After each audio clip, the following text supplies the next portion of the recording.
A lingering memory surfaces. It was a beautiful dream. The red-haired man, blood staining his mouth, continues his reflection. I wanted to destroy it. As a blonde night looms over him, he thinks, to devour it. How unfortunate. The knight stares down with cold, detached eyes at his fallen foe. He declares the end of the conflict. He's finally dead. The knight walks away from the remains, the narrator noting, a pathetic end, befitting the most wicked villain. The scene shifts to the present, where a man sits at his desk, rubbing his face in visible exhaustion. The author continues his grueling work, typing away at his computer while thinking, next chapter should wrap things up. He reflects on his exhaustion, noting, it's a miserable experience, writing a novel you don't want to write. Stretching in his chair, the author sighs with relief and thinks, well, anyway, I can finally call it quits after tomorrow. I should leave my regrets behind. Suddenly, a loud, heavy knocking echoes through the quiet apartment, startling him.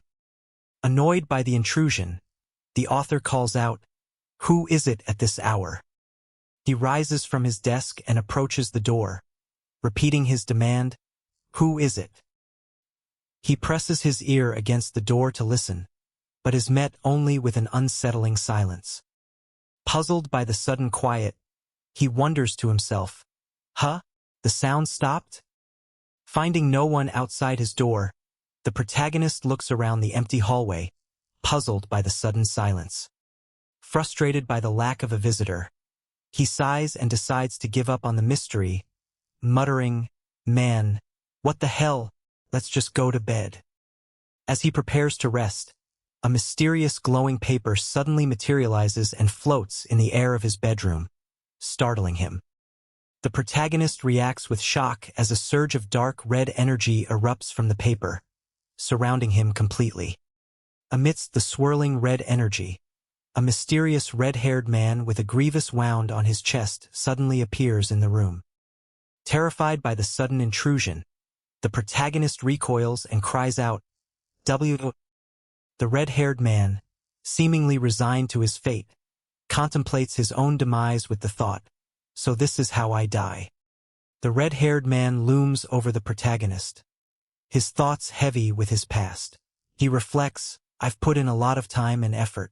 10 years I spent, sharpening my blade to take revenge on the people that felled my family.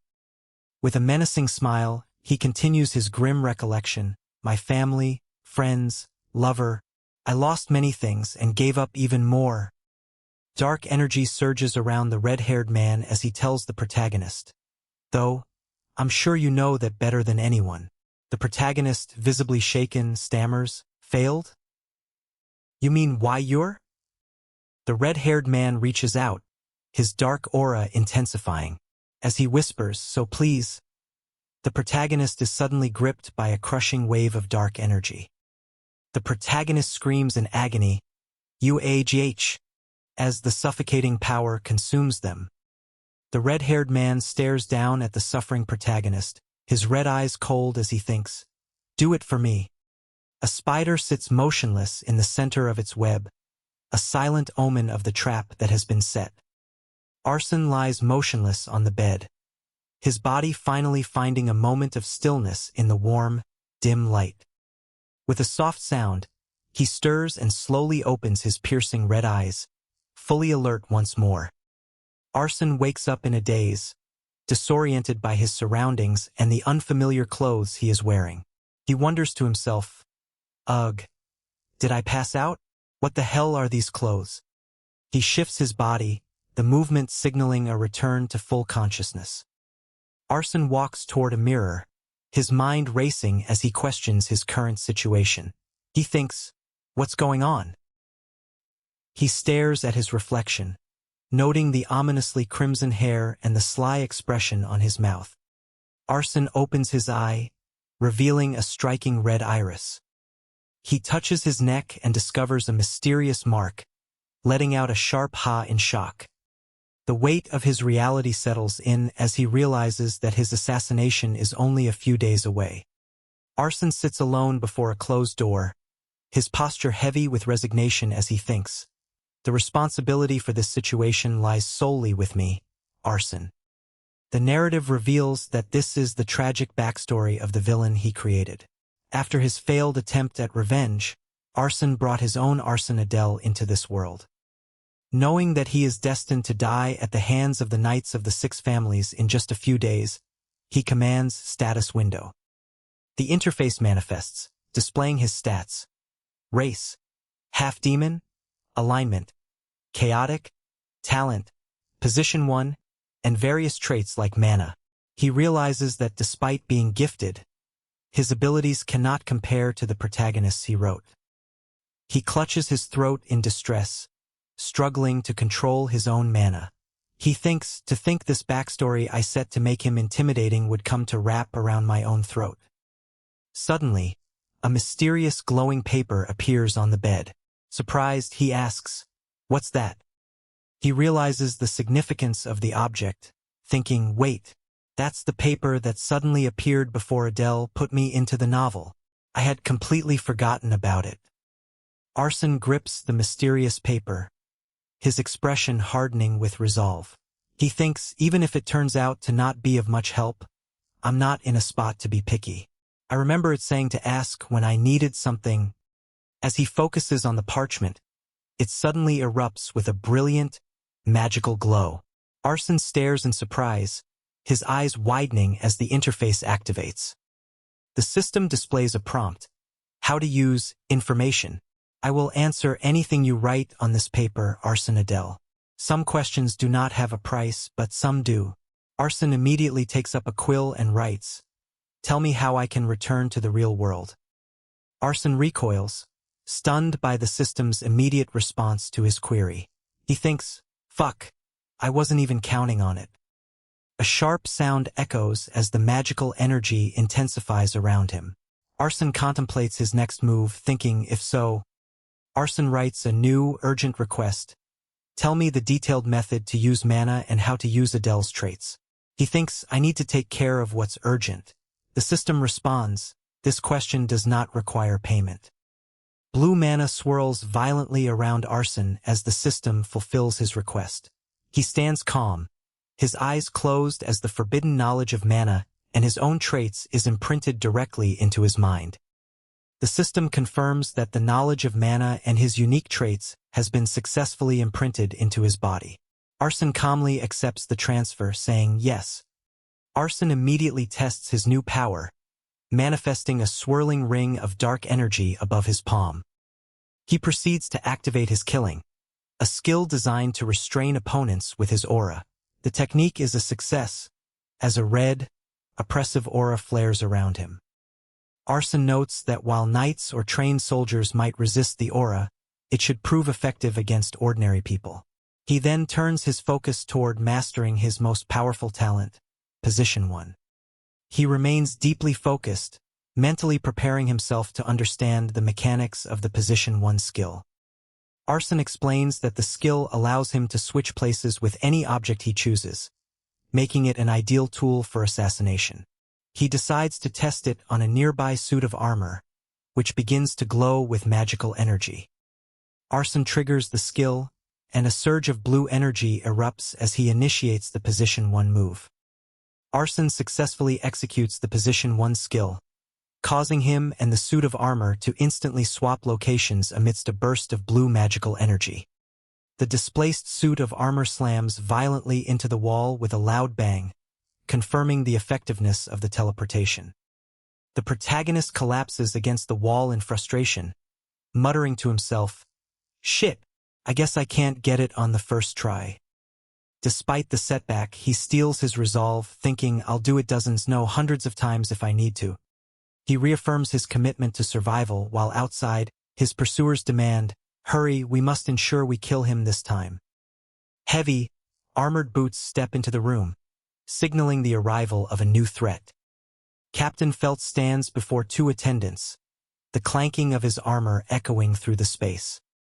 The captain looms over them, demanding, "Where is he?" The protagonist answers nervously, in this room." Captain Feltz demands an update on the target's condition. To which an attendant nervously replies, "He hasn't moved for a few days." Captain Feltz scoffs in disdain at the news. Captain Feltz arrives with his soldiers to confront the protagonist, who asks, "You're here, Sir Feltz?" The protagonist taunts the captain, asking, "You must not have any ideas of letting a young kid live, right?" Captain Feltz coldly dismisses him, ordering his men, "How absurd. Eliminate him." The protagonist immediately activates his skill, Position 1 Designate, marking a soldier as his target. He triggers the second phase, Position 1 Move, instantly swapping places with the designated soldier. Having successfully teleported behind his opponent, the protagonist launches a swift, brutal physical attack. Captain Feltz bellows in fury at his subordinates. "What are you doing? Get him!" The protagonist narrowly blocks a soldier's sword strike, the impact shattering the surrounding glass.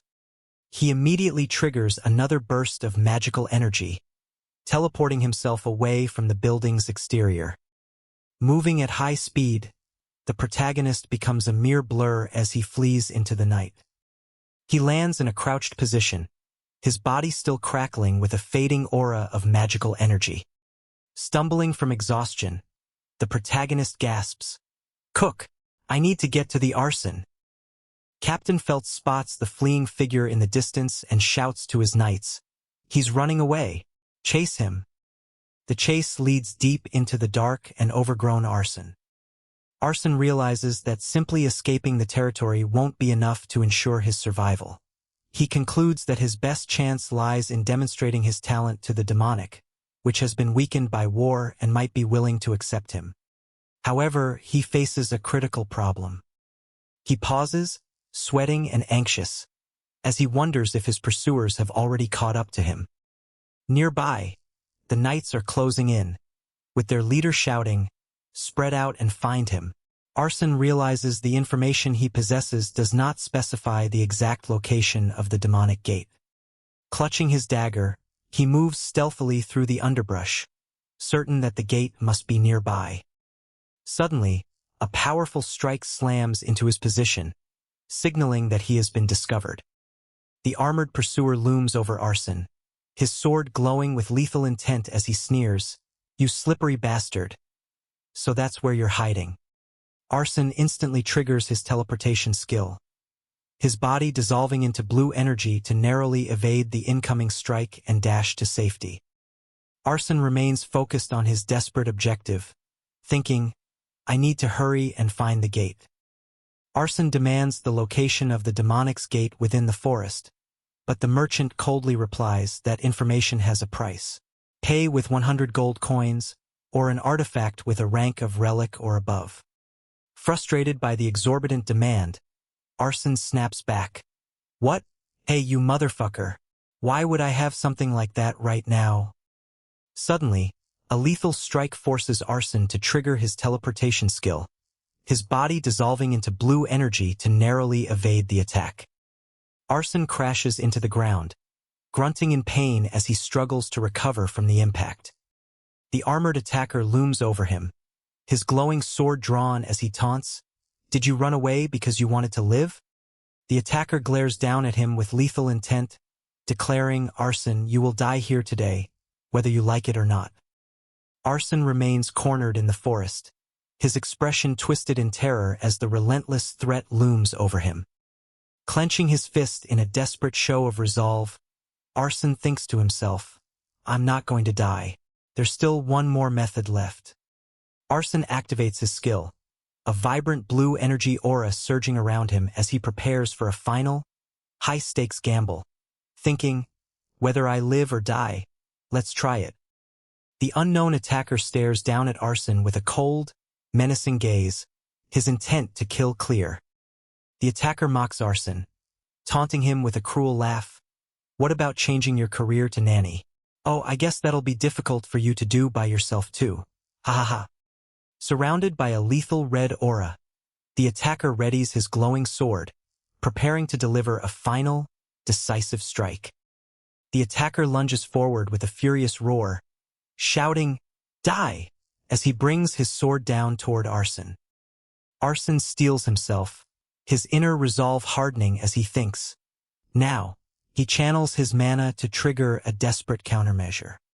A system notification confirms the transaction, stating, "Thank you for paying the price," and noting that the cost was assessed to be barely more than the required amount.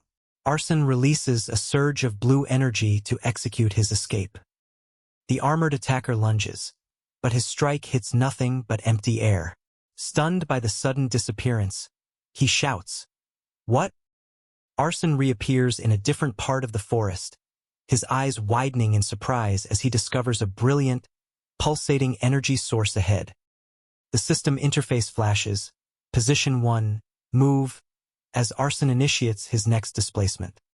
Arson teleports high into the air, leaving the confused attacker staring up at him in shock.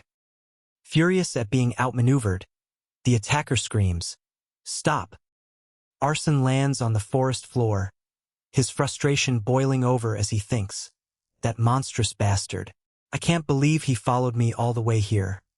He quickly channels his mana, manifesting a swirling vortex of energy to initiate his escape. Arson spots the hidden location he was searching for and thinks, "Found it." As his body begins to dissolve into blue teleportation energy, Arson looks back at his pursuer with a smirk and taunts, "I'll see you next time." The armored knight watches in disbelief, his face contorted with rage as his target slips through his fingers. Arson remains calm, enveloped by the intense fire of his teleportation skill as he prepares to vanish from the battlefield. Left behind in the clearing, the knight screams in pure frustration, "Damn it!" The realization dawns that Arson has successfully escaped into the demonic. The title card for the Eye of the Demon appears. A heavy thud echoes through the dark, blue-lit depths of the dungeon. After waking up from passing through the gate, Arson finds himself inside a man-made dungeon known as the Secret. He calmly eats some jerky while surveying his surroundings. Arson wonders about the presence of food and a stone bed in such a place, questioning if they were left by someone guarding a treasure. He observes a barrier designed to deflect blades from the front and a spectral stone guardian. Arson notes that while he does not know which noble family constructed this place, it is clearly filled with strange and dangerous aspects. The sight of the guardian is intimidating, and Arson decides that attempting to engage it now would likely lead to his destruction. Suddenly, a mysterious object begins to glow brightly, catching Arson by surprise. A system message appears, warning him, "You cannot offer objects that are not in your possession as the price. Not following this will result in the information exchange not taking place." Arson reads the text with a puzzled, Arson pauses, his eyes narrowing as he inspects the stone wall. He thinks to himself, "That stone wall seems strange," while muttering, "Chem." He reaches out to touch the surface, and a surge of recognition hits him. Arson realizes, "Oh, I can sense these things as Adele." A mysterious force seems to reject his intrusion, with a cold message appearing, "You don't have the right." Arson studies the glowing fragment left behind and deduces, "I think that stone fell from the guardian."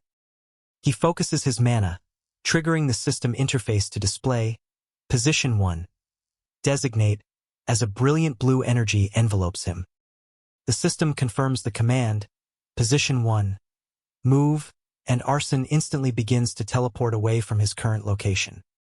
Arson reappears successfully and grins, exclaiming, "Nice, it worked." Arson stands frozen in shock as a monstrous creature with massive, razor-sharp jaws looms directly before him. He gasps. The scene shifts to a dark, imposing castle silhouetted against a haunting solar eclipse. High on a balcony, Patriarch observes the grounds as a subordinate below him cries out in distress. Patriarch of the Bears stands within the demonic, his expression cold and composed. Crete contemplates the situation, thinking, "It sure is busy. Perhaps because my daughter is attempting to raid the mid-level hidden domain soon. This is tricky." He remains seated in his study, frustrated by his lack of control as he muses, "But even if I order her to fail, she'll go against my words. The narrative reveals the daughter's true motive. That is because only through entering Saitan will she be able to get revenge on the humans who killed her mother. A maid rushes into the room, exclaiming, "If there's trouble, Patriarch." Patriarch, clearly annoyed by the interruption, snaps back, "What is it for you to be causing such a fuss?" Crete stares down the maid with glowing yellow eyes, his irritation evident as he demands an explanation for her intrusion. Crete sits at his desk, his posture rigid as he waits for the maid to explain the situation.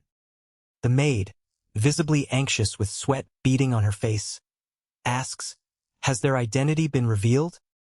Crete taps his desk rhythmically and replies, "So they touch the function that only you can use from the inside, but we don't know who." He dismisses her concerns, ordering, "You guys just focus on preparing for my daughter's exam." The maid bows and answers, "Understood." Left alone, Crete looks out the window, musing to himself, "Well, I might get a good pawn. If they don't die in the hidden domain, that is."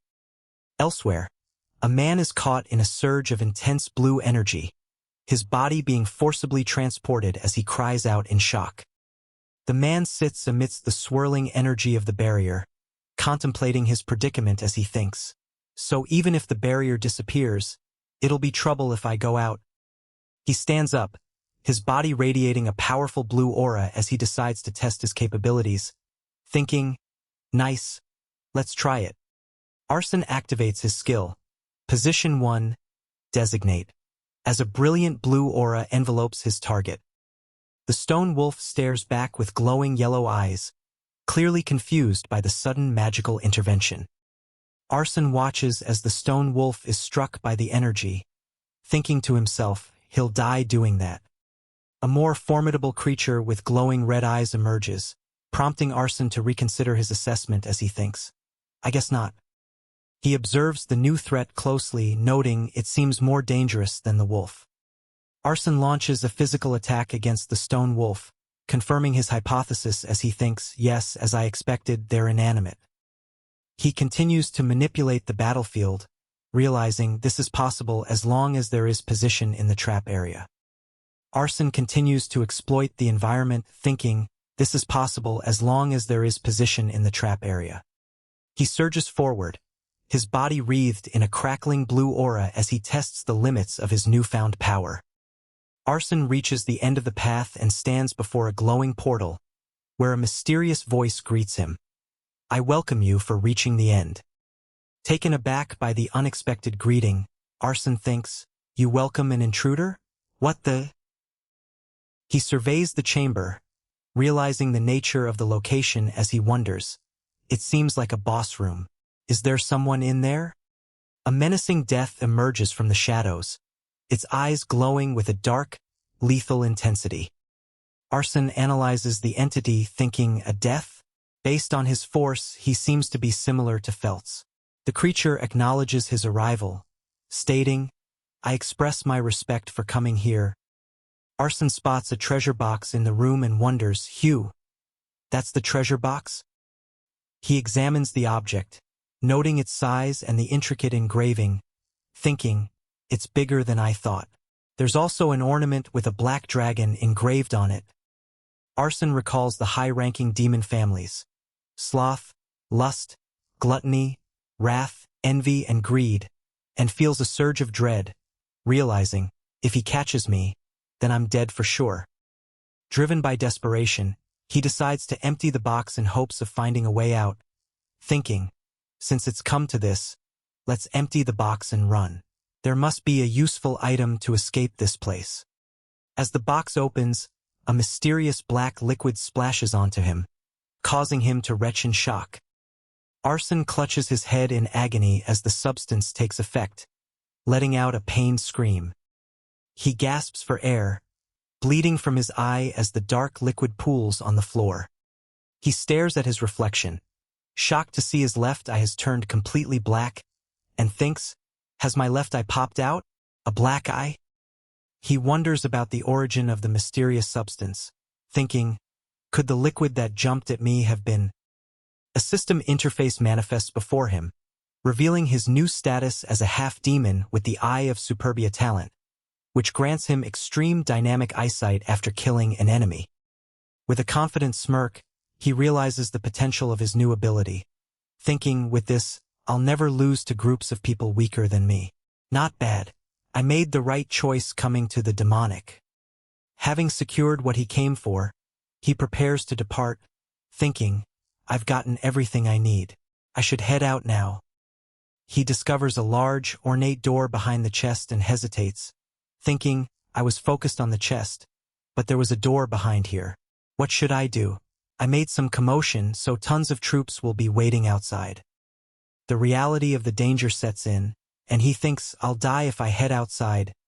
A terrifying demon guard suddenly appears, its eyes glowing with malevolent energy as it bellows, open the door now. Caught off guard by the sudden intrusion, he reacts with shock and immediate alertness to the looming threat.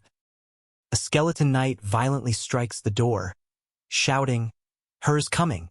Quickly, open the door. Arson watches the scene in shock, thinking, what? Her? Arson realizes the true nature of his surroundings, thinking, wait, could the reason they said they welcome jerkies or rock beds be because this place must be a domain created by the higher families for testing? Arson queries the dungeon system, tell me who the closest character to me is. The system responds, that information has a price. Pay with something that has a value of 100 gold coins or an artifact with a rank of relic or above.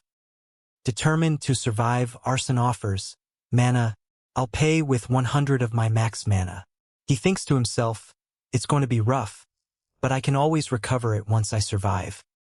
As the system processes the payment, a caption appears.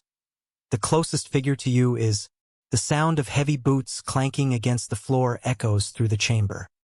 A mysterious armored female warrior steps into view, her eyes glowing with an intense, cold light. Seeing the formidable newcomer, Arson is overcome with despair, thinking, shit, my life is over. The domain is revealed to be a training ground created by bears for her youngest daughter, with the Eye of Superbia serving as the reward for its completion. A horned creature screams in agony as it is struck by a powerful force within the domain. Amidst the clash of energy, the protagonist resolves to take action, declaring, all right, I'll do it. With a sudden, calm smile, the protagonist prepares to face the challenge ahead. The female warrior with glowing blue eyes stares at the intruder and asks, who are you? The protagonist drops to one knee, assuming a submissive and respectful posture before her. He places a hand over his chest and offers his congratulations, saying, on clearing the domain, Miss Renee, you've finally become worthy. The female warrior demands, explain. The protagonist replies, the patriarch has ordered me to act as your guard. She stares at him with wide, shocked eyes, clearly taken aback by his sudden declaration. The protagonist remains unfazed, asserting, yes, despite how I look, I'm rather skilled. He offers a calm, friendly smile to ease the tension of the confrontation. Renee scoffs in disbelief, prompting the protagonist to think, does she not trust me? Then he immediately activates his mana, causing his sword to hum with a blue aura as he demonstrates his precise control. Renee watches the display in stunned silence, her expression shifting to one of pure shock. The protagonist asks Renee for her opinion, reaffirming his role by saying, how is it? I believe I will be useful in protecting you, Miss Renee. Renee reacts with a dark, angry aura, leaving the protagonist confused and worried as he thinks, what? Is she mad? Renee scoffs dismissively, and the protagonist feels a wave of relief, thinking, thankfully, she's overlooking what I did. The protagonist agrees to head out, and his companion instructs him, please head to the patriarch right away. He's waiting for you. He maintains his composure while telling her, then, I'll be on my way to take care of other tasks the patriarch has entrusted me with, while internally planning his escape. As he pushes open the heavy door, he adds, I'll make sure not to be late. The door creaks open further as he continues to push his way through.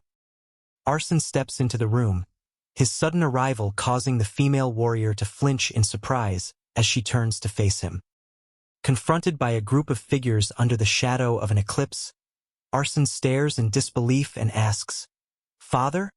The man before him merely smirks, responding with a chilling, "Oh ho." Arson stares in disbelief at the figure before him, his voice trembling as he asks, "Father?" Arson panics internally at the sight of Crete, fearing that his possession of the Eye of Superbia will lead to his death. He wonders why Crete is not reacting to his presence. Crete demands to know if Arson successfully cleared the domain. Upon receiving a brief confirmation, he coldly commands, "Follow me." Arson swallows hard, his mind racing as he questions Crete's true intentions behind the sudden order. Arson continues to walk behind Crete, his footsteps echoing in the tense silence. Arson realizes he is trapped, noting that it is impossible to shake off the guards, and that he lacks the offerings needed to activate the paper's power. Arson arrives at the imposing structure and observes, so this is the Bears. Crete stands before the entrance to the Bears, his presence imposing as he leads Arson toward the threshold. The superior figure commands his subordinates to return to their quarters, and they promptly acknowledge the order and depart. Left alone in the shadows, Arson wonders if this is finally his chance to escape. The scene shifts to the quiet interior of the Bears' library. A subordinate approaches the superior, who sits waiting behind a desk in the office. The superior looks at the subordinate and says, "You've finished my last task." The superior then questions the subordinate, asking, "Must you enter the training facility?" The subordinate confirms they must enter the training facility, leaving the superior silent. The subordinate remains silent as they reflect on Arson. The superior acknowledges the strength of the individual, remarking, "He's strong." "I see." The superior grants the subordinate permission, stating, "Since you have proven yourself worthy, you may now head to Saitan just as you've wished." The subordinate expresses gratitude, exclaiming, "Thank you." The superior contemplates the situation, thinking, "I thought he would die immediately after breaking into the domain, but to survive and even claim the Eye of Superbia." There is also Renee's opinion of him. The superior concludes that the human is worth using, while the human waits and wonders, "How long do I need to wait?" The story continues as the title card for the demon's Fox-Eyed appears. Arson walks through the silent, dimly lit cathedral, his footsteps echoing in the vast space. Arson approaches the desk where the demon superior sits, the atmosphere heavy with tension as they lock eyes. Arson struggles to read the man's intentions, thinking to himself, just what is he thinking? Seeking answers to his survival, Arson confronts him directly, asking, "Why did you let me live?" The demon sneers at the question, calling him a bastard and thinking, "You sure fooled my daughter well," before unleashing a violent blast of purple magical energy. The force of the magical assault slams into Arson, throwing him backward across the room. Arson realizes the true nature of the assault and shouts, "You don't plan on killing me."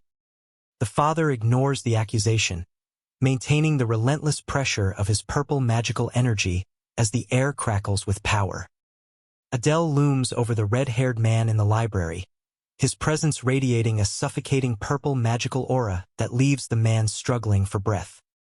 Adele stares down at the kneeling man with a cold, composed smile. He remarks, "You're quite quick-witted," before declaring, "I'm Adele."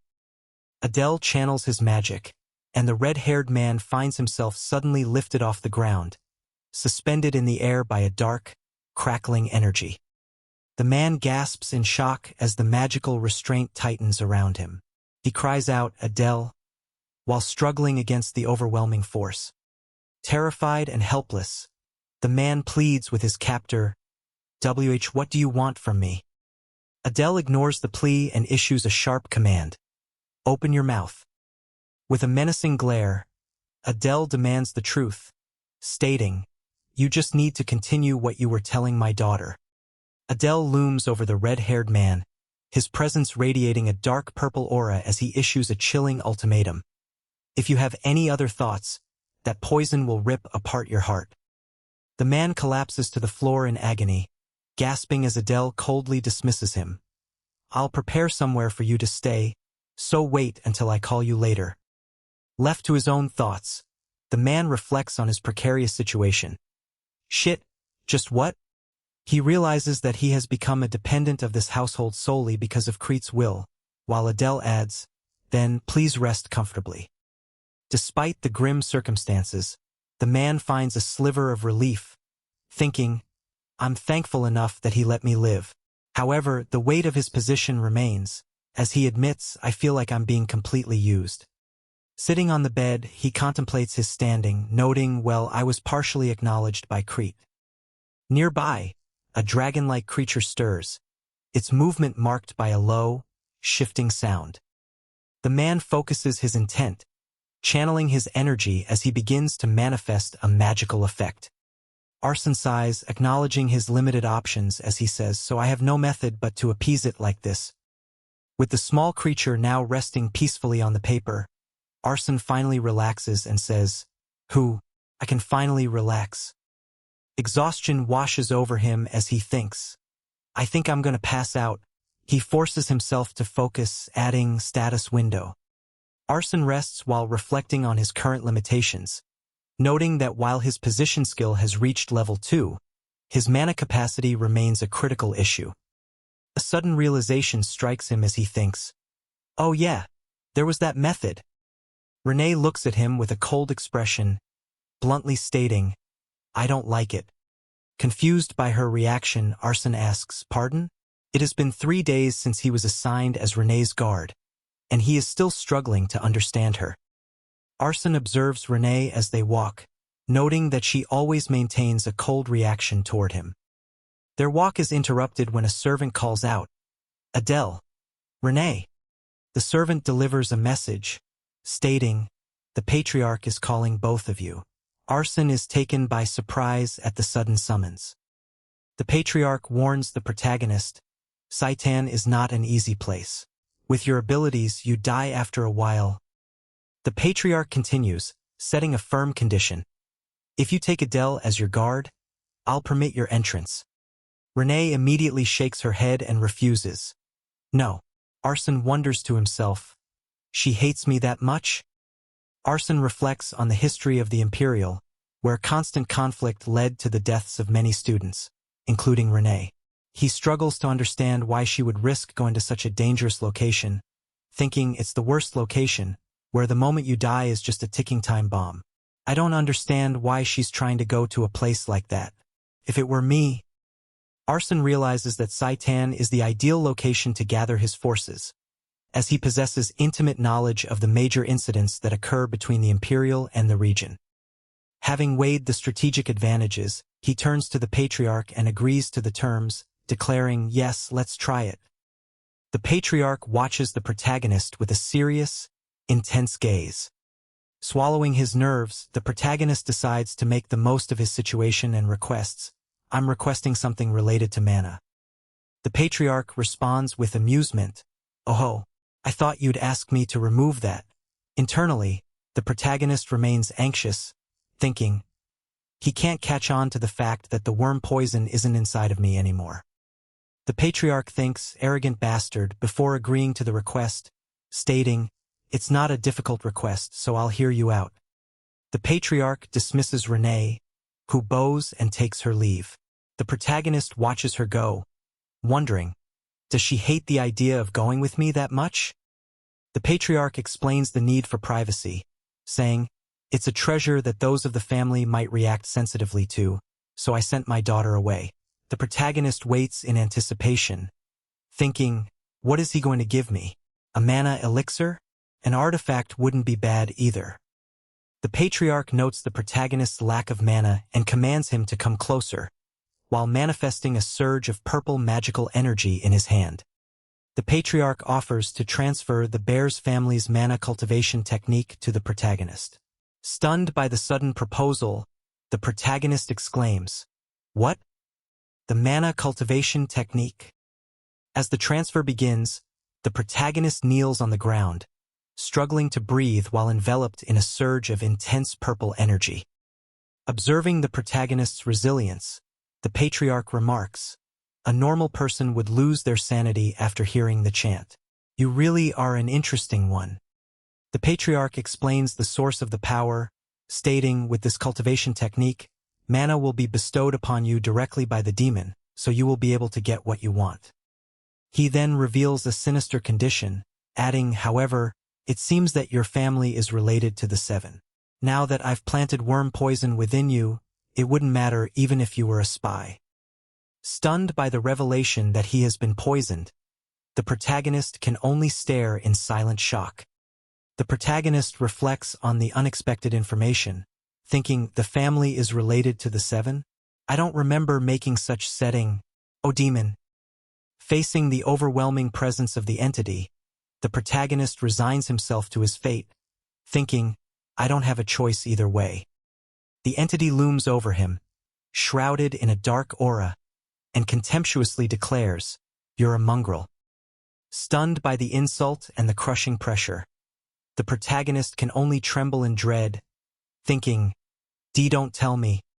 The entity observes the protagonist's lineage with cold scrutiny, stating, "I don't think you carry the blood of that child. It seems that you carry the blood of the filthy traitor." The entity then reveals his true identity, asserting, "Yes, it seems that the world calls me the god of pride." He explains his restraint, noting, "If I did, you would have died the moment you spoke. For some reason, I do not want to kill you." Sensing a dark connection, the entity continues, "You seem to be burned with the same sin as mine. I feel a strange sense of kinship with you. I shall bestow a mark upon you, who walks the same path as mine." The entity warns the protagonist, "This mark signifies that you are able to wield my power. Arrogant traitor, make sure you don't lose your composure to pride." The protagonist closes his eyes, focusing as he begins to absorb the dark power flowing from the mark. A girl with horns watches from the shadows of the forest, her expression frozen in shock at the sight before her. Sensing a presence, the protagonist looks back with a worried expression, thinking, "Why is she here? Did she overhear us?" Caught off guard by a sudden realization, the protagonist reacts with shock, thinking, "What?" A bird perches on a branch, silently observing the area near a building. 1 month after receiving the mark, the protagonist reviews his status screen. Race: half-demon, alignment, chaotic, talent, position 2, traits, interest, focus. Reviewing his status screen, the protagonist notes his current attributes. Race: half-demon, alignment, chaotic, talent, position 2, traits, interest, focus, killing, darkness, mana, eye of superbia. He is stunned by his rapid progress, thinking, "I did train hard, but to think that my mana tripled in such a short period of time." With a confident smile, he looks toward the future and sets a new objective, thinking, "In a couple of years, I might be able to surpass the heirs of the 6 houses of the human realm." Renee practices her swordsmanship in the forest with intense focus, her blade swishing through the air. Arson watches her from nearby, thinking to himself, but before that, Arson wonders why Renee is training in front of his house instead of the designated grounds. He thinks, honestly, it's better that she didn't hear what I talked about with the demon, but if Renee treats me like a superior, then bad rumors will go around in the family. Arson addresses Renee, who responds with a nervous yes. He continues to think, "I understand what you're thinking." Arson remains internally focused, thinking, "But I'm only following the orders from the family head to protect you." Renee listens to his explanation with a look of concern. Arson asks her to change her demeanor, saying, "Please treat me comfortably." He then gives her a direct command, adding, "Then, bring me some water." The young man smiles with a nervous sweat drop, seemingly hiding his true intentions. Nearby, a horned girl stretches her leg and complains, I'm tired and thirsty after training. As she rests on a tree stump to drink tea, the young man stands watch nearby, holding a basket. He breaks the silence, asking her, "Miss, how are your preparations for Saitan enrollment going?" She pauses, questioning his sudden interest, to which he replies, "Because you'll face all sorts of vicious humans there. I'm asking because I'm worried for you." She reassures him, "I packed everything I need." He continues to press the issue, adding, "I don't want you to be troubled later in case you realize you've forgotten to bring something important." Growing suspicious, she demands, "What are you trying to say? Get to the point." She confronts him directly, asking, "Where are you trying to go behind my back?" He thinks to himself, "Damn it, she's not falling for it." The horned woman looks at him with suspicion and asks, "Are you sick of me?" He remains silent, thinking desperately, "Please." She makes her decision clear, stating, "I'm going with you to the domain."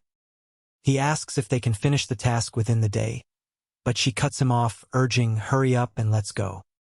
As they arrive at a grim, skull-filled cemetery, he wonders, "Where's this domain?" She identifies it, replying, "It's the domain of the undying." She explains the history of the location, noting it was once ruled by necromancers but is now overrun with wraithified soldiers following the Human-Demon War, adding, "That place, I know about it." She analyzes the threat, observing that the domain is dangerous enough to unsettle Renee. She concludes it must be at least a middle upper-level domain and warns that the number of soldiers will have increased by now. He warns her, but the issue is that moving together will make it even harder to escape the mansion.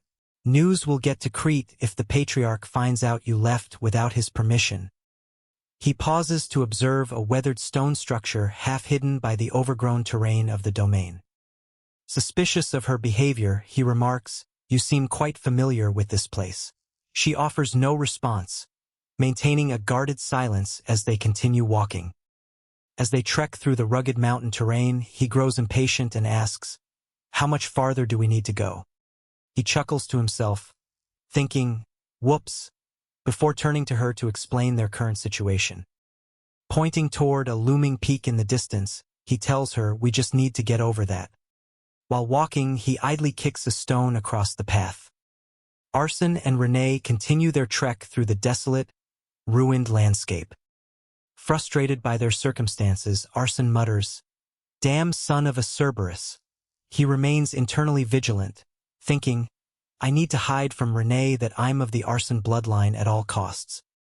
Arsene remains deeply troubled, his expression tense as he struggles to keep his true bloodline a secret from Renee. Arsene thinks to himself, "Only I know the way into the domain." He points toward the ground and tells Renee, "I think we can get in by digging here," to which she briefly agrees. The pair uncovers a stone structure, with narration noting that soldiers with rotting flesh guard the lands beneath the largest rock statue. Arsene confirms their discovery, stating, "This must be the entrance." Arsene asks, "Should I take the lead?" But Renee firmly insists, "No, I'll go first," as she steps onto the stairs leading down. Upon entering the domain, Arsene observes the surroundings and thinks, "It's brighter inside than I expected." Renee points toward a structure in the distance and tells Arsene, "Over there, we've come to the right place." Arsene commands, "Let's go," and with Renee agreeing, the two draw their weapons and advance toward the structure. A skeletal hand suddenly bursts through the ground, signaling the arrival of an undead threat. A horde of undead soldiers with glowing blue eyes rises from the earth, quickly surrounding the pair. Renee channels her mana into her blade, causing it to glow with a powerful blue aura. She slashes through the surrounding enemies, shattering the undead soldiers into pieces. Arsene blocks a heavy strike from another skeleton, gritting his teeth as he shouts, "All right." Observing the fallen enemies rising once more, Renee exclaims in shock, "They revived?" A massive undead boss with glowing red eyes looms over them, taunting, "You must be fearless, coming in here." The undead boss looms over the battlefield, clutching a glowing orb as he commands his army, "Eliminate the intruders." Renee watches the skeletons rise again and cries out, "They keep reviving. What do we do?" Arsene identifies the source of their power, replying, "It's because of that caster." Arsene urges his companion forward, shouting, "Don't stop, and keep advancing. Miss." A skeleton warrior lunges at Arsene, forcing him to react with a sharp intake of breath as he prepares to defend himself. Arsene nimbly dodges the incoming strike, shifting his position to avoid the skeleton's reach. Arsene turns to Renee and declares, "I have an easy way of clearing this." Renee immediately responds, "Got it." Renee leaps into the air with her sword drawn, charging directly toward the undead boss to execute their plan. The undead boss commands his minions, "Stop them." Arsene shouts back to Renee, "We just need to get to him." Arsene thinks, "It all ends once we break the caster's orb. I'll finally be able to use Position 2's new ability." A skeleton warrior lunges at Renee, forcing her to defend against the sudden strike. Arsene misses his attack and realizes the difficulty of the fight, muttering, "I guess it won't be that easy." Renee shouts, "Hiya!" as she launches a powerful counterattack. Renee slashes through the undead warrior, shattering its bones. Arsene watches in surprise as the enemy falls. Arsene activates his skill, Position 2 Designate, focusing his energy on the undead orb. The undead caster grips the glowing orb tightly, its skeletal fingers channeling dark energy. Arsene realizes the true potential of his technique, thinking Position 2's new ability is swapping objects with each other. Arsene activates his skill, thinking Position 2's new ability is swapping objects with each other. A system notification confirms the activation of Position 2 exchange. He is left in total confusion as the energy of the skill takes hold, its glowing orb suddenly displaced. Arsene successfully catches the glowing orb in his hand and taunts his opponent, "Nice catch." The panics, crying out, "Enro," as it realizes the tide of the battle has turned against it. The undead caster is defeated, leaving only the thought, "How could this be?" as Arsene and his companion observe the aftermath. Arsene celebrates their victory, telling his companion, "We did it, miss." She replies, "Yep," while Arsene silently thinks, "Thank you." In the quiet after the fight, Arsene reflects on his burden, thinking, "The tragedy here all happened because of what I wrote." With the battle concluded, Arsene smiles and declares, "Yes, it's time for the reward." Arsene thinks to himself, "I'm finally getting an item I need," as he identifies the Fong of Darkness, a dagger forged from dark steel that converts darkness into mana while enhancing speed and sharpness. He examines his new spoils, the potent Fong of Darkness and an artifact ring known as the Eternal. Overwhelmed by the quality of the gear, Arsene exclaims, "Whoa." Arsene carefully holds the box containing the Eternal ring. He turns to his companion, telling her, "I'll take the dagger. Let me," as he gently takes her hand. Arsene proceeds to place the Eternal ring onto her finger. The companion's eyes widen in shock as she reacts to the ring now resting on her finger. A soft, shy blush spreads across her face as she processes the gesture. With the boss defeated, Arsene turns his attention to the loot, smiling as he begins gathering the gold scattered about. He thinks to himself, "Now, since I took care of the boss, I'll take all the gold." A sudden, sharp sound startles Arsene, causing him to break into a cold sweat. He freezes as Renee approaches from behind, her expression serious as she catches him in the act of looting. A few days later, Crete summons both Arsene and Renee to his presence. Crete looks at Arsene and Renee, stating firmly, "It's time for you to enter Saitan." Crete continues, "The time has come. Today you will go to the capital for your entrance to the academy." Arsene reacts with visible surprise at the sudden announcement. Crete asks if they have finished their preparations, and Arsene confirms that they have. The authority figure dismisses them, saying, "Head on out. I don't believe you need a farewell." Arsene bows respectfully before preparing to depart. Arson announces his departure, telling the figure, "Now, I'll head out together with Mississippi." The figure acknowledges him by name, calling out, "Adele." Adele offers a pleasant smile as he prepares to leave the mansion. The figure watches Adele depart, offering a final parting wish. "I hope you'll do well." Adele smiles and confirms his readiness, saying, "Yes." Below, a carriage waits on the mansion grounds, surrounded by attendants. An attendant signals the start of the journey, announcing, "We'll depart immediately." A horned figure gazes intently out of the carriage window as they travel. A red-haired male stands near the carriage, wearing a gentle smile. As the carriage speeds through the landscape, a determined traveler thinks, "I'll achieve my goal in Saitan." The carriage wheels churn rapidly against the ground, kicking up dust as the vehicle gains speed. Inside the bumping carriage, the red-haired male continues to smile. The horned female sits quietly in the carriage, resting her chin on her hand in deep thought. She shifts her gaze, her blue eyes scanning the interior of the carriage. The horned female remarks, "I didn't like him at first because he looked suspicious." The red-haired male smiles and scratches his head, attempting to make small talk by asking, "Haha, isn't the weather great today?" The horned female observes him internally, thinking, though, his actions and words lack weight, and he seems nowhere near strong enough in terms of power. She stares at him, wondering, is he really a priest? While the male feels her gaze and thinks, "Why is she staring at me?" The female concludes her assessment with a dismissive, "How stupid." She struggles with her own doubts, recalling, "I even saw him talking to the demon god. Why am I doubting him?" She sighs to herself, "I did mess up, didn't I?" The horned female suddenly touches her face, her expression turning flustered as she blushes. She looks down at the ring on her finger, reflecting on the cultural significance of the gesture. An eternal vow. That's what it means when someone of the opposite gender inserts a ring onto one's finger in the demon. The horned female is lost in her own thoughts, silently musing, "I'm curious."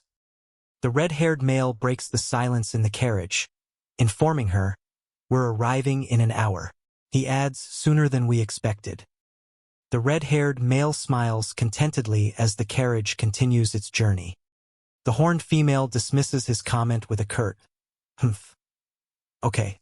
The red-haired male looks on, visibly confused by her sudden shift in demeanor. The carriage comes to a stop, and the red-haired male announces, "We're here." He steps out into the bustling city streets of the demon. Observing his surroundings, the red-haired male remarks, "So this is the capital of the demon." He notes the physical differences among the locals, such as the presence of horns. He observes that elite demons are distinguished by their tattoos. Pointing to a passerby, he notes he has one on his neck like me. The horned female impatiently urges the red-haired male to keep moving, snapping, "What are you waiting for? Hurry up." He complies, responding, "All right, miss." The red-haired male asks, "So, where are we headed now?" The horned female clarifies their objective, stating, "The entrance exam is at noon in 2 days. We need to register before that." The red-haired male suggests a new plan, asking, "If it's in 2 days, how about we tour the capital till then?" As the red-haired male attempts to speak, saying, "Miss, might you be?" the horned female cuts him off, insisting, "We don't have time. Let's register." The red-haired male arrives at the registration desk and smiles calmly, waiting for the clerk to process their request. The clerk confirms the status of their request, telling him, "You're registered, so come back in 2 days." When the red-haired male formally requests, "We're here to register for entry," the clerk looks confused and questions his nature, asking, "What are you?" The clerk slams his pen down in a fit of rage, shouting at the red-haired male, "You don't seem to be a half-demon who dares to apply. We may have lost the war, but just what do you think of this place?" Faced with the clerk's aggressive outburst, the red-haired male sighs to himself, thinking, "Sigh, I can see a depressing future ahead." The registration clerk slams his desk in a fit of rage, his face contorted with anger as he shouts at the applicants. The clerk suddenly freezes, his expression shifting to shock as he stares at the female applicant and exclaims, "Oh, those horns are?" Regaining his composure, the clerk demands, "If you're an applicant, state your house and identity." The red-haired male gestures toward his companion and replies, "And this is my guard who'll be admitting along with me." The female guard radiates an intimidating aura, her eyes glowing as the clerk finishes the paperwork, telling them, "Your registration is complete. Show up on the day of the entrance exam." Outside the registration office, the red-haired male inspects a nearby building and remarks to his guard, "This looks clean enough." Satisfied with his choice, the red-haired male smiles as they prepare to enter. As the red-haired male enters the building, the door creaks open with a welcoming greeting. The red-haired male inquires, "Is there a room for 2 people to stay in for 2 days?" The clerk promptly confirms, "Yes, there is." The clerk asks the female companion, "Will you be in the same room as the person beside you?" This question leaves her visibly flustered and blushing. The red-haired male interjects, "No, please give us separate rooms," to which the clerk agrees. The clerk states the total cost for their stay, saying, 2 rooms for 2 days, including meals, would come up to a total of 2 gold. After the clerk confirms the rooms are on the 2nd floor, the red-haired male hands over the payment and tells his companion, "Lady Renee, please have a good rest." He thinks to himself, well, she'll probably get used to it soon, though. With the check-in complete, the red-haired male looks toward the building and thinks, "Time for me to rest up for the next 2 days, too." The scene shifts to the exterior of the building as birds fly overhead. A guard stands at the entrance and directs the arriving applicants, stating, "Applicants, please head inside and follow the instructions." Observing the dense crowd gathering at the station, the red-haired male thinks to himself, "There are so many people. I wonder if there are at least 100 people here." The red-haired male stands patiently in the crowd alongside his companion, waiting for the process to move forward. An official announces the start of the boarding process, instructing the group, "From this point onwards, please present your ID and board in order." As the instruction is given, the crowd begins to murmur with anticipation and moves toward the train. The train lets out a powerful roar as it departs the station, signaling the start of the journey. As the train continues its journey, the red-haired male looks around and thinks to himself, "Just how big is this place?" A voice announces, "We will be arriving at Saitan shortly. Brace for impact." The train jolts violently upon arrival, catching the red-haired male by surprise. The train comes to a halt at Saitan, and an announcement directs the applicants, "Follow the guide and enter the auditorium where the exam will be held." The red-haired male and his companion disembark with the crowd. The applicants move in a steady stream toward the auditorium, their footsteps echoing on the floor. The red-haired male enters the massive auditorium alongside the other applicants, thinking, "Wow, it's huge. Feels overwhelming." Standing amidst the crowd, the red-haired male contemplates his strategy, thinking, "Maybe if I make a good impression on them, life here might become a bit easier." Suddenly, a voice declares, "Time's up." The heavy auditorium doors slam shut with a loud thud, sealing the applicants inside for the start of the exam. A sudden magical surge ripples through the auditorium, causing the environment to shift instantly. The red-haired male looks around, confused by the abrupt change in his surroundings. As the crowd begins to murmur, the red-haired male observes the darkness that has replaced the daylight. He thinks to himself, it was clearly daytime before. Is this some kind of magical effect? What kind of exam will it be? A commanding voice echoes through the auditorium, demanding silence and instantly forcing the murmuring crowd into quiet submission. Lady Renee suddenly appears on the elevated platform, her arrival marked by a surge of magical energy that leaves the examinees stunned. Looking down at the gathered applicants, Lady Renee greets them coldly, "Welcome to Saitan." She immediately follows her greeting with a sharp insult, calling the examinees "you bunch of brainless, idiotic fools." Lady Renee taunts the crowd, asking, "Let's see. So many of you are eager to die this year, huh? The red-haired male struggles to remain composed, thinking to himself, I can't believe just her voice alone carries this much pressure. Dismissing the atmosphere, Lady Renee declares, well, enough small talk. She initiates the entrance exam with a powerful blast of energy, commanding, let's begin the entrance exam immediately. The red-haired male struggles against the overwhelming pressure, gasping, Kook, Lady Renee. He forces himself to stay upright and commands the dark-haired female, focus on the exam. The two proctors stand in the auditorium, silently monitoring the examinees as they endure the magical pressure. The female proctor watches the struggling candidates and remarks to her colleague, the headmaster has such a twisted taste. Don't you think?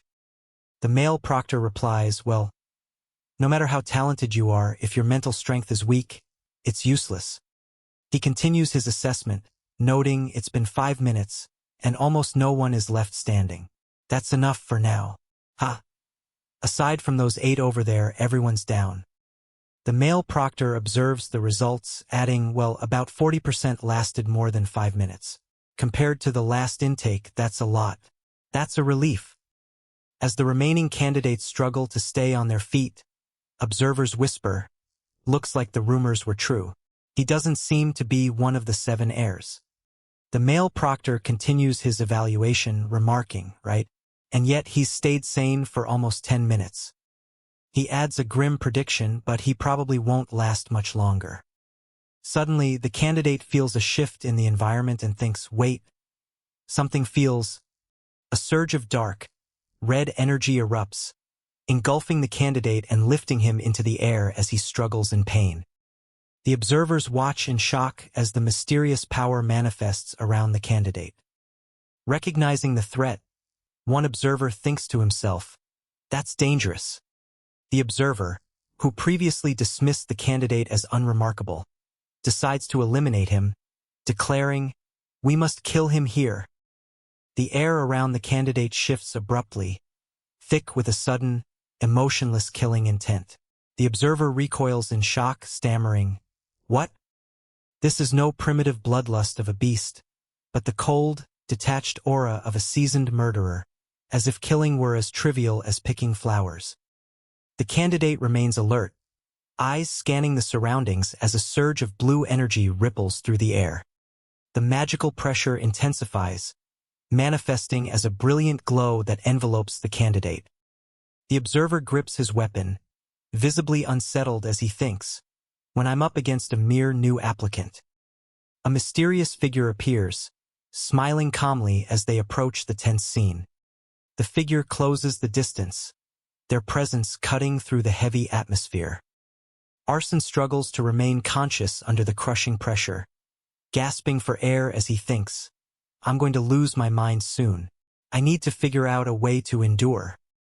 He considers a desperate countermeasure, pondering, wait, maybe if it's my killing intent? It might be enough to go against that girl's aura. Cornered and desperate, the protagonist realizes they have no other choice but to resort to a final, risky measure. He shouts as he forces his mana to its limit, causing a violent red aura to erupt from his body. His opponent, surrounded by a chilling blue aura, mocks him, asking if he wants to increase the intensity of their clash.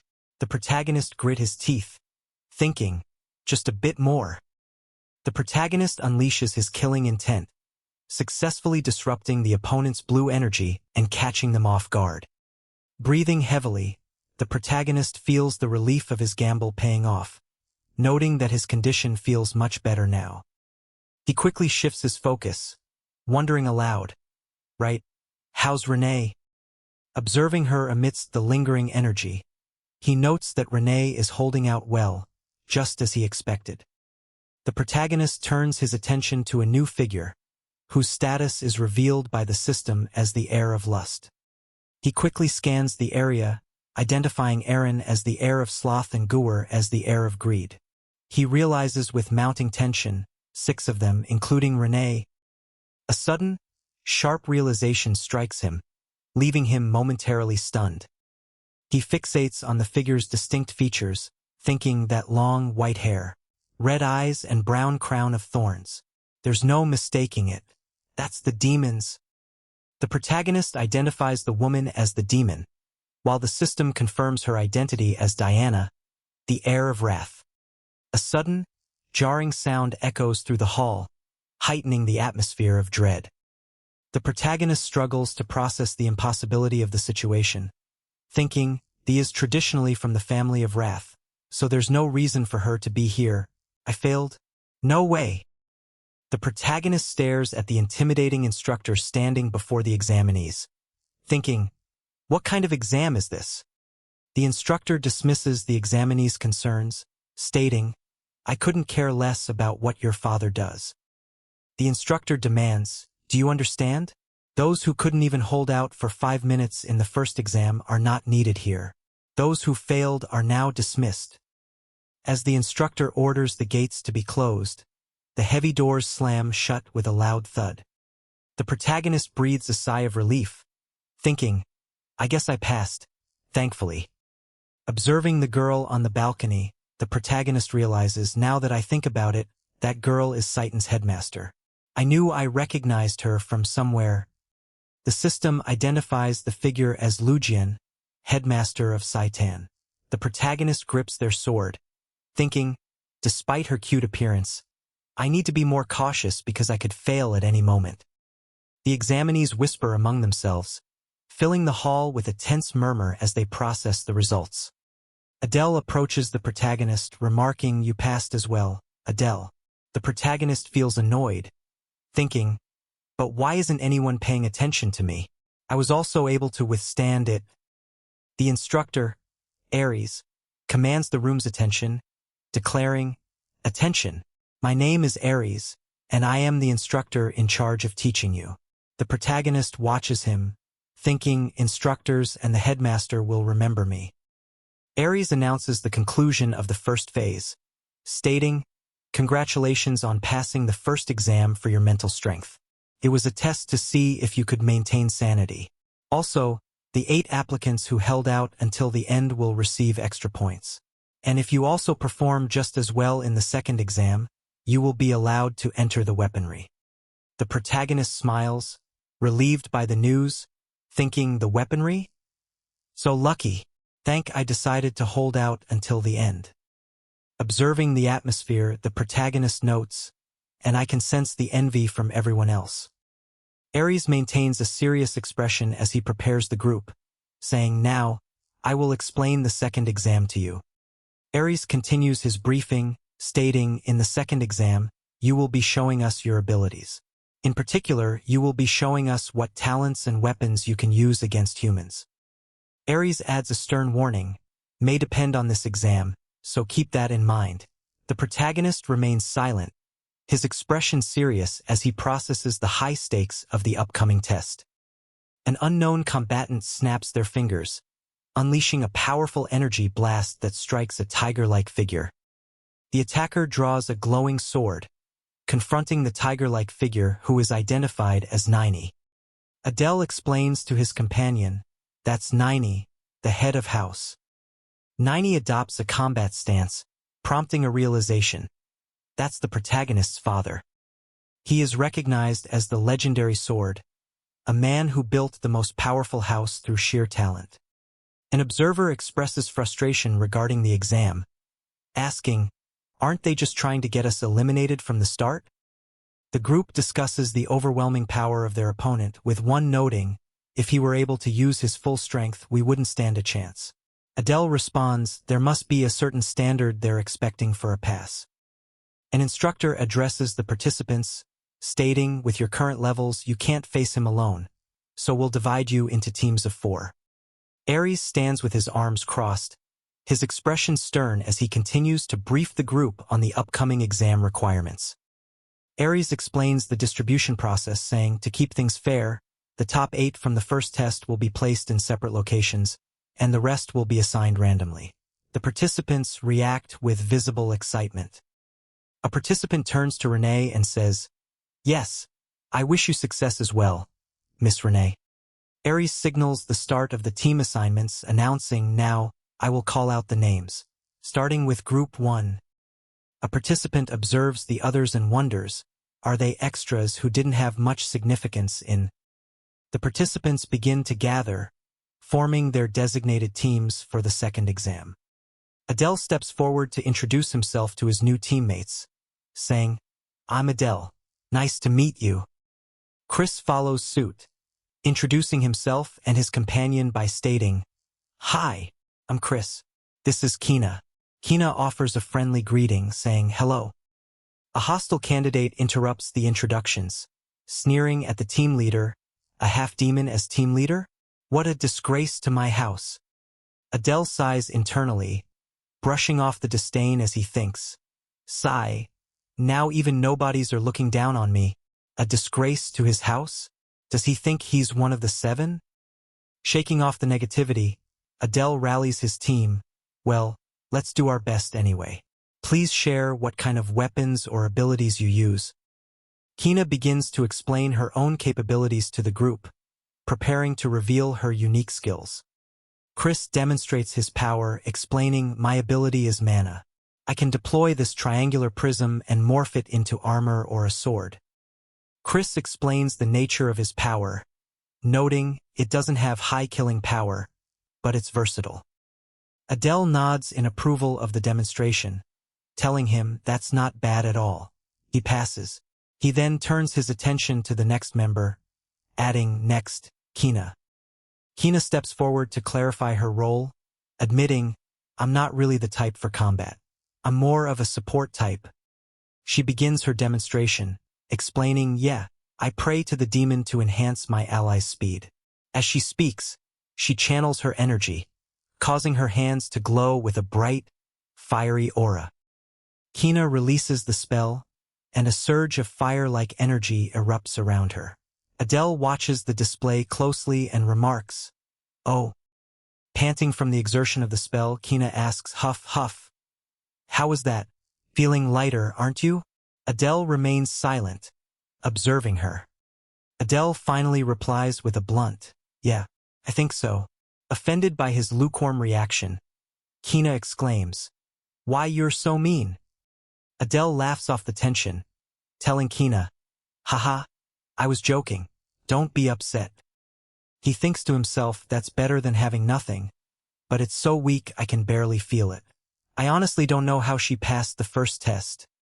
A young man stands before his companion, his body beginning to harden as he declares, my ability is...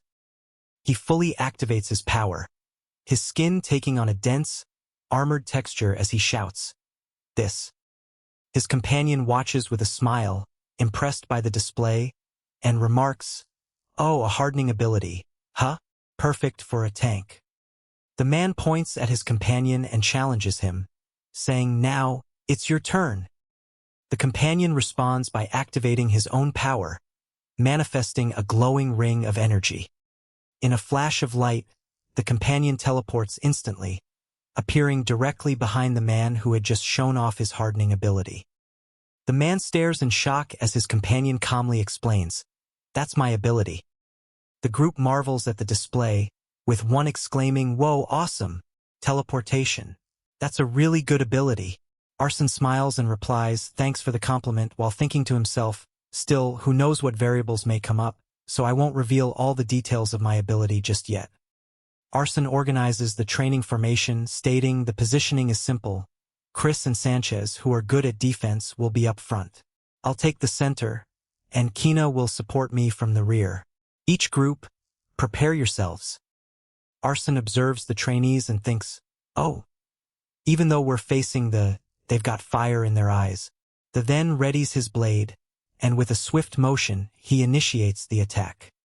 The strikes with overwhelming speed, instantly knocking the trainees back and defeating them in a single, decisive maneuver.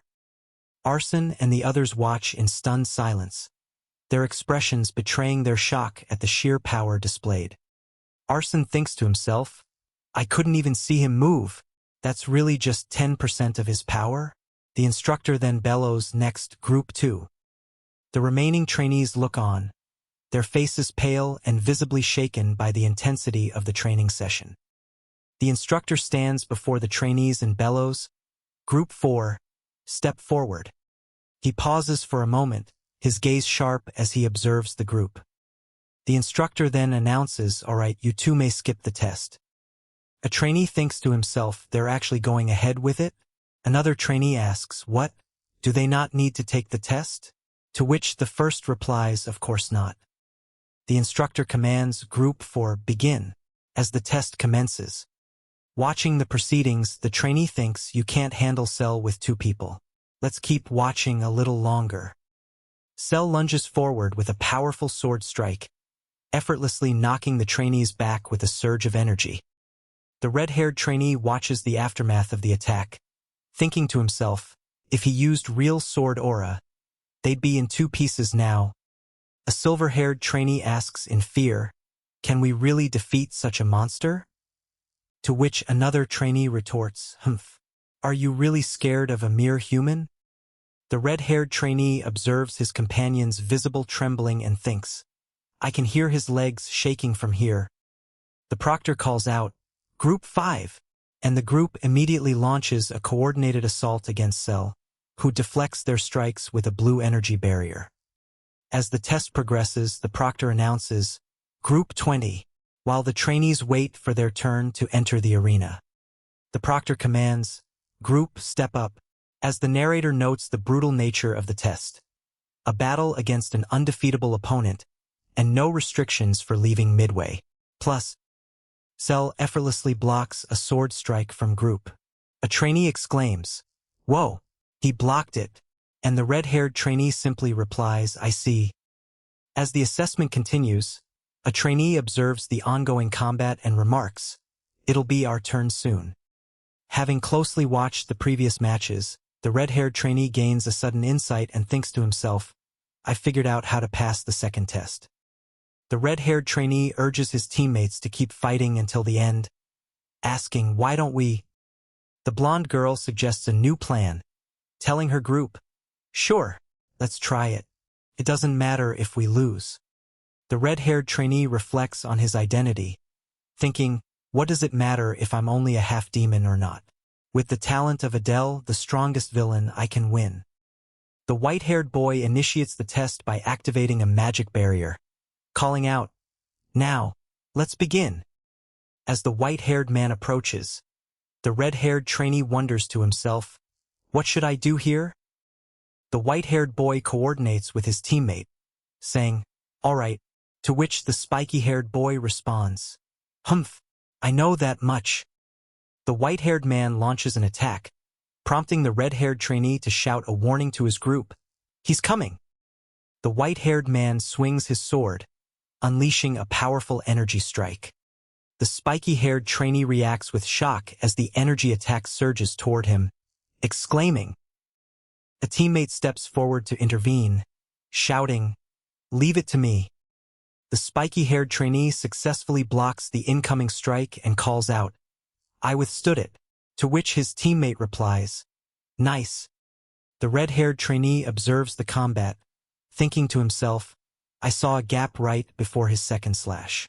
But he remains wary of the opening, concluding, it's too obvious of a gap. The white-haired man stands ready, his blade swirling with menacing energy as he prepares his next move. Chris is pushed to his absolute limit.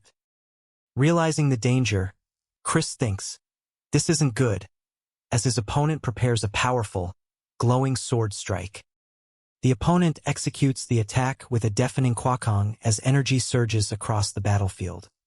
The defender struggles to withstand the blow, crying out, cuff, while realizing it's gotten even stronger. Chris shouts at his teammate in desperation, what are you waiting for? We're all going to die at this rate. We need to last a little longer. The teammate shouts at Chris in frustration, you crazy fuck. The opponent remains calm and reassures his team, I know it's hard, but just trust me one more time. As the opponent prepares another strike, a teammate warns, he's going to attack again. Chris, eyes glowing with murderous intent, thinks to himself, I'll drive a sword into his throat for sure. Chris lunges forward with his energy-infused sword, prompting his teammate to scream in alarm. He's coming, Chris. The teammate informs Sanchez, you're going to have to last without Chris's barrier this time. A shocked Sanchez stammers, What? What the hell do you Maya? Chris swings his sword with immense force, releasing a powerful surge of energy. Sanchez braces himself against the incoming attack, his face twisted in strain. The sheer force of Chris's energy-infused strike connects, sending Sanchez flying helplessly into the air. Chris immediately activates the skill position 2, instantly warping his location as Sanchez continues to fall. The combatant initiates the skill position 2, causing a surge of magical energy to designate the target. The attacker lunges forward with a dagger, shouting, Die! 90! The observers watch in shock as a powerful red energy impact erupts before them. The attacker closes the distance, landing a physical strike against their opponent. The target recoils from the assault, thinking, There's this bastard. The attacker activates the trait, Darkness, enveloping the battlefield in a suffocating shadow. A dense, swirling sphere of darkness manifests, intensifying the combat. The character reflects on the narrow escape, thinking, If it weren't for Chris' barrier, my insides would have burst. Despite the failure of the position, they find solace in the fact that their opponent remains trapped. Trapped within a pitch-black void devoid of light, the character realizes, a pitch-black space with not a trace of light. Even I can't see anything in here. However, they remain confident, adding, But I have the Fong of Darkness. Clutching the Fong of Darkness, the character asserts its superiority, thinking, In this space, it's stronger than any weapon. Determined to end the confrontation, the character prepares for a final strike, thinking, I'll defeat him with everything I've got. Sensing the incoming threat, the target turns around to face the encroaching darkness. The attacker lunges forward, unleashing a powerful strike that surges through the void toward their target. Overwhelmed by the sheer intensity of the assault, the target can only watch in awe, thinking, This guy's a total monster. The attacker surges forward, unleashing a torrent of dark energy that envelopes their opponent. Caught within the suffocating pressure of the assault, the target struggles to maintain their footing. A magical dagger materializes in the void, vibrating violently as it radiates an intense, dark purple aura. Dark orbs manifest around trapping him in a web of lethal magical energy. The attacker smirks at his cornered opponent and taunts, This time, you're the one who has been lured in, sword.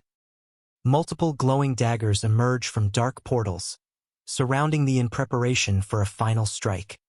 He is forced into a desperate defensive stance, parrying the relentless barrage of energy attacks as sparks fly. A dark, swirling vortex of energy erupts in the center of the combat zone, crackling with raw power. Bystanders watch the display in sheer terror, with one exclaiming, What the hell is going on in there? The attacker stands amidst the chaos and confidently declares, Looks like it's almost over. Dark energy surges around the combatant's feet, intensifying the pressure in the room. The red-haired combatant stands over his defeated opponent, who lies incapacitated on the ground as the dark energy dissipates. An observer stares at the scene with wide, shocked eyes, visibly shaken by the outcome. The red-haired victor remains standing in the grand hall, surveying the aftermath of the battle. The victor pauses amidst the lingering tension, contemplating the sudden silence that follows the battle. An ally approaches the red-haired fighter with admiration, asking, That was seriously amazing. How did you manage to do it? The fighter smiles humbly and replies, It's thanks to everyone working so well together. The red-haired fighter asks about Sanchez, and the blonde woman reassures him. He was in a bit of shock, but the instructors are helping him recover. Relieved by the news, the red-haired fighter grips his dagger and turns toward his fallen opponent, asking, Then, shall we finish this? The silver-haired observer questions. Finish it? The red-haired fighter replies, Isn't it already over? Before driving his blade into the fallen figure. As the red-haired fighter continues his brutal assault, The silver-haired observer recoils in shock, shouting, what are you doing? A spiky-haired male watches the scene, remarking, for a half-blood, you're not half bad. Still, compared to Fran, he's nothing special. A horned woman observes a glowing female manifesting blue energy, noting, his true nature will show through, no matter what. The horned woman stares in disbelief at the display, stammering, what the hell? Who's that? The horned woman stares at the glowing figure, trembling as she whispers, "There's those horns? Is that bears? Why is she looking at me like that?" Observers watch the intense standoff between the two, with one remarking, they're already in a battle of intimidation. Who's going to win, I wonder? The glowing figure walks toward the door, drawing a confused look from a nearby onlooker. A red-haired character stands with a calm expression, though a caption looms overhead, signaling, bloodlust. The spiky-haired man observes the scene with a serious, focused gaze. The red-haired man smiles faintly, confirming, yes, I am. The glowing figure stands firm, radiating an intimidating aura as she faces her opponent. The surrounding observers react with visible surprise, shouting out in collective shock. The glowing figure is revealed to be a woman from the House of Lust, identified as Laurel, marked by her blue eyes, long hair, and a single oni horn on her forehead. The red-haired fighter watches the scene in confusion, wondering why she is targeting Renee. He realizes with a sinking feeling that his deep knowledge of the human world story has left him completely ignorant of the demon world's affairs. As the horned woman turns her attention toward him, the red-haired fighter thinks, huh? Why is she calling me suddenly? The horned woman points her blade directly at him and demands, become my slave. Before the situation can escalate further, an unknown fighter leaps into the fray, launching a sudden, determined attack against the horned woman. The horned woman gasps in surprise as she is forced to block the incoming strike, their blades clashing in a sudden burst of power. A man with purple hair and a cross tattoo on his chest steps forward, his expression intense as he prepares to intervene. The unknown fighter focuses, their eyes narrowing as a vibrant blue aura flares to life around them. The horned woman blocks the strike and demands, resolve your personal problems outside. A caption notes that it is fortunate no major conflict broke out among the seven before the entrance ceremony. The horned woman in the dark robe watches with annoyance, thinking, she must be really messed up in the head. Meanwhile, the other horned woman sheathes her sword while the red-haired man begins gathering his belongings. The red-haired man stands still as someone gently wipes the sweat from his face. The horned woman in white continues to wipe the red-haired man's face, telling him, good job. The horned woman in the dark robe watches the interaction in shock and shouts, whoa, just what kind of relationship are you two in? Are you dating a half-demon? The red-haired man simply smiles and ignores the question, calling out, huh? Group 34. Step right up. The horned woman in white turns to leave, telling him, I need to go. I won't tell anyone. The red-haired man watches her depart in silence. Adele reflects on the effort required to pass his test, wondering if he appeared weak to others. Suddenly, a horned woman confronts him and demands, you, state your name. After identifies himself, the horned woman remarks, Adele. Huh? Not a bad name. Adele immediately questions her, asking, why did you call me over? The horned woman commands Adele to abandon his current path and serve her instead. She envelopes herself in a dark purple aura, thinking, now bear witness to my irrefutable appeal. Her eyes glow with magical intensity as she continues to project her charm, fully expecting to sway Adele to her side. Driven by jealousy, she thinks to herself, I will steal you and flatten that skank's nose. Adele ignores her outburst, his attention fixed on Renee nearby. He thinks, will I finally be able to see Renee's full power? I have high expectations for the children of the other seven. Renee enters a tense standoff with an armed opponent, her presence marked by a powerful blue aura. Adele watches the unfolding confrontation with intense focus, thinking, what an intense standoff. Renee strides forward, her body wreathed in a powerful blue aura as she closes the distance to the guards. An unseen observer watches the scene with amusement, laughing, ha ha ha, she's pretty funny too. The observer remains stunned by her audacity, thinking, she's just walking up to the... Renee reaches her blue energy flaring as she initiates a direct confrontation. The responds by releasing a heavy, menacing aura, his eyes glowing with lethal intent. Renee grits her teeth, her own eyes glowing as she struggles to withstand the immense pressure radiating from the... Renee grits her teeth, her eyes glowing as she strains against the crushing pressure of this aura. The stares back with lethal intent, his own eyes burning with a menacing light. He unleashes a powerful strike, but Renee successfully blocks the blow, creating a violent clash of blue energy. The red-haired man watches the exchange, his face contorting in pure shock. Renee lands firmly on the floor after the impact, maintaining her defensive stance. An onlooker cries out in disbelief, "No way. Did I see that right?" The red-haired man remains visibly stunned by what he has just witnessed. The red-haired man realizes the tactical reason behind the lack of aggression, noting, so that's why Cell didn't attack Renee as she approached. He had already identified her level of power. He turns to the horned woman and asks, "Do you mean that if all the children of the seven gathered, they could defeat the real sword?" The horned woman clarifies the threshold for victory, explaining, "But if the children have skills that surpass 10% of the..." The red-haired man watches the test unfold and concludes that the current display is far weaker than 10% of this true power. He thinks to himself, "I may be the creator of this world, but I know nothing about the demonic realm." Despite his uncertainty, he feels a surge of excitement, thinking, "But this anticipation is beating in my heart. Let's watch and see how things go." Influenced by Renee's performance, other participants begin to overcome the red-haired man happily announces, "Group 40, pass. Haha, this is easy."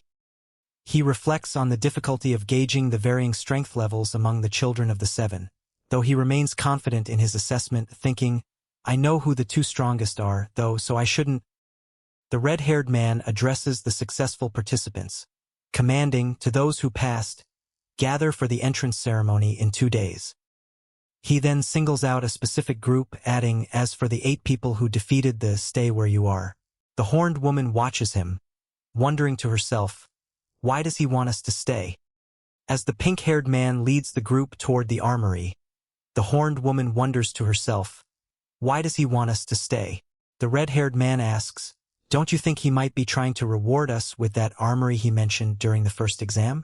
The pink-haired man confirms their suspicions, stating, "So as I promised, I will give you the opportunity to enter the armory." The red-haired man eagerly raises his hand to ask a question before they proceed. He asks the pink-haired man, "Can we exit with tons of weapons?" The red-haired man adds, "Saiten weapons sound super useful."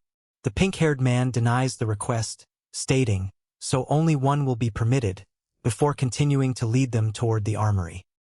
Upon reaching the entrance, the pink-haired man places his hand against the heavy door to begin the unlocking process. He activates his magic, causing a glowing magic circle to manifest on the surface of the door.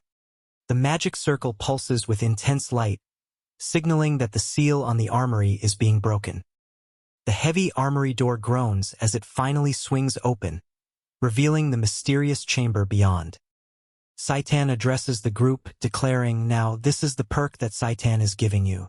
Whether you make your best choice or your worst choice is up to you." Arson stares at the entrance, questioning the nature of the facility as he thinks, "Is this really weaponry? Why does the door look like some kind of a dungeon entrance?" Saitan provides further instructions, commanding, "You may enter one by one, in the order opposite that of the second exam." He adds a stern warning to the candidates, stating, "Just in case, each of you will be inspected on the way out." Arson realizes his position in the sequence, thinking, "Wait, so I'm the last one. so he's just doing whatever he wants, huh? Meanwhile, his companion cheers. Great, I'm up first. The companion waves confidently as he approaches the wing-adorned door, ready to be the first to enter. The companion gleefully places a dark, leaf-patterned crown upon his head, exclaiming, "Haha, isn't this so cool?" An instructor directs the group toward the entrance, stating, "You'll find out once you go inside." The horned woman nods in agreement, simply saying, "Yeah." The red-haired man ponders the items, noting, "I see. Some don't have descriptions?" He questions their value, wondering, does that mean they're that worthless? He quickly reconsiders, adding, "I don't think that'd be the case since they're taking such good care of them." He expresses his conviction, stating, "I'm sure there's something special about them." The pink-haired man interrupts, reminding him, "You're the last one." The pink-haired man stands silently, waiting for the red-haired man to make his move. The pink-haired man demands a response from his companion, telling him, "If you have something to say, say it." The pink-haired man waits in silence for the other to speak. The red-haired man asks, "Could I ask what it means when an item doesn't have a description?" His companion replies, "It means that we have yet to figure out exactly what it is." The red-haired man continues the explanation, warning, "If you're lucky, you might end up with an item with amazing abilities. But if you're unlucky, you might have to suffer a curse for the rest of your life." He then walks forward toward a new area. Stepping into the room, he discovers a collection of mysterious items displayed within glowing cases. Arson examines the glowing display cases with genuine amazement, remarking, "Whoa, this is crazy." He pauses before a particular weapon, adding, "This spear looks pretty unique. Let's take a look at the description." The interface reveals the item's details, identifying it as the twin, a weapon once wielded by an unnamed demon to hunt serpents. The item's properties are revealed. When infused with a certain amount of mana, the forms of two serpents emerge. He reflects on the item's underwhelming nature, thinking its description makes it sound so important, but its abilities aren't all that great. Inspecting the starlight, he dismisses it, noting, "And I already have my daggers, so I don't particularly need them." The system identifies the orb as a tool used by a skilled astrologer to illuminate surroundings with starlight. He walks away from the display, reasoning, "It's not very compatible with me since I use the dark element. I might be able to use it as a torch, but I'll pass."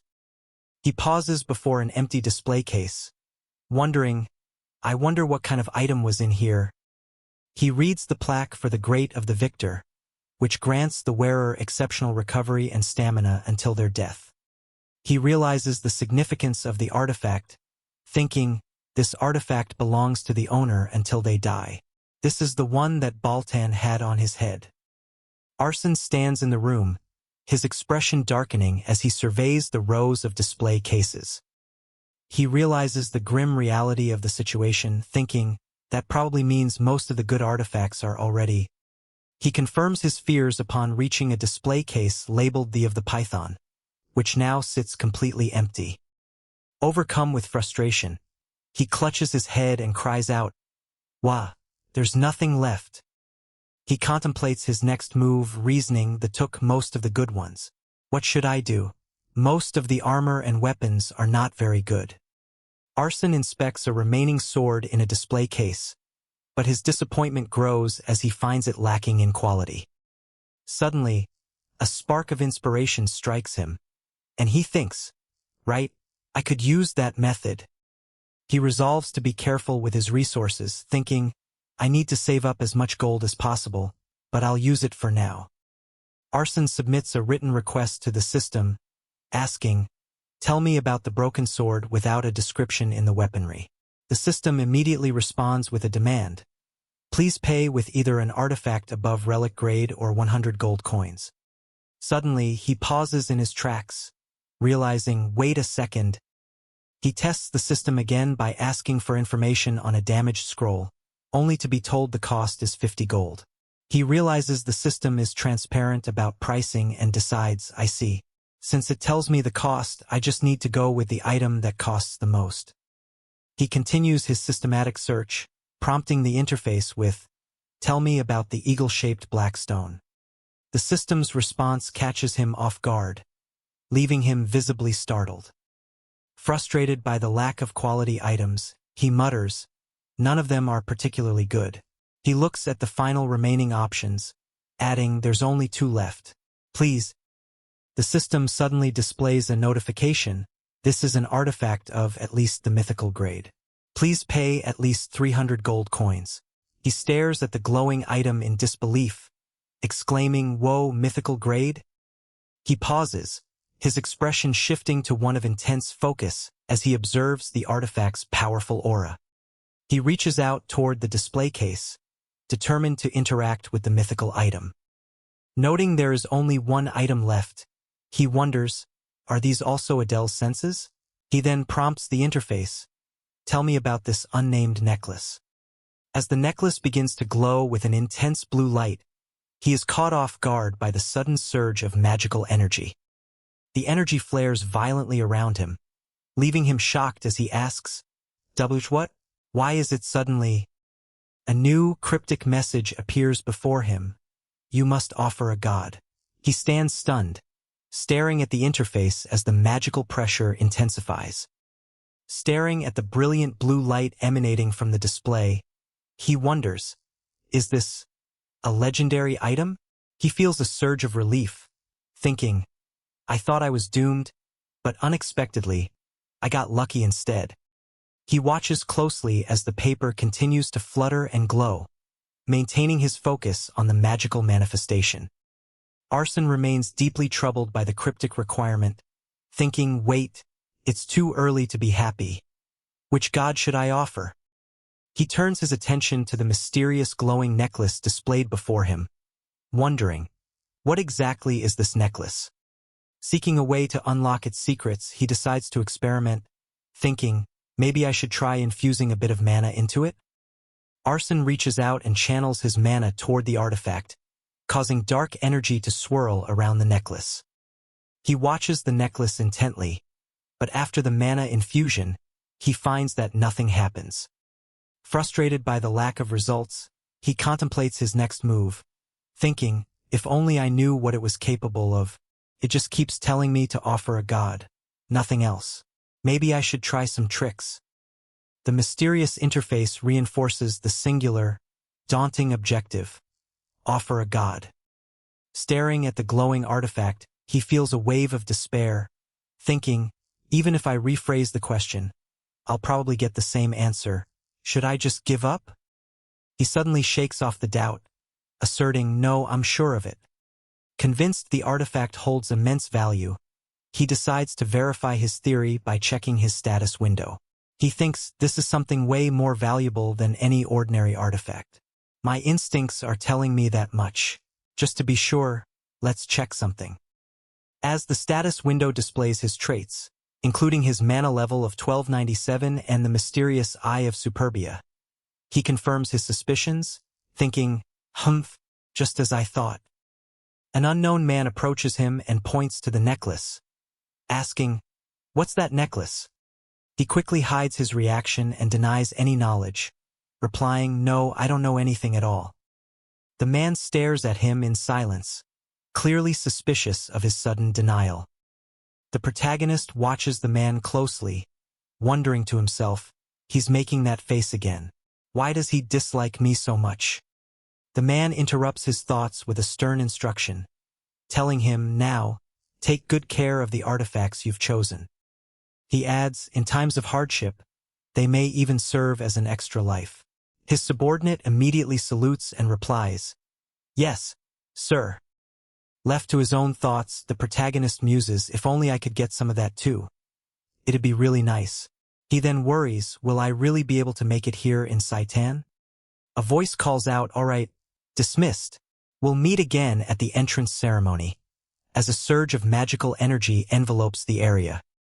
A man wearing a crown approaches him with a friendly smile, asking, haha, sorry, was I too rude when we first met? Surprised by the encounter, the protagonist asks, Baltan?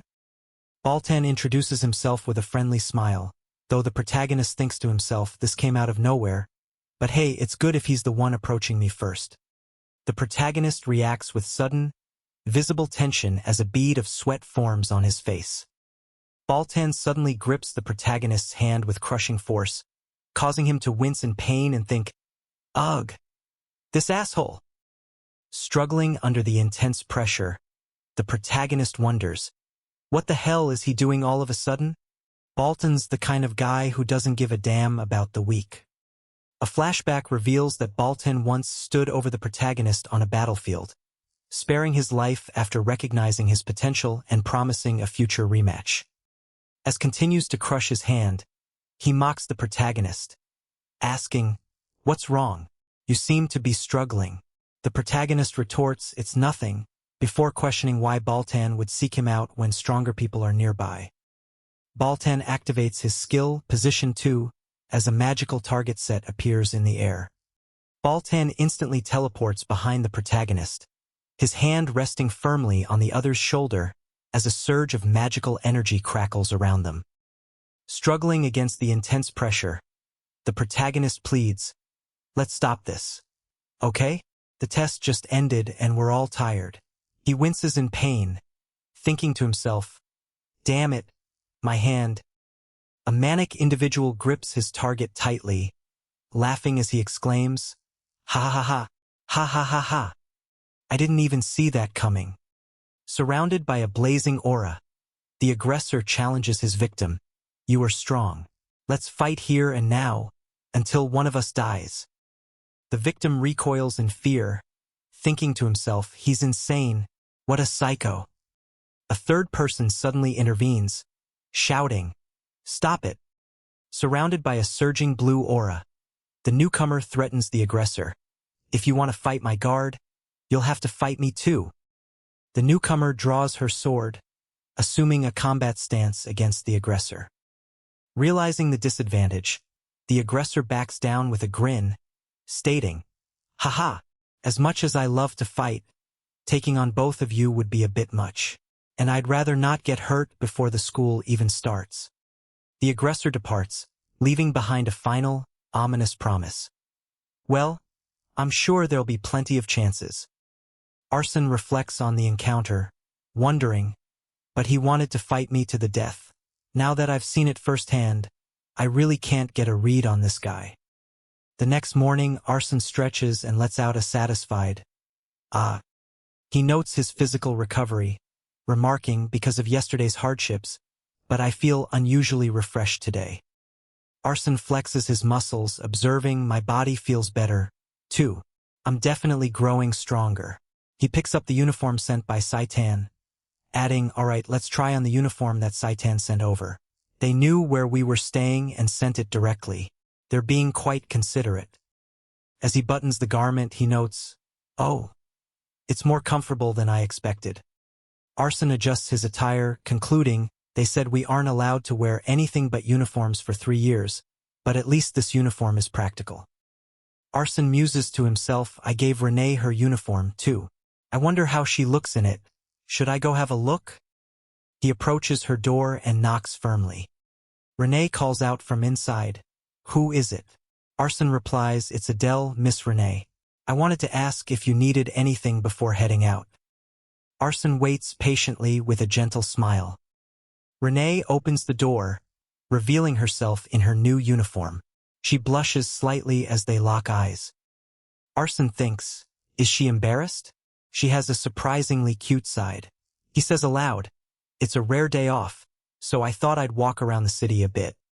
Arson bows politely, adding, "Take time to rest as well, Miss Renee. I'll take my leave now." Renee stops him, questioning, "Wait, you have something you need to do, don't you?" Renee asks, "You have something you need to do, don't you?" Arson, visibly confused, responds, "Excuse me? Something I need to do?" Renee stares intensely at Arson, her expression serious as she waits for his reaction. Renee cuts through his confusion with a single word, "Guard." Arson realizes his mistake, thinking to himself, "I forgot about that after getting too excited at the thought of resting alone." Renee looks toward him, her cheeks flushing with visible embarrassment. Arson closes the door with a soft tack, resigning himself to the reality that his day off is officially ruined. The scene shifts to the bustling capital city, where people move through the streets beneath a clear sky. While reconstruction is still underway in the outer regions of the capital, Arson walks through the area. Arson smiles as he engages in a conversation with someone nearby. Skewers sizzle over an open flame at a market stall. A customer approaches the stall and asks, "Oh, what kind of skewer is it?" The vendor replies, "It's a skewer of seasoned buck and vegetables." The customer's companion thinks, "I wonder if it's kind of like chicken skewers." As the customer orders, "I'll have 2, please." "Thank you." The companion begins to eat one of the skewers. Observing the companion's reaction, the customer thinks, to think someone as stoic as Renee can make a face like that. Renee and her companion walk together through the bustling market. While walking, the companion notices a large statue standing in the middle of the street. The companion stops to examine the figure, thinking, "A giant statue in the middle of the city? Who is she?" The stone statue stands still, its weathered face looming in the dim light. Suddenly, the statue's eyes flare with an intense, supernatural glow. Adele is caught in the sudden surge of energy, his body surrounded by a vibrant green aura. The statue projects a powerful beam of light directly toward him. Adele reacts in shock as the necklace he wears begins to glow in response to the incoming energy. He inspects the jewelry, thinking, one of the jewels on the necklace has turned gray? What on earth is? Adele remains bewildered by the sudden transformation, wondering, what on earth is happening? An unidentified person interrupts Adele, demanding, "What are you doing, Adele? Why did you suddenly pull out your artifact and start looking at it?" Adele wonders to himself if he was hallucinating, but he remains convinced, thinking, "No, I definitely saw light coming from the statue," and the color of the necklace changed. He realizes he was the only witness to the phenomenon, while his companion looks at him with confusion. Adele reflects on the frustration of his search, noting, even only ever received vague answers like, "Offer a god." He focuses his attention on the mysterious stone statue holding a sword, hoping to find a clue. Determined to uncover the truth about his necklace, Adele tells his companion, "Let's hurry. The entrance ceremony is about to start." She agrees and they prepare to depart. As they arrive at the ceremony, a student expresses disbelief at the sight of the school's leader, exclaiming, "I can't believe that little kid is our headmaster."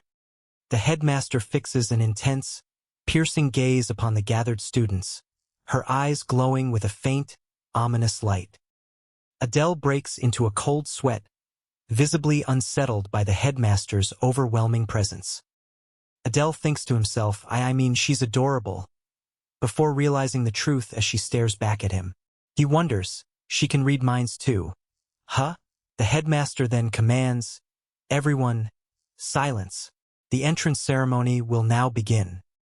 Instructor steps forward with his arms crossed, addressing the assembly to officially commence the proceedings. As the atmosphere in the hall settles, the students stand in disciplined silence, waiting for the ceremony to unfold. The headmaster concludes her brief opening speech, signaling the transition to the next part of the ceremony. An official calls out, "Top cadet, runner-up, please go up to the stage." The two students step forward to receive their recognition. An observer watches the ceremony, noting that the expected students have secured their positions and that Renee appears completely unfazed by the proceedings. The observer reflects on Renee's true motivation for enrolling, believing it to be revenge for her mother rather than any desire for academic competition. He resolves to ignore external opinions and focus entirely on his own objectives.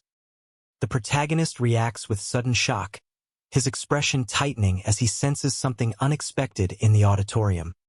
He internally bristles with annoyance, thinking, "It's this creepy guy again. What's with this stalker?" An official's voice commands from off-panel, "Top cadet, please step forward." Diana, the top cadet, steps forward into the spotlight before the gathered audience. The crowd murmurs in awe at the sight of the demon's daughter, Diana, wondering who could possibly challenge her now that she has secured the top position. Diana declares, "Shall wipe away our disgrace and pledge to rebuild the demonic realm." As her oath echoes through the hall, the atmosphere shifts dramatically. The protagonist swallows hard, feeling the palpable anger radiating from those who lost their homes and families to humans, and fears what might happen if his own identity is discovered. The protagonist remains paralyzed by fear, thinking, if anyone finds out I'm of the arson bloodline. Even thinking about it is horrifying. A dark, chain-like structure looms in the shadows, its metallic surface glinting with ominous, glowing particles. The entrance ceremony officially concludes, leaving the grand hall echoing with the finality of the announcement. A red-haired student checks his assignment and announces, "Let's see. I'm in, Class A." The scene shifts with an abstract, grid-patterned background. The red-haired student informs Renee, "You're in Class C, Miss Renee. Honestly, I didn't want us to be separated." To which she sharply retorts, "Wipe that smile off your face." Renee asserts her authority, reminding him, "You're still my guard, so you better come when I call for you." The student reluctantly agrees, thinking to himself that he would rather not.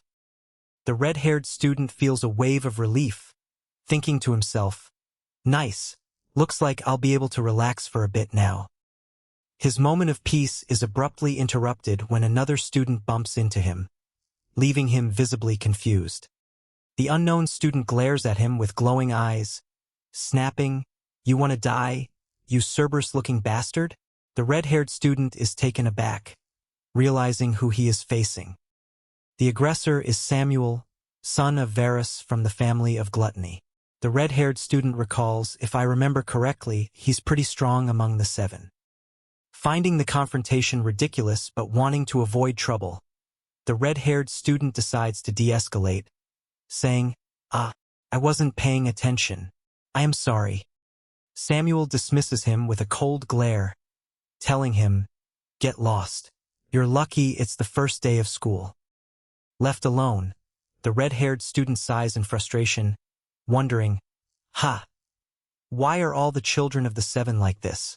Surely there's no chance Baltan is in Class A2, right? Tensions flare in the meeting room as an instructor slams their hand on the table, demanding, "So you refuse to believe me?" The instructor persists, clearly frustrated by the lack of trust from the others present.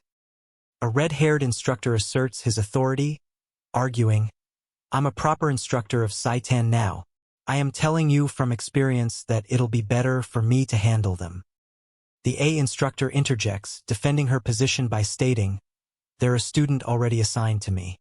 You can't just walk all over me like this." A commanding voice cuts through the argument, ordering, "Enough.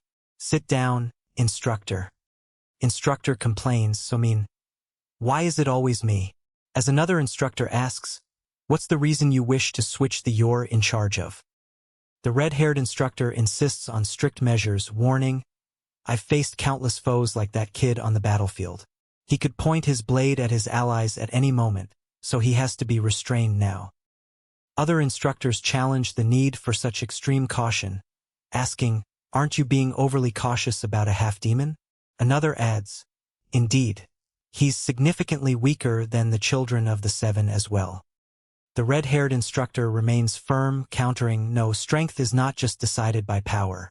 His ability to attempt bold things, and his calmness was no less than that of the seven." The instructor continues to evaluate the student, asserting, "His ability to attempt bold things, and his calmness was no less than that of the seven." The other attendees listen intently to the ongoing assessment. The speaker clarifies their position, stating, "That is why I wish to handle Class A." A man with purple hair speaks up, his expression serious as he addresses the room. Another individual shouts in response, clearly agitated by the turn of the conversation. The tension escalates as one woman accuses, "So in the end, you just mean that you can't trust me." The pink-haired girl sighs, replying, "I'm sorry if I made you feel bad," before snapping, "When will you stop treating me like a kid?" The argument is abruptly cut short when a commanding voice calls out, "Enough." The room falls into immediate silence as everyone turns their attention to the head of the table. The instructors continue their discussion, with one stating, "I understand your concerns, instructor." She then directs her colleague, "Instructor, pay special attention to that child named Adele," to which the other instructor simply replies, "Understood." The meeting is officially brought to a close as the head instructor commands, "Now we can conclude the meeting. Instructors, go to your classes and greet the children." As the room clears, one individual is left pondering, "Why am I?" In the hallway, a horned female instructor laughs, "Hoo hoo hoo," while the red-haired male instructor thinks to himself, "I guess it's a relief it's not Diana?" The red-haired instructor turns to the horned woman and asks, "Did you follow me all the way here?" The horned instructor responds with a smug grin, "Oh ho ho, how wonderful. I will bestow upon you the privilege of being my slave here." The red-haired man can only sigh internally, thinking, "There she goes again." A blue-haired student suddenly interjects, glaring at the horned instructor as he threatens, "If you don't shut up, I'll kill you." The horned instructor is visibly taken aback by the student's blunt hostility, simply reacting with a shocked, "Huh?" The horned instructor snaps back at the blue-haired student, shouting, "What are you saying, you adolescent brat?" The tension in the hallway abruptly shifts as the scene transitions to a classroom setting. Students sit in their desks, waiting for the lecture to begin. A red-haired student sits quietly, observing the room. A woman claps her hands together to grab everyone's attention, announcing, "Welcome, everyone. I'm the instructor in charge of Class A." She smiles brightly at the class, introducing herself by saying, "Instructor in charge of Class A, Idea. Remember my name." Idea continues her introduction, adding, "To introduce myself, I am your senior." The instructor continues, "And people call me the Legion of Calamity."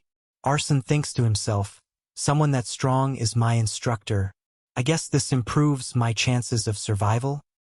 Idea gestures toward the chalkboard and announces, "My introduction is done."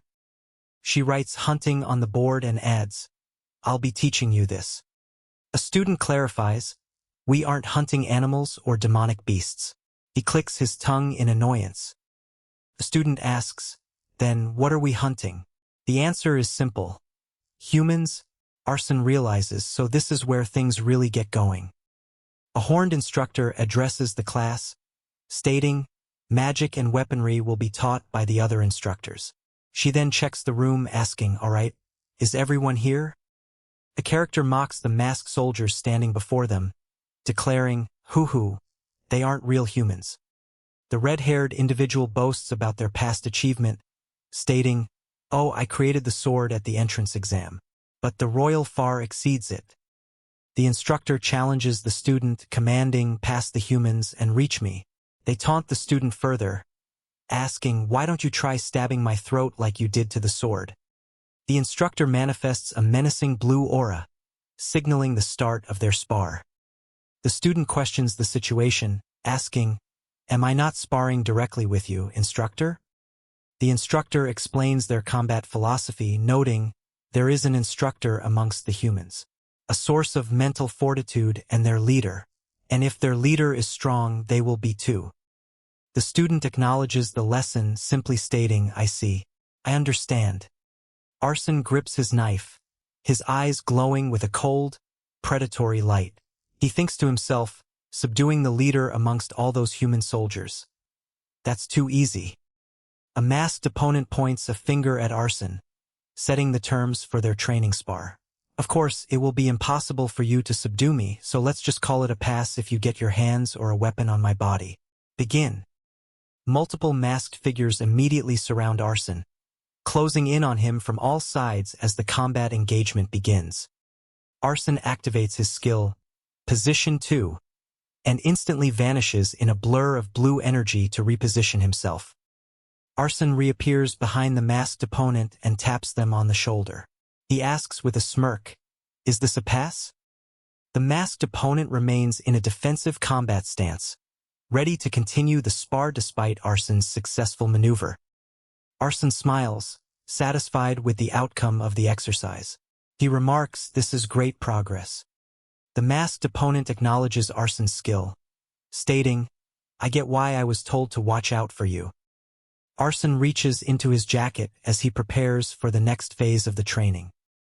The instructor moves through the training ground, causing a nearby cadet to react with shock. Heavy breathing echoes across the training grounds as the intensity of the session rises. A cadet shouts, "Die!" as he lands a strike on a masked opponent.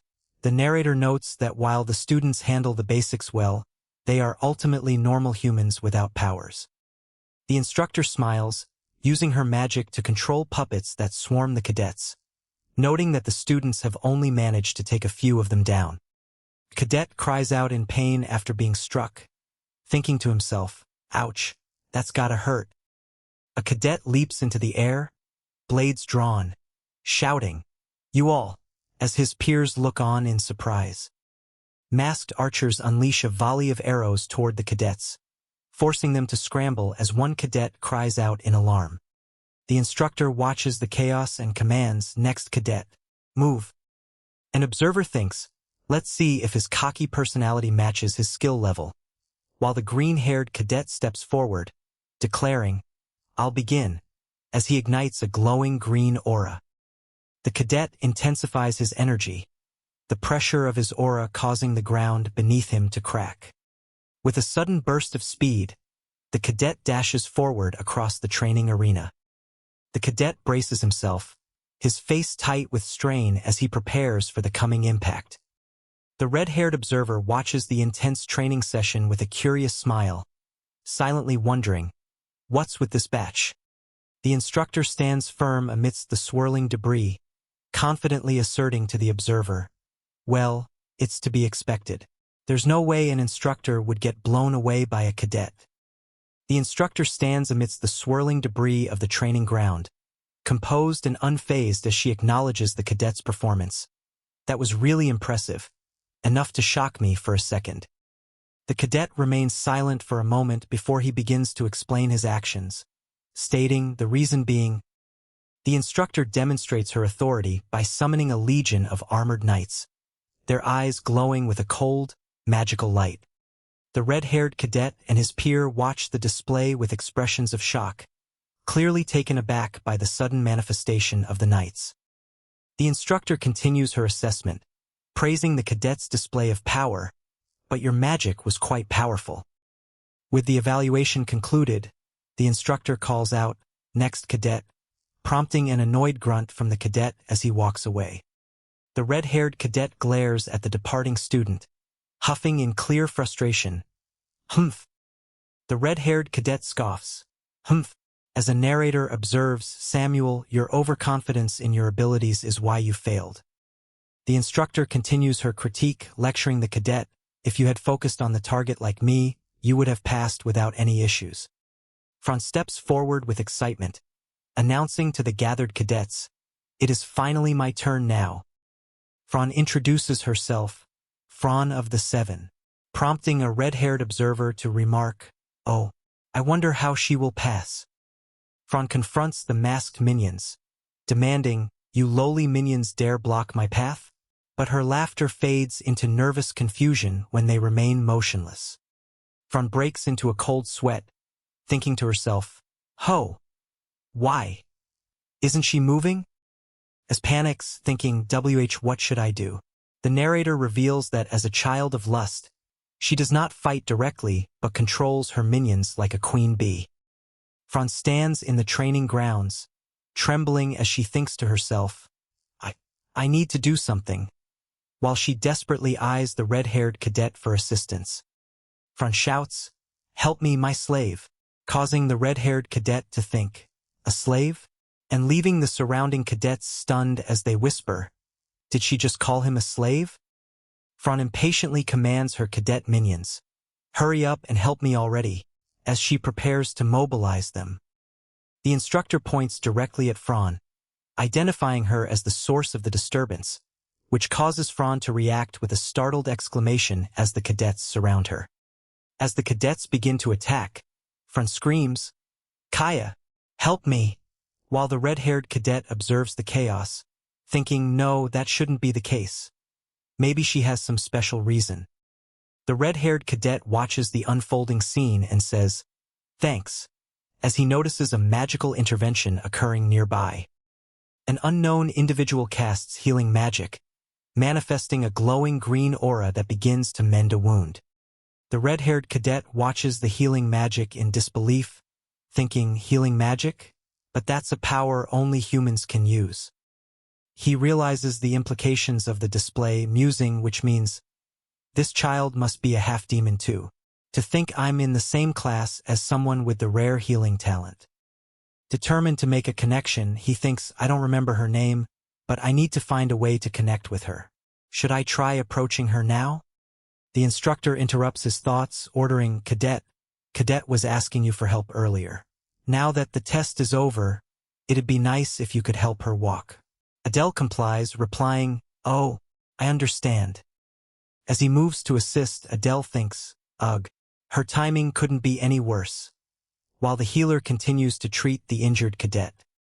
The healer impatiently prompts the patient, please get up already now that it's over. She then turns her attention to Adele and confronts him, asking, did you see everything? The instructor signals the end of the session, ordering the cadets, all right, let's clean up. Everyone, gather around. As the group assembles, the instructor provides feedback on their performance, stating, I had some expectations, but the results were as expected. Still, good work on your first lesson. The instructor continues to address the students, emphasizing, it's important to experience things like this to get a sense of where you stand. As the lecture proceeds, the instructor adds, where you make mistakes, prompting a student to react with an annoyed TSK. The instructor finishes the thought, stating, and what your limits are. A student reflects on the school's philosophy, noting that while the Imperial separate students by ability, Saitan relies on random placement, making synergy essential.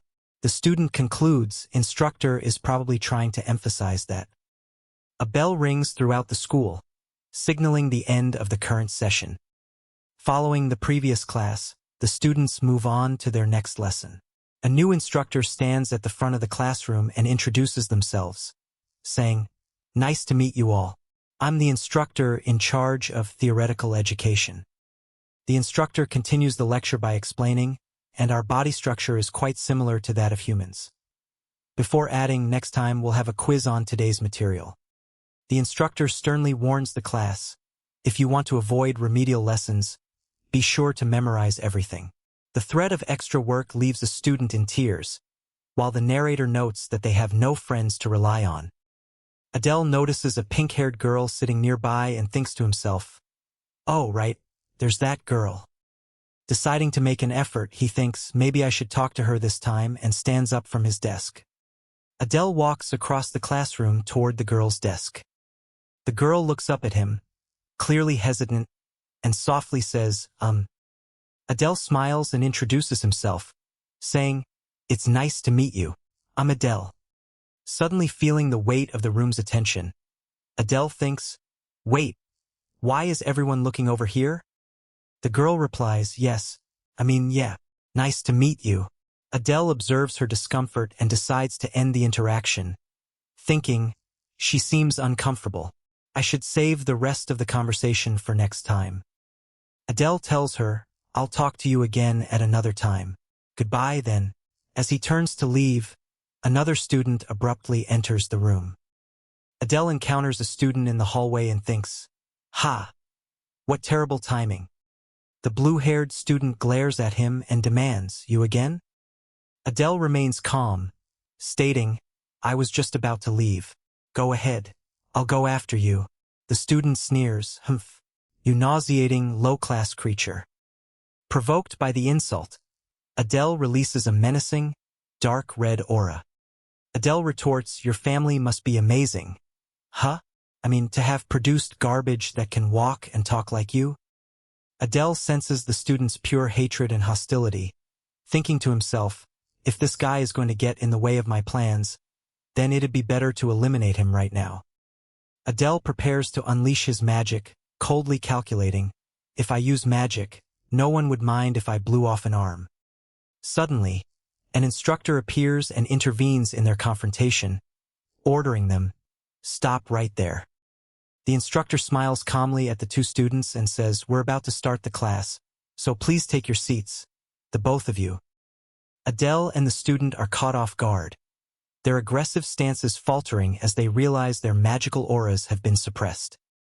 Adele observes the instructor with suspicion, thinking, even if the sudden appearance is one thing, Mai and Samuel's abilities got deactivated. Who is this instructor? The instructor maintains his composure and directs them again, stating, "Now then, I need to introduce myself, so please return to your seats."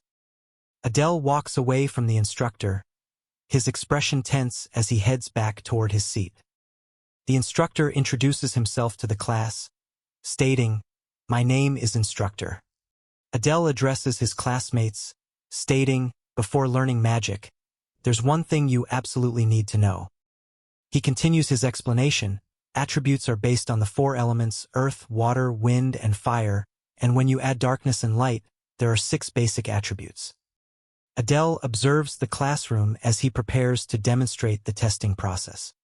The instructor stands at his desk and explains the procedure, saying, "So in today's class, when you place your hand on this orb, the color will change to indicate it." The instructor directs the students to line up, while Adele thinks to himself, "Might as well get a read on the others too. I'll stand near." The instructor then tells a student to place their hand on the orb, to which the student agrees. After the student touches the orb, the instructor evaluates the result and announces, "That's Earth attribute." Next, Adele watches the rapid pace of the testing and thinks, "Is it already my turn? They go through this faster than I thought." The instructor calls out, "Cadet?" Adele confirms his identity, though he wonders internally how the instructor knows his name. He places his hand on the orb, which immediately begins to glow. A student in the classroom speaks up, announcing their presence. The lesson continues with the definition of the gray attribute, noting, "The gray color represents chaos." Adele acknowledges the information, thinking to himself, "I understand. I've never heard of this attribute before. I don't think I ever wrote about it in the novel." The lecture defines the nature of this mysterious power, stating, "The foundation of magic that goes against providence." Adele contemplates the revelation, muttering, "Gray, huh? Defying natural law." As repeats the phrase, "defying natural law," a person with glowing eyes appears directly behind him, observing him closely. A female student with horns looks on with a startled expression. She dismisses the current topic, stating, "That's not the important part." She presses the red-haired student, asking, "Thinking?" He explains his stance, "I just don't have the temperament to tolerate being picked on. It's not like outside forces can get into Saitan anyway." He continues, "So, I figured it'd be fine?" The female student retorts, "Ha! Do you really not get it?" She clarifies the gravity of the situation, stating, "This isn't a matter between demons." Left to his own thoughts, the student wonders, what was she trying to say? Was she warning me because the Samuel family is known for brutal revenge? The red-haired student shifts his focus back to the room, remarking, "Anyway, it's the last class, so let's focus. Come to think of it, this time's instructor is..." A sudden, loud slam interrupts the classroom atmosphere. The unknown individual who interrupted the class declares, "You lot are pathetically weak." He continues his challenge to the students, stating only 10%, no 5% of their power, all but 8 groups were wiped out.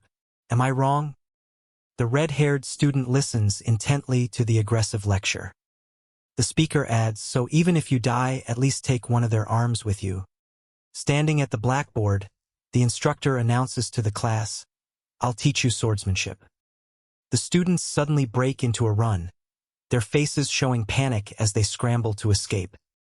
The instructor continues his lecture, shouting, "The foundation of swordsmanship is stamina." Exhausted cadets struggle through their training, with one complaining, "Huff, puff, I feel like I'm dying." Another cadet adds, "How long do we have to keep running?" Isn't this the 30th lap? The instructor interrupts their run, shouting, "Hey, you two! Who told you to use mana while running?" The cadets freeze in surprise as their mana usage is exposed. The instructor sternly commands, "You two, start over from the beginning." Dismissing the successful group, the instructor announces, "Cadets who completed 50 laps, head to your assigned dorms." The instructor turns to the remaining students, warning, "Those who didn't finish in time, extra lessons for you." A red-haired cadet sighs in relief, thinking, "Phew, that was a rough day. Guess I'll head to the dorm now." As the cadet walks away, an unknown person suddenly grabs his shoulder, leaving him startled. The cadet stops in his tracks, staring in disbelief as Renee appears before him. He wonders to himself, "Why is Renee here?" The cadet remains fixated on her presence, still questioning her sudden appearance. The cadet greets her, saying, "Ah, it was Lady Renee. Were you on your way to the dorm?" Renee simply replies, "Yeah." He continues the conversation by asking, "How was your first day of class?" When remains silent, he probes further, "Did someone in class get on your nerves?" The narrator notes that the situation looks easily misunderstood. Renee abruptly tells him, "You're lacking," leaving him confused. Renee clarifies her criticism, stating, "Your training is lacking. Let's do a cool-down workout together." As she insists on the workout, the cadet sighs internally, thinking, she really doesn't get tired, huh? Renee pauses, her gaze fixed on the cadet as she waits for him to acknowledge her suggestion. The cadet looks around the training area, remarking, "Oh, this place is pretty spacious." He eyes the heavy training equipment and mutters, "It looks quite heavy." Straining under the immense weight of the barbell, he lets out a guttural, "Earth." Adele collapses to his knees, thinking, I guess Adele's body, having been cooped up all his life, still can't handle this. Meanwhile, Renee continues her own training, casually lifting the heavy barbell. Adele offers a strained, weary smile, clearly feeling the physical toll of the session. The scene shifts to the exterior of the training facility under the clear sky.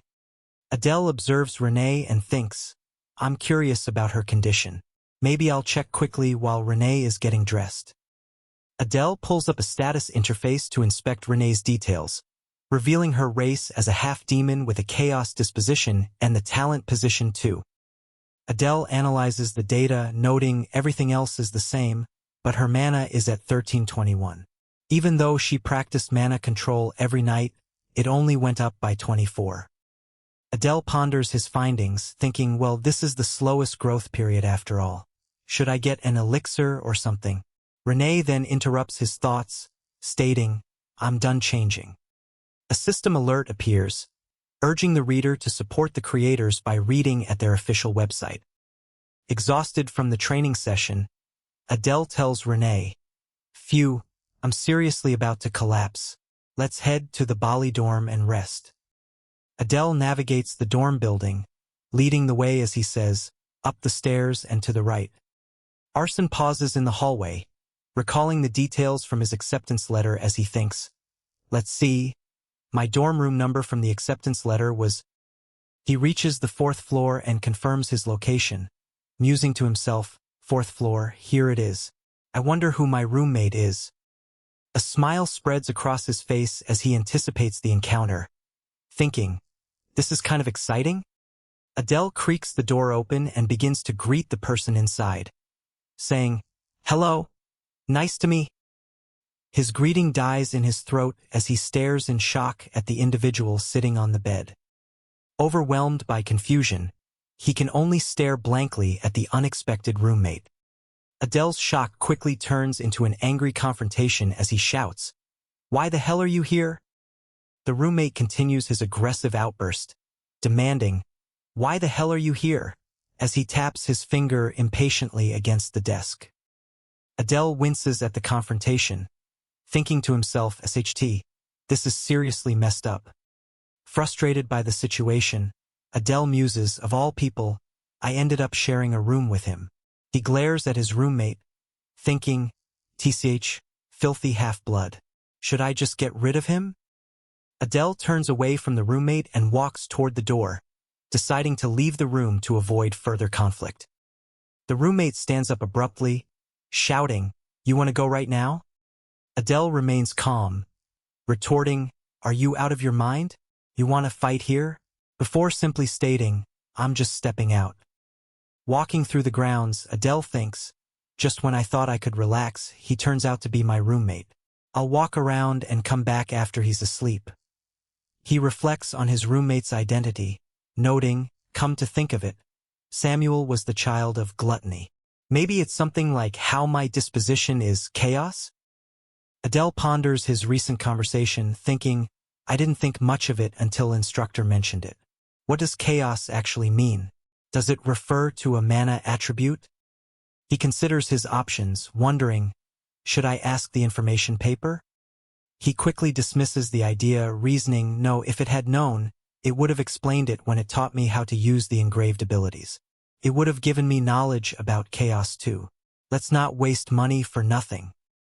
Adele sighs to himself, frustrated by his lack of answers, thinking, ugh, it's so frustrating not knowing anything.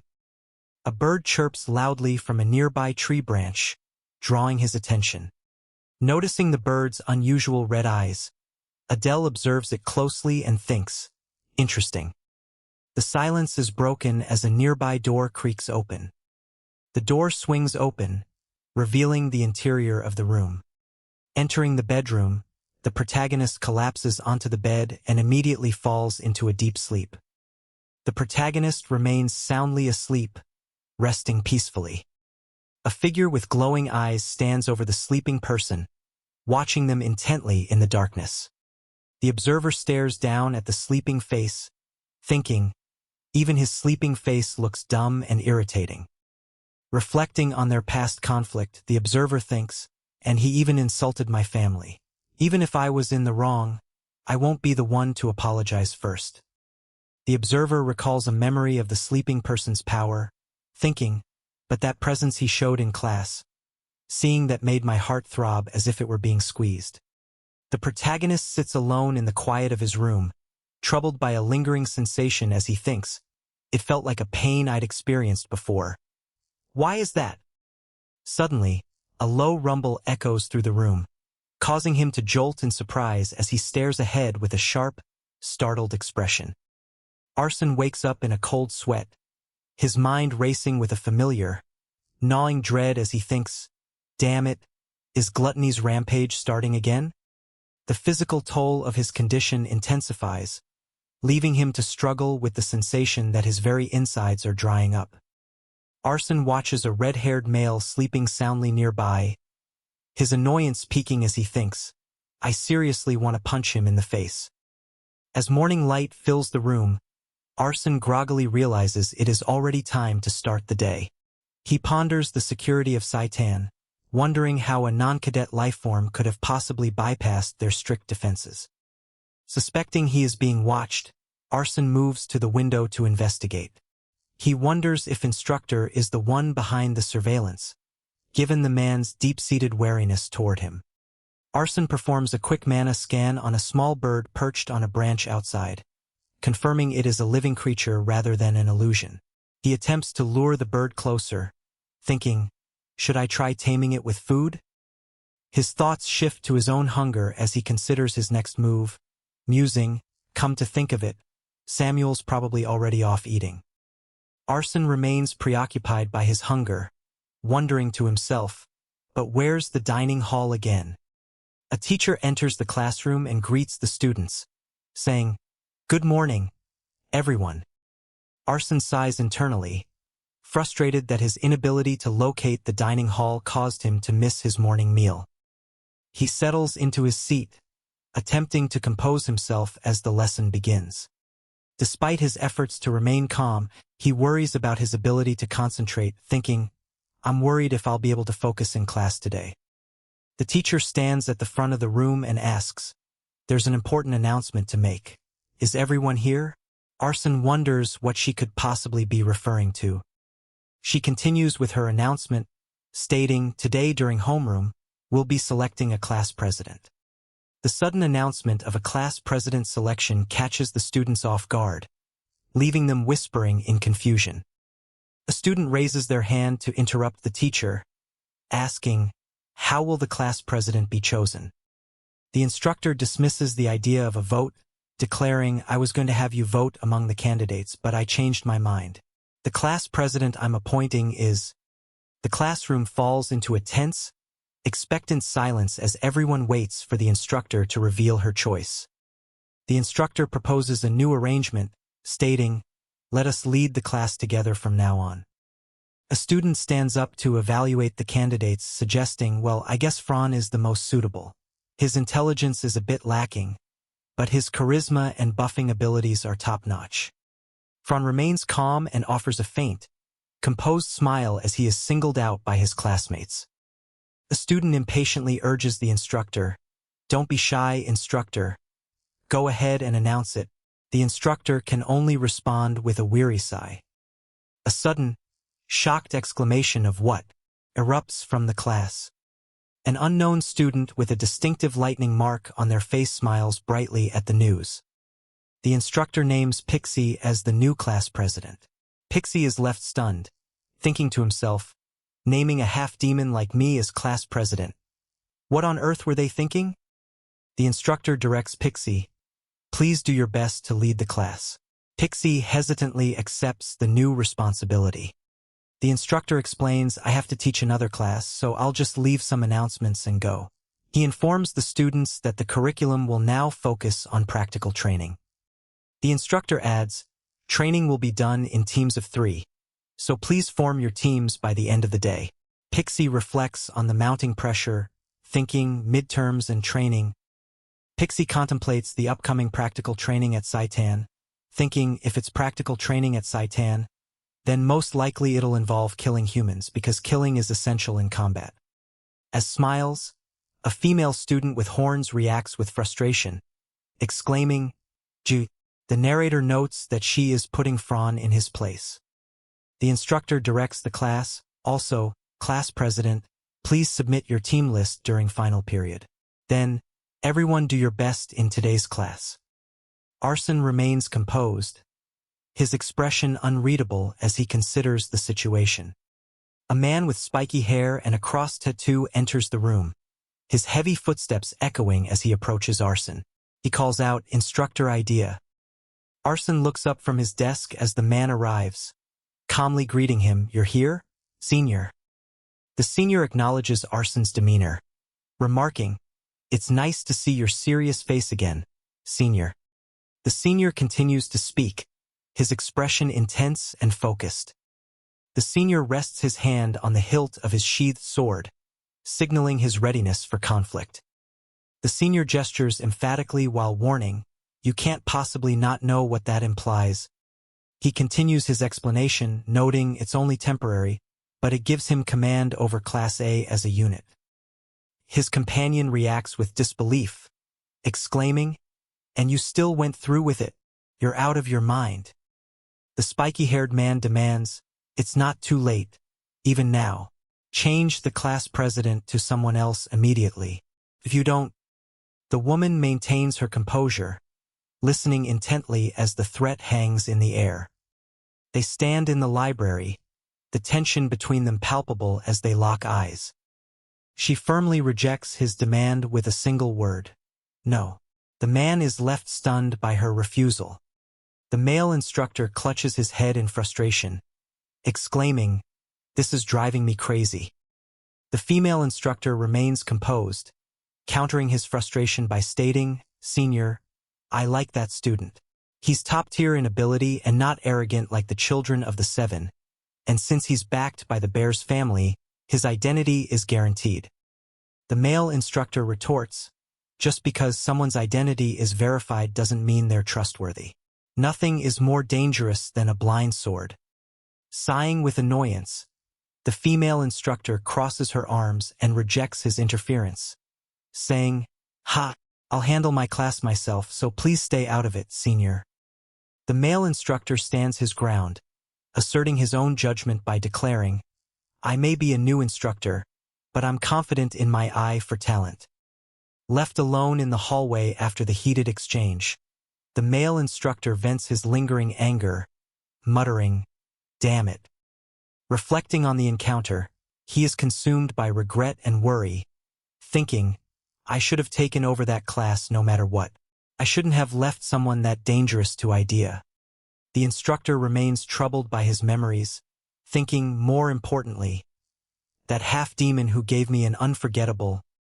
He stands lost in deep contemplation, his hand pressed against his mouth as he processes his concerns. With a sharp movement, he shifts his focus back to the classroom. The instructor maintains a stern, watchful gaze over the students. He issues a cold command to his subordinate, keep watching him.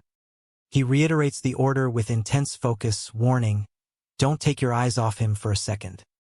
Nearby, the class president observes the others forming teams during the break and reflects on his isolation, thinking, still, I'm the class president, yet no one's asked me anything. Is it because my face looks shady? Samuel dismisses the concern, stating, I don't really care. As long as you don't hold me back. The class president watches the interaction and thinks to himself, ugh, even someone like him found teammates, why is no one coming to me? The protagonist fidgets nervously, thinking to himself, I guess I have no choice. Nearby, a pink-haired student stands alone, lamenting her isolation as she thinks, no one's going to approach a half-demon like me first anyway. Determined to find a teammate, the protagonist approaches the student and says, hello. The sudden approach startles the student, who exclaims, ugh. Caught off guard, she lets out a nervous hiccup. The protagonist maintains a friendly demeanor and asks, have you found a team yet? The student stares back at him with an anxious expression, clearly unsettled by the direct question. Luna looks visibly flustered by the sudden approach, stammering, that's a bit. The protagonist leans in, his eyes glowing with a menacing red light as he calls out, Luna. He continues his recruitment pitch with a chilling smile, stating, there's not much time until final period, and we're both half-demons, so we should get along well. Luna recoils in fear, letting out a small eek. An unidentified student interjects with a skeptical tone, questioning, what's so excellent about it? The student continues, mocking their lack of a team with a condescending, ho ho ho, looks like you still haven't formed a team. All right, I'll accept you both, so come serve under me. They dismiss the arrogant offer immediately, retorting, we just finished forming our team, so please leave. Luna, having overheard the entire exchange from nearby, confronts them with wide, anxious eyes, declaring, don't be ridiculous. I heard everything from behind. She maintains her defiant stance against the class president, adding, I still can't acknowledge your position as class president. The horned student smiles confidently at the group, clearly enjoying the tension in the room. The red-haired student arrogantly declares, the true leader of this class is me. Ho ho ho. She must always consult me before making any decisions. Turning to the others, the horned student adds, trust your leader and follow me. 1 week later, the protagonist checks their status screen, noting that their mana has increased from 1321 to 1332. Despite the progress, they think to themselves, I need to get an elixir soon or something. Reflecting on their training, the protagonist thinks the mana is one thing, but I still have no grasp on the chaos attribute. The red-haired instructor stands with arms crossed, observing the students in the classroom. The protagonist considers their equipment, thinking, on top of that, Crete's solitude is becoming unstable, so I probably need to carry it with me at all times now. A student with a lightning bolt mark on their face looks toward the protagonist and smiles.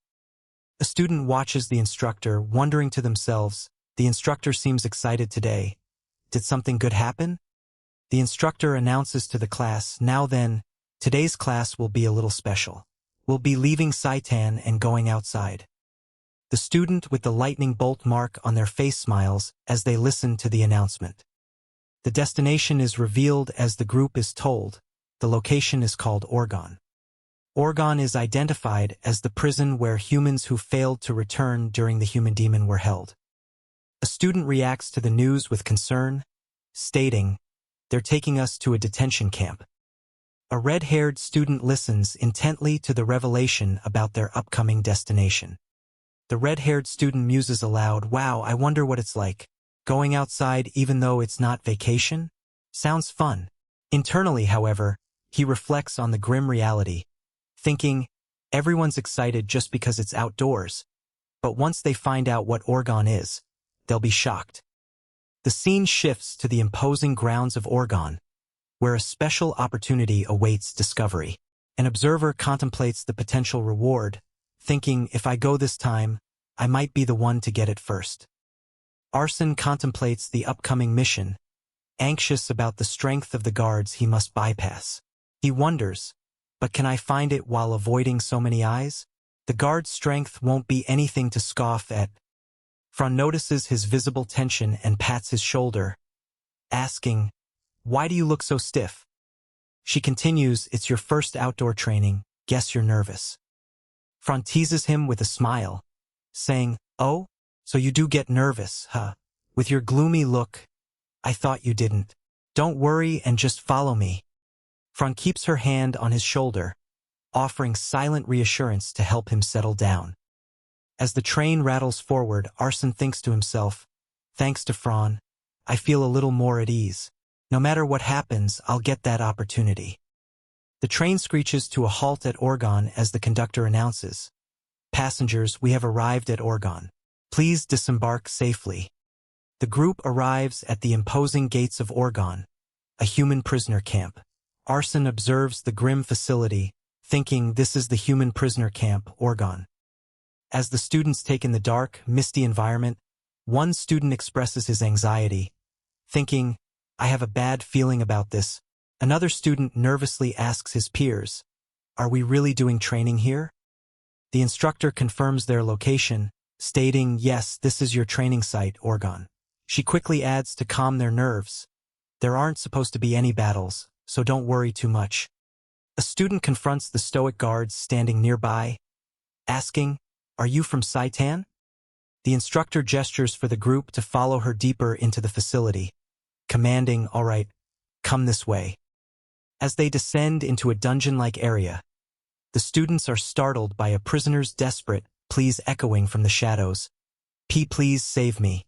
I don't want to die. Please let me out."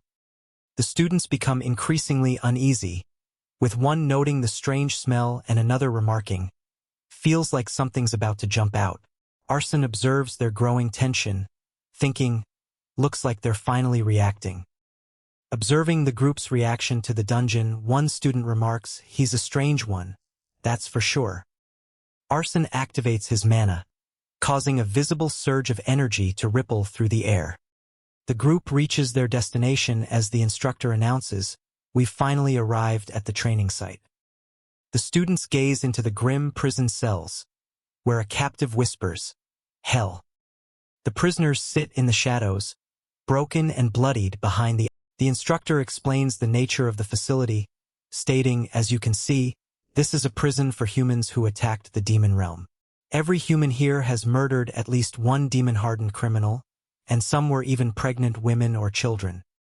The instructor turns to the students, adding, "You're probably curious what your training will be. Now swallow quietly. It'll be over quickly," as she channels a glowing, ominous power. The red-haired student watches in horror as the prisoners suffer, his own expression tightening as he gasps, "Mpich, Yuuk." A prisoner screams in agony as a dark, violent force erupts from within, causing their body to convulse and swell. The prisoner's body suddenly ruptures in a spray of black blood, leaving the red-haired student to witness the gruesome execution. Staggering back from the splatter, the student clutches his chest in physical distress, muttering to himself, "Ugh." An instructor's cold voice echoes through the dungeon, commanding, "All you have to do is kill a human in your own way." As another prisoner dies nearby, the student observes the scene with a chilling detachment, thinking, "Even after witnessing such a cruel death, I feel oddly unaffected." The student reflects on his lack of empathy, musing, "It's probably because I've become synchronized with." Before the instructor interrupts, asking, "Class president, Do you have any last words? The antagonist looms over the chained prisoner, brandishing a sharp blade as he coldly asks, "Anything you want to say before the end?" The red-haired student remains calm, his expression unreadable as he repeats the final ultimatum to his helpless target. A dying prisoner defiantly shouts, "My only regret is not being able to kill more of you maggot demons." The red-haired student strikes the prisoner down, thinking, killing him after hearing that made it all the more satisfying. The student asks, "Is that good enough?" And the clapping overseer responds, "Perfect." The overseer commands the cadets, "Now, like your class president, enter a cell and begin the training." The overseer singles out the half-demon cadets, ordering, "Half-demon cadets, please step aside for a moment." As the pink-haired girl is directed to move, the red-haired student observes the scene and thinks, "Only the half-demons are being separated?" The red-haired student realizes, so there are more than just me and Luna in this class, while noting with concern but looks really unwell. The instructor claps his hands to command attention, declaring to the assembled group, "You cadets here have specific prisoners to kill." A group of prisoners kneels on the cold dungeon floor, their figures trembling as they await their fate. The red-haired student stares at the prisoners in disbelief, thinking, "These prisoners are..." before he lets out a pained, "Ugh." Overcome by a sudden surge of aggression, the red-haired student lunges forward and kicks a prisoner, shouting, "Aya, do you know how much we've suffered because of you?" He continues his cold-blooded intimidation, adding, "Why yeah, you deserve to die." As the prisoners cry out for mercy, the student summons a manifestation of green energy, commanding the spectral entity, "Devour them." The red-haired student winces, visibly struggling with the grim reality of the situation as he mutters, "Ugh." Observing the student's visible breakdown, an onlooker thinks, "Luna's completely broken down. If the instructor takes notice of her like this, it'll be bad," before calling out, "Instructor." The student asks the instructor for clarification on the test criteria. "As long as I kill using my ability, I pass, correct?"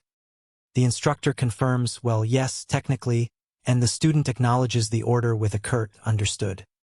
The instructor commands, "You are now bound to me. Kill the human beside you." The student lunges forward, striking the target as it lets out a desperate, "Gaira."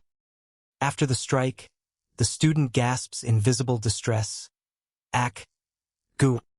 The instructor evaluates the performance, stating, "Yes, you pass. We can fix the softness over time." As another student grumbles, "Humph," the instructor turns and asks, "Now then, only one left?" The instructor fixes their gaze on the final student and demands, "Prove who you are." The student trembles in the dungeon, her face pale as she whispers, "No, I can't do it." A cold voice dismisses her. Pathetic. The student continues to sob, because of a man not even worth calling father. "I came all this way to avenge my mother who lived a hellish life." Clutching the floor in despair, she gasps, "But I couldn't do anything." Adele approaches the kneeling student and asks, "Are you all right?" She looks up, startled, and murmurs, "Adele?" Adele smiles down at her, maintaining his composure as he commands, "Please wait a moment." He adds with a calm, authoritative tone, "I will assist Miss Luna with her training." Luna stares back at him, her eyes wide with terror and tears as she trembles uncontrollably. Adele maintains his cold, authoritative demeanor as he presses Luna to comply, telling her, "You may be afraid, but you must do this. Please relax your hand just for a moment."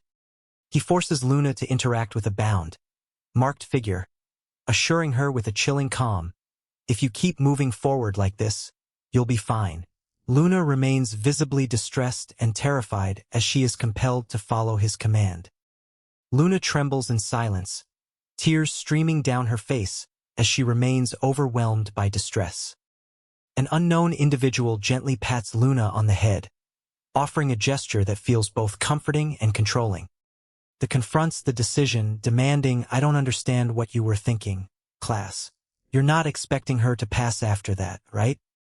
The man remains unfazed, calmly asserting, "No, Cadet passes. When questioned further, he simply smiles. The reacts with shock, challenging the logic. You clearly said that if we kill a human using our ability, we pass. Ha, unbelievable. So by that logic, you're saying you wouldn't help a cadet without talent? The man maintains his calm, smiling expression, ignoring the tension in the air. Annoyed, the sighs, you really do whatever you want. Huh. I'll be sure to remember those words. She turns to leave, adding, I'll go check on the others. Please wait here, both of you. He breathes a sigh of relief, thinking, phew, one crisis avoided. Good thing that answer pleased her. If it had been Ares, she wouldn't have stood a chance. He turns his attention to Luna, smiling as he says, Miss Luna, it looks like you made it through safely. Luna, still visibly shaken, weakly asks, really? As he moves closer to offer support, Luna's strength gives out and she begins to collapse. He catches her, noting that she passed out from the sheer relief of the situation. Determined to press on, he thinks, I know the ins and outs of Oregon and I still have plenty of time. He quickly ducks into hiding as a guard patrols the corridor nearby. Observing the heavy security, he thinks, as expected, the security is tight. To find the opportunity, I'll need to go underground. He channels dark energy to cloak himself, successfully vanishing from sight. Pleased with the result, he thinks, oh, it worked. I've definitely improved since before. Cloaked in dark energy, he sneaks through the corridor, thinking, good. If I cloak myself in darkness, I can sneak in just fine. I just need to get to the underground tunnel entrance. As he moves, the guard suddenly halts, his expression hardening as he senses an unnatural presence. Suspended in the air by his dark aura, the protagonist freezes, wondering. A cold sweat breaks out on his face as he anxiously questions, was I spotted? The guard remains motionless, his glowing red eye scanning the shadows with intense suspicion. Observing the guard's reaction, the protagonist notes, sensing that subtle difference, definitely. He presses forward and discovers a barred gate, realizing there's a passage inside. The protagonist confirms his discovery, thinking, there's a passage inside. He quickly dashes into the passage, but the sudden movement causes him to wince in pain as a blue energy aura flares around him. He realizes he has triggered a pressure mechanism on the floor and finds himself trapped as a block lifts him into the air, prompting him to think, a pressure mechanism on the floor. I figured as much. Now how do I get down from here? Falling through the dark void, he recalls the depth reached by the original protagonists and begins a countdown, thinking, I remember the depth the protagonists reached. I'll use that. As he continues his descent, he spins in midair to gather energy, determined to execute his technique. Reaching the end of his countdown, he strikes downward with his glowing blade, thinking, now. He lands safely on the ground, his feet surrounded by a burst of blue energy upon impact. Arson stands within the dark, damp confines of the underground waterway, his aura flaring as he prepares for the next threat, thinking, next should be. A group of poison-type black slimes emerges from the shadows, their glowing eyes fixed on him. Arson remains cautious, fully aware of the danger, noting the poison-type black slime. That poison is deadly on contact. Arson decides to target the slime's cores from a distance, activating his skill, Fong of Darkness Black, as dark blades manifest around him. The dark blades strike the poison-type black slimes, successfully hitting their cores.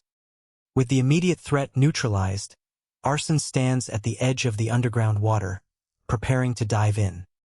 Arson plunges into the water, but a mysterious voice suddenly warns him, do not go any further. Ignoring the warning, Arson continues to swim deeper as the voice adds, the great evil is dead. Arson is left confused by the claim, thinking to himself, the great evil? I never wrote anything like that. He recalls that a demon who led a rebellion centuries ago is sealed here, wondering if the great evil refers to someone even the demon couldn't handle. Determined to find the truth, he swims toward the light ahead, thinking, well, I'll find out once I get there. Arson reaches the end of his journey and discovers a white skeleton chained to the dungeon wall. He observes the remains closely, theorizing that heart inside the white skeleton probably holds the opportunity. Arson reaches out toward the skeleton with anticipation, declaring, "I'm finally about to get it." Suddenly, the heart within the ribcage begins to pulse with a dark, rhythmic glow, prompting a startled Arson to exclaim, Wait, the heart?" A violent, blinding impact erupts from the skeleton, shaking the chamber.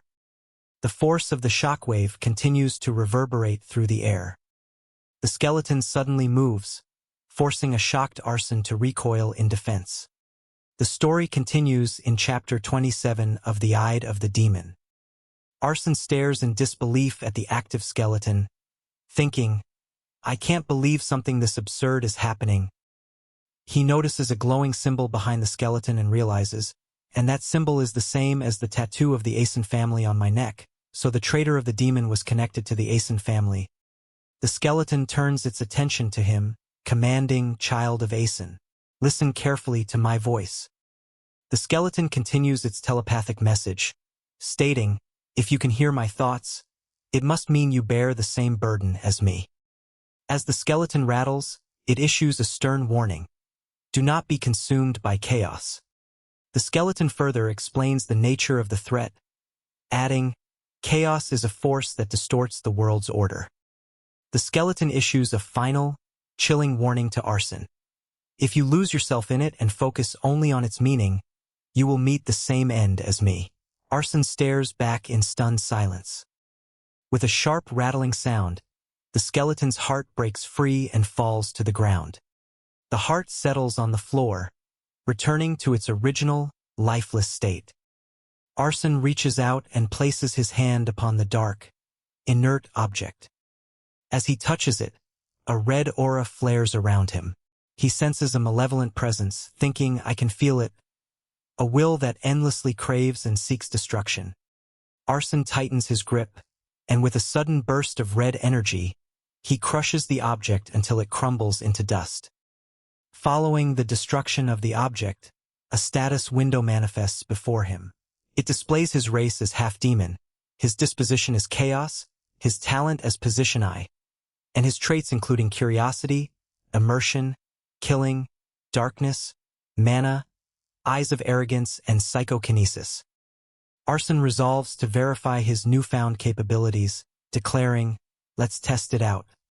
He activates his power, causing a nearby blade to spin rapidly through the air with a sharp metallic clang.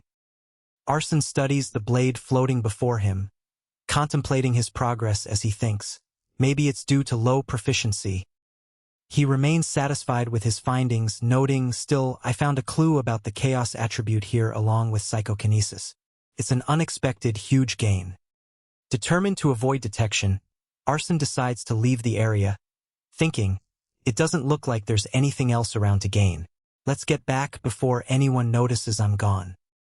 Luna suddenly confronts him in the dungeon, demanding, "What have you been wandering around for alone?" Arson calmly deflects her suspicion by replying, "Just took a walk around." Luna, clearly unconvinced, questions him further by asking, "What?" Luna challenges his excuse, retorting, "You think it's reasonable to say you went for a walk here?" Arson attempts to justify his presence by remarking on the prisoners, stating, "The sight of humans packed behind bars was rather..." Ignoring her frustration, Arson simply walks away, prompting Luna to shout, "Hey, where do you think you're going in the middle of our conversation?" He casually mutters to himself, "By the way, where's Luna?" Luna approaches Arson, calling out his name. He greets her with a polite, "Ah, Miss Luna, did you sleep well?" Arson smiles dismissively at her, telling her, "It was nothing. Please don't worry about it." He shifts the topic to their recent activities, noting, luckily, there were no dropouts during this training. Observing her closely, Arson adds, "You've finally got a decent look in your eyes." Luna listens to his assessment with a content smile. Arson announces their departure, saying, "Now then, let's return to Saitan." He feels a sense of relief to finally escape the location. The group arrives at the exterior of Saitan under a bright, sunny sky. A week has passed since their return to Saitan, yet Arson finds that little has changed in their daily routine. Arson observes that the cadets have shed much of their fear after their recent experiences. He focuses on training his newly acquired psychokinesis while noting the upcoming midterms, recalling that in the original novel, the first years of Saitan invade the royal during this period. While contemplating the plot of the novel in the library, Arson approaches a female student, startling her. As the student reacts with a sharp cry of surprise, Arson calmly commands her, "Get up." The student exclaims, "Ah, Adele. You scared me." Arson replies, "You didn't respond, so I thought I'd startle you," before asking if something is wrong, to which she quickly denies any issues. Arson says, "Understood. Then, how about having lunch together?" The student looks visibly excited at the invitation. Arson confirms the plans, telling her, "Then I'll see you in front of the cafeteria at lunchtime." Arson walks through the academy grounds, lost in thought. Suddenly, Renee and Diana appear before him, catching him completely off guard. Arson exclaims in surprise, "Renee? Diana?" Panicking at their sudden appearance, Arson thinks, "I have to run," and immediately activates his skill Position 2 move to teleport away. Renee looks around, confused by the sudden disturbance, and wonders. Hidden behind a hedge, Arson observes them and thinks, "I think I saw my escorts. Maybe I was mistaken? Why are they showing up here? That's a really bad combination."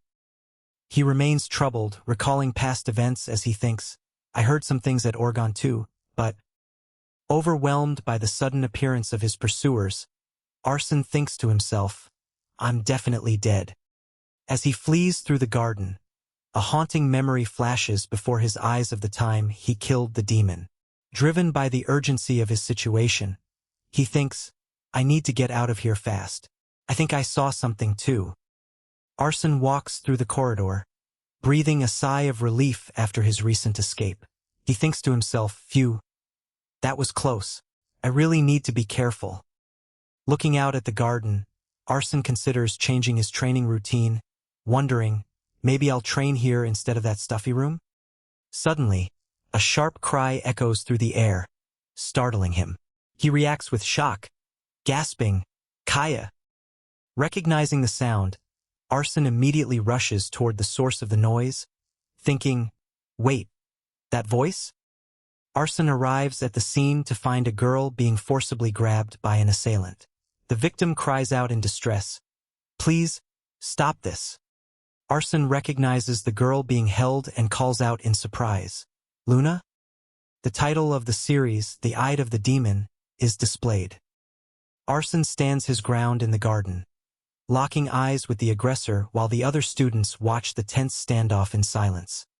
Luna watches the confrontation unfold, her eyes wide with visible shock and fear.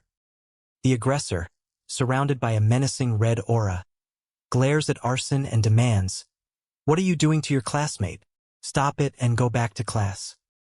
Arson scoffs at the command, his expression defiant as he stares down his opponent. The aggressor sneers at Arson, retorting with clear prejudice, "Protecting a fellow half-demon?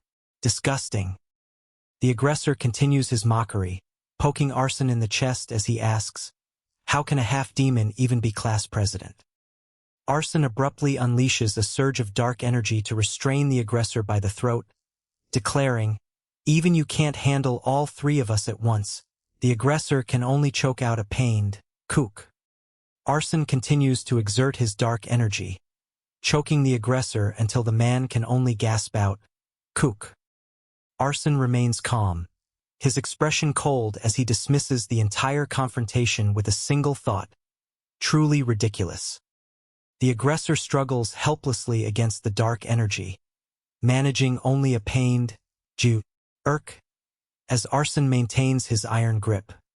The aggressor wheezes, "Coo," while internally panicking at Arson's lack of fear, thinking, "What? This guy doesn't even look scared?" A nearby student watches the scene in stunned silence, thinking to herself, "No, he's calmly," as she observes Arsen's composed demeanor. Arsen decides to end the conflict, telling the aggressor, "I have no intention of fighting, so let's stop here."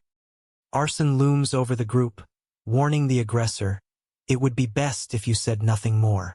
The aggressor, now being supported by his peers, can only manage a weak, "Ugh."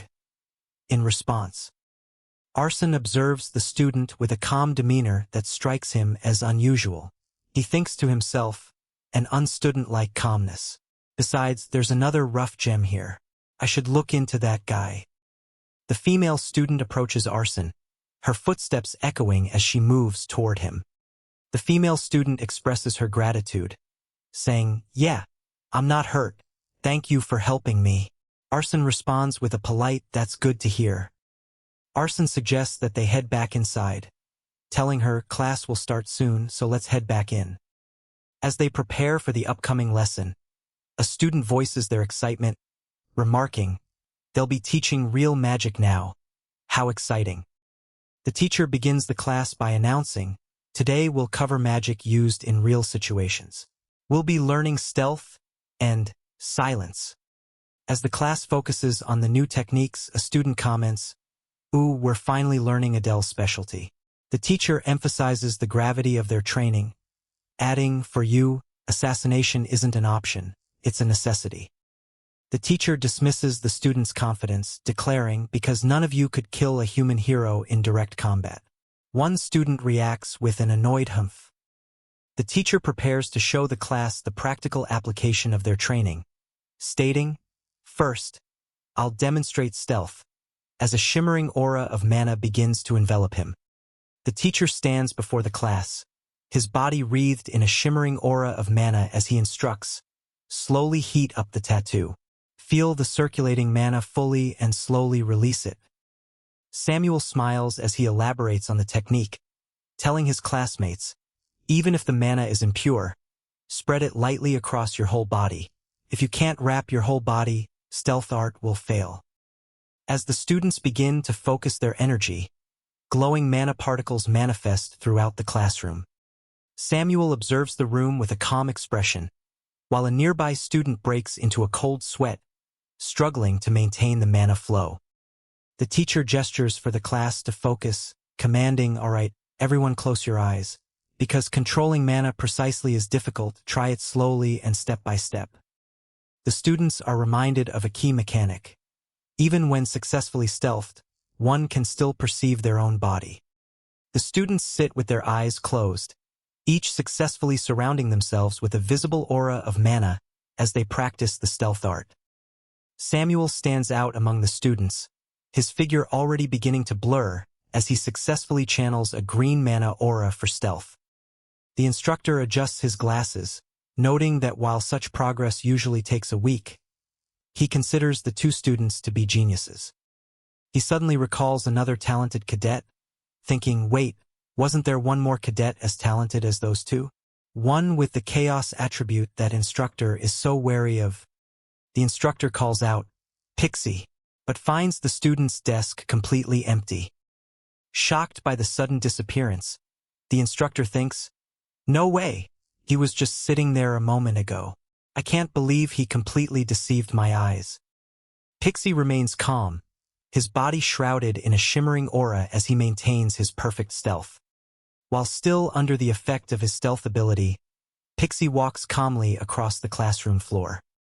Pixie focuses on his internal strategy, thinking, "Combine stealth art and the chaos attribute." The instructor interrupts his thoughts, warning, "Hold on, cadet. Ordinary assassination skills won't work on true powerhouses." Adele asks, "What is it?" The instructor then questions him, "Is this the first time you've learned magic, cadet?" Adele confirms, "Yes, this is my first time learning magic. But I could use my innate abilities from the start." The instructor reacts with amusement, touching his head as he says, "Haha, I see." The instructor invites him, "If you have time, could you please visit my lab?" Adele responds with confusion, "Huh? For what reason?" The instructor explains his motive, stating, "Cadet, You have excellent magical talent and also possess the rare chaos attribute. Your research value isn't just sufficient, it's overflowing. Adele acknowledges the instructor's explanation with a simple, "I see." Adele politely declines the invitation, stating, "Unfortunately, I have things to do today, so it'll be difficult." The instructor responds with a disappointed, "Ah, is that so?" Adele reassures him, adding, "But I'll definitely visit next time." Back in his quarters, Adele reflects on his true mission. He thinks, there's something I need to settle before I get started. It's because of the human realm spy hiding in the demon. Determined to eliminate the threat, Adele resolves, I'll have to track them down and kill them no matter what. Adele exhales deeply, focusing his mana to prepare for the task ahead. He activates his stealth technique, thinking, to erase the existence of me, as a shimmering aura begins to cloak his body. Adele observes his own form fading into the environment, thinking, it's done. Even I can't see myself.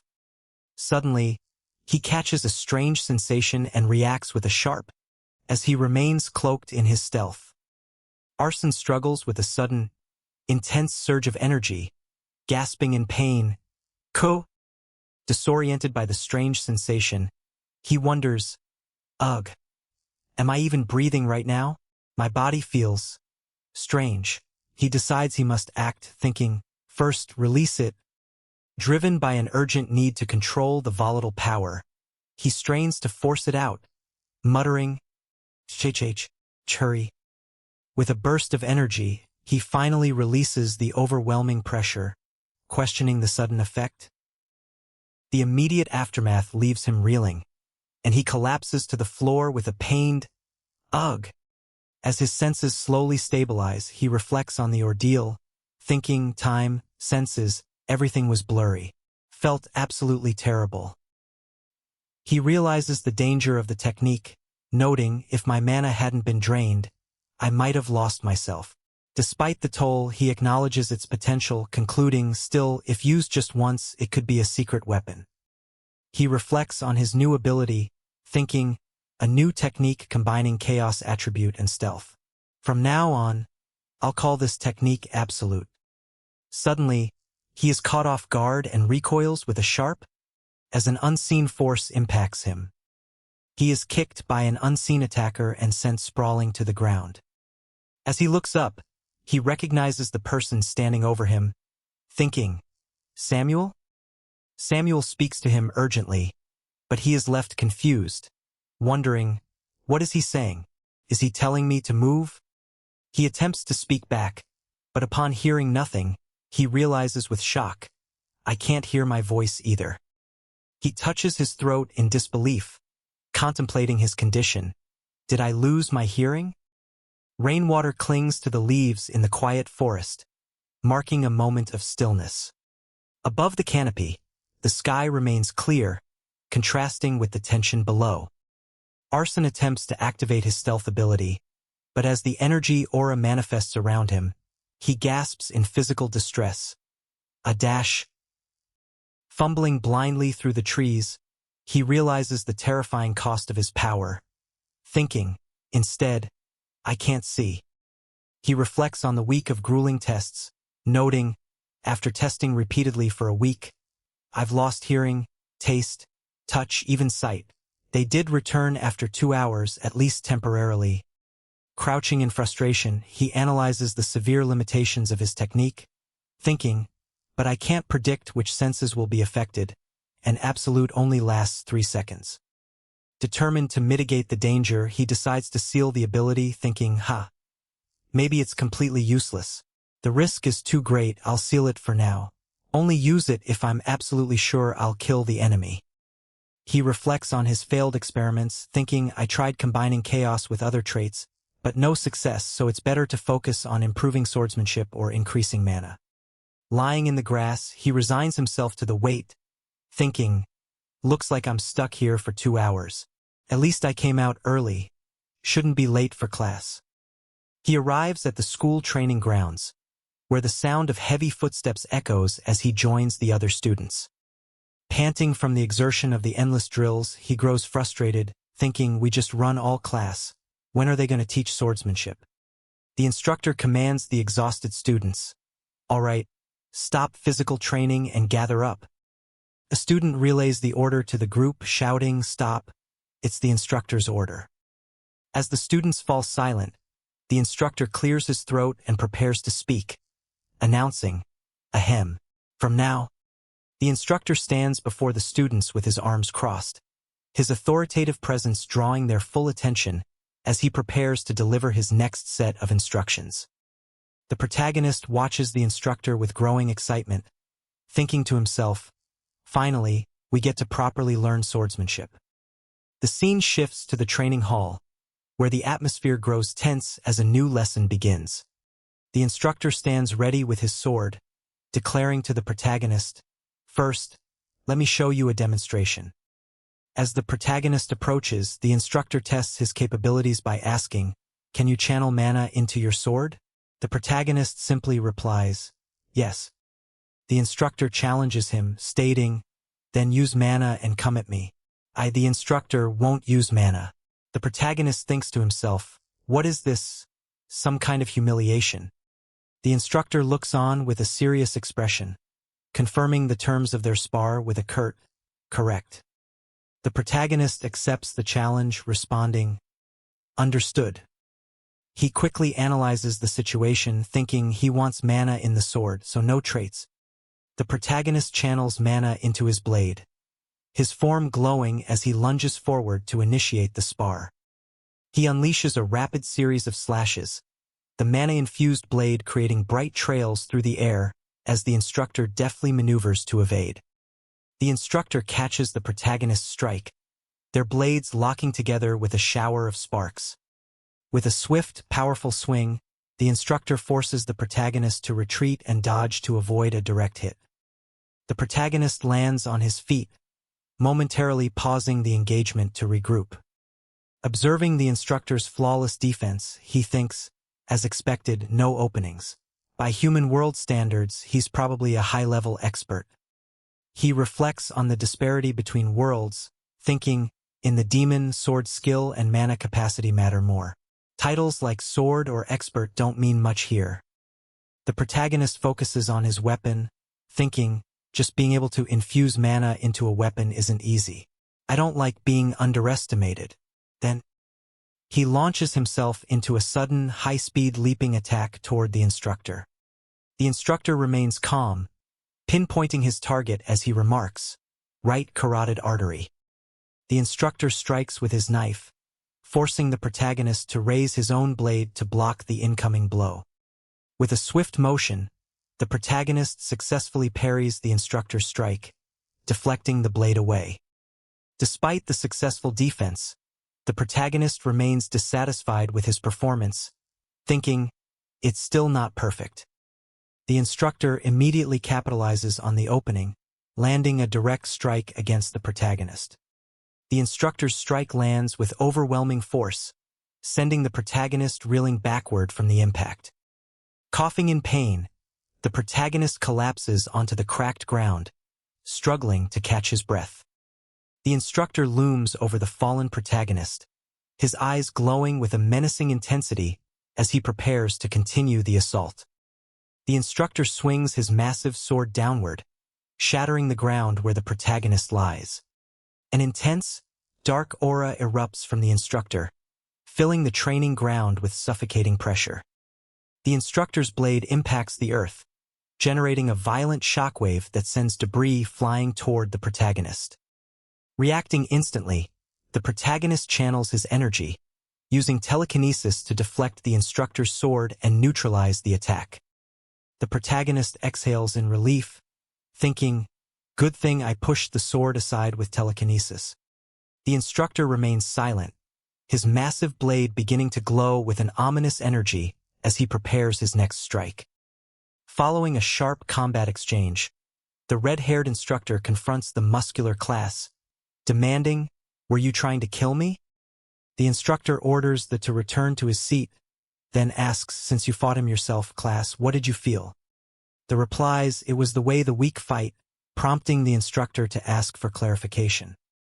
He explains the discrepancy in their duel, noting you said I could use mana, but you restricted yourself. He concludes his analysis by stating, the only way a weaker opponent can win against a stronger one is to sacrifice the flesh to take the bone, and that's what you showed. The instructor elaborates on the combat philosophy, saying, Ares definitely could have dodged the final blow, but he took the sword in his shoulder on purpose.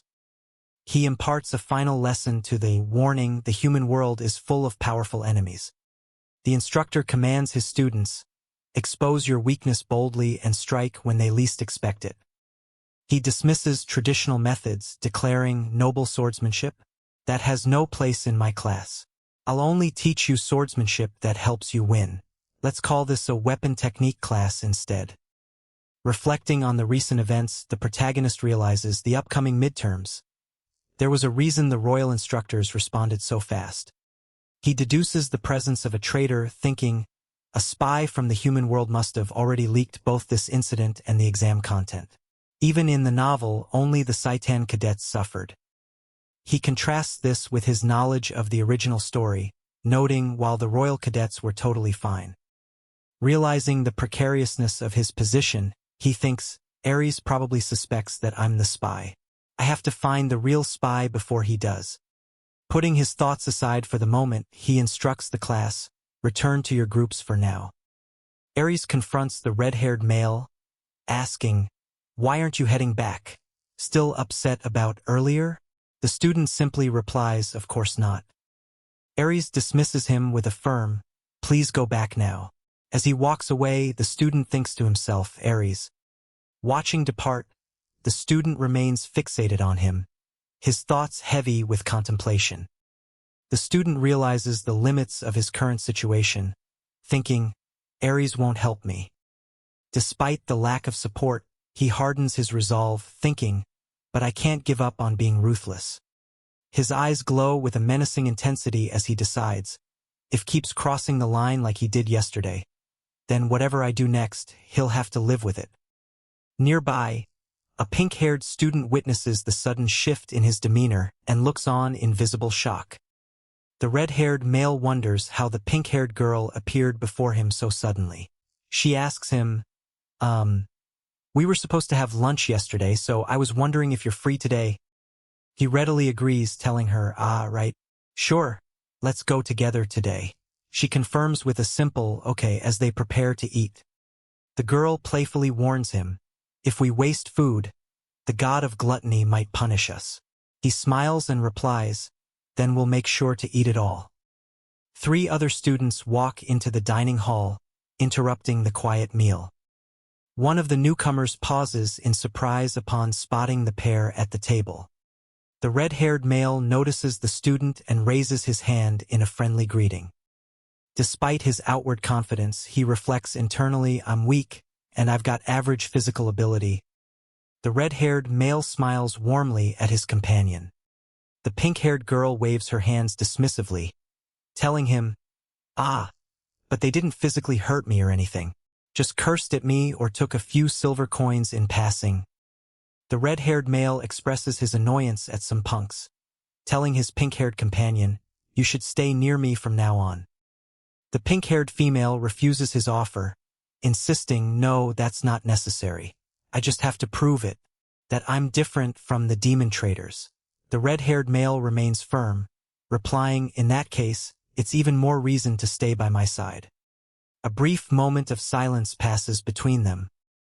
A black-haired male identifies the individual they are discussing. That kid's name is Kyle. The red-haired male thinks to himself, that name sounds familiar, maybe just someone with the same name? Did the novel describe him looking like that? The red-haired male asks, is that Kyle kid a half-demon by any chance? The pink-haired female corrects him, stating, what are you talking about? He's a pure-blooded demon. She adds, but he's a bit scary. Kyle looks at half-demon cadets with disgust. The red-haired male clarifies, you mean like he's looking at bugs? The red-haired male reflects on the behavior, thinking that's the same look we gave humans back in Oregon. He's a strong suspect. The red-haired male debates internally whether to consult his information paper, ultimately deciding against it to avoid wasting money. His companion, a pink-haired female, interrupts his thoughts by asking, "Wait, you still haven't memorized your classmates' names?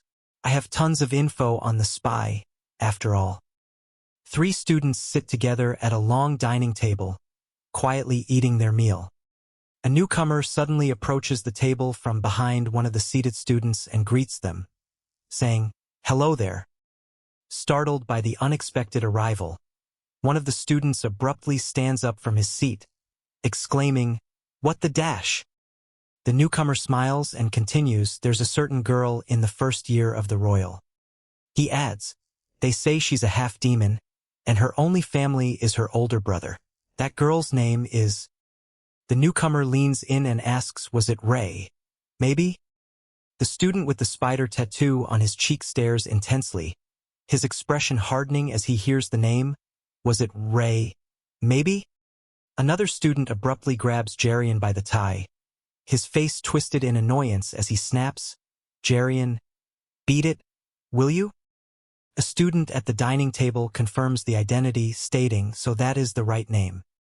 The student who was previously confronted bows deeply, his posture submissive as he remains under the watchful gaze of the others. As he rises, the student's face is obscured by a dark shadow, and a heavy, menacing aura begins to radiate from him. He turns his gaze toward the red-haired student and declares, "Found you." With a single eye glowing a sinister red, the student flashes a menacing smile, repeating, "Found you." Water flows steadily from the bathroom faucet, signaling a shift in the tense atmosphere. A student with blood on his uniform confronts Kyle, demanding, "Kyle, you're gonna get revenge, right?" Kyle remains silent, offering no immediate response. The student presses the issue, shouting, "You're the one who started this. Now you're backing out?" The student grabs Kyle by the collar, taunting, "You cowardly bastard." Kyle instantly retaliates, slamming his attacker hard against the ground. The attacker groans in agony, "Ugh, ugh," as blood drips from his face onto the floor. Kyle continues his brutal assault, striking the downed student while another witness watches in shock. Kyle pins the student's head to the floor, sneering, "You annoying little bug just won't quit." A witness watches the scene in horror and cries out, "Hayek, Kyle, what's wrong with you?" Kyle glares at the witness with menacing red eyes and commands, "Get them out of here before I kill everyone." Arson leans heavily against the bathroom sink, his breathing ragged as he struggles to recover from the recent confrontation. He frantically checks his magical disguise, wondering how his identity could have been compromised when the perception-dulling spells are still active. Arson reassures himself that a top-class mage cast the spells, making it nearly impossible for his true identity as a half-demon to be exposed. He grips the sink until his knuckles turn white, blood staining the porcelain, while dismissing the possibility of another human spy because the Bareth family vouched for the individual. Standing before the mirror, Arson is haunted by the question of how the person could possibly know his little sister. A sudden, sharp noise from above breaks his concentration, and he looks toward the ceiling with immediate alertness. With his eyes glowing a menacing red, Arson decides that the only way to protect his secret is to eliminate the witness, thinking, "I should just kill him." Arson draws his daggers, preparing for a lethal confrontation. He steels his resolve, thinking, "If I want to kill him, I'll need to be fully prepared." He plans to send the information he gathered yesterday before initiating his strike. Crouching in the storage room, Arson realizes, "My identity seems to have been discovered by the cadet named Adele." The door creaks open, and Arson looks up to see Adele entering the room, catching him completely off guard. Shocked by the sudden intrusion, Arson stares at Adele, his plans for a stealthy assassination interrupted. Arson demands, "How did you find this place?" Adele simply smiles and offers a calm, "Good evening." Adele mocks him, saying, "How mean of you," before unleashing a powerful burst of magic energy. Adele continues his relentless assault, unleashing a powerful discharge of yellow magic energy that cracks through the air. With a crackling sound, Adele manifests a glowing yellow magic sphere, preparing to strike the protagonist. Adele mocks the protagonist's defensive efforts, sneering a second circle spell energy. Adele continues his taunts, accusing the protagonist using circles means you're a half-demon, right? Your appearance now must be fake too. The protagonist remains silent, focused on maintaining his magical defense. The protagonist deflects the accusation with an ambiguous, yeah. Maybe? The protagonist fires a barrage of magic bolts at Adele, demanding, "How do you know Ray?" Adele dodges the attack and taunts, "Even in this situation, you're worried about your sister first." Well, Kyle wasn't working for the humans anyway. Adele explains the protagonist's sister's condition, stating, his sister has an unusual condition where massive mana builds up in her heart, more than humans can handle. He joined forces with humans to cure her incurable disease. The protagonist attacks Adele with a barrage of magic bolts, demanding, "Answer me already." Adele smiles and decides to escalate the conflict, asking, "Then shall I provoke him properly?" Adele continues his taunts, mocking the protagonist by saying, "Who knows? How would I know? I haven't met your sister in person." Adele cruelly adds, "Ah, that trembling, sorrowful smile of hers was truly beautiful. So beautiful, I wanted to break it." The protagonist is consumed by rage, his aura flaring intensely as he reacts to Adele's sadistic words. The protagonist charges a powerful blast of energy and screams, "Shut up! I'll make you spill everything before you die." The protagonist's mana surges violently, crackling with raw, destructive power as he prepares to strike. With a furious roar, he unleashes a concentrated blast of energy directly at Adele, the blinding light tearing through the air. Arson initiates a combat maneuver, declaring energy and position. The skill activates, and Arson instantly dashes across the battlefield with a burst of speed. He lands a precise strike that triggers a violent explosion upon impact. His opponent stares in shock, prompting Arson to remark, "I saw it with my own eyes and still can't believe it." Arson continues the confrontation, asking, "Haven't you already finished investigating me?" He presses further, questioning, "So you've known my identity all along?" Arson observes the situation, stating, "I see. As things are now," to which his opponent responds with a furious, "In that case," as he begins to channel a surge of golden energy. The opponent surges with golden energy, declaring, "I'm going all out," as his overwhelming power forces Arson to recoil in pain. The attacker hovers in the air, surrounded by crackling lightning and multiple magic circles, as he prepares a high-level assault by using third circle-level multicast magic. Arson observes the display, thinking that's at least 20 shots. This is easier than I thought as he assesses the threat. The attacker, sensing something amiss, wonders way too easy, before shouting, "Die!" and unleashing his barrage of magic. Arson quickly activates his countermeasure, the system confirming, position 2, target set, as a blue magic circle flares to life. Arson successfully teleports away from the incoming magical onslaught, narrowly evading the destructive energy. The attacker grins, revealing his true intent as he thinks, "I was waiting for you to use that." Arson triggers his ability, the system interface flashing, position 2, move. He shifts his location instantly, though he remains wary and thinks, how is he chaining them?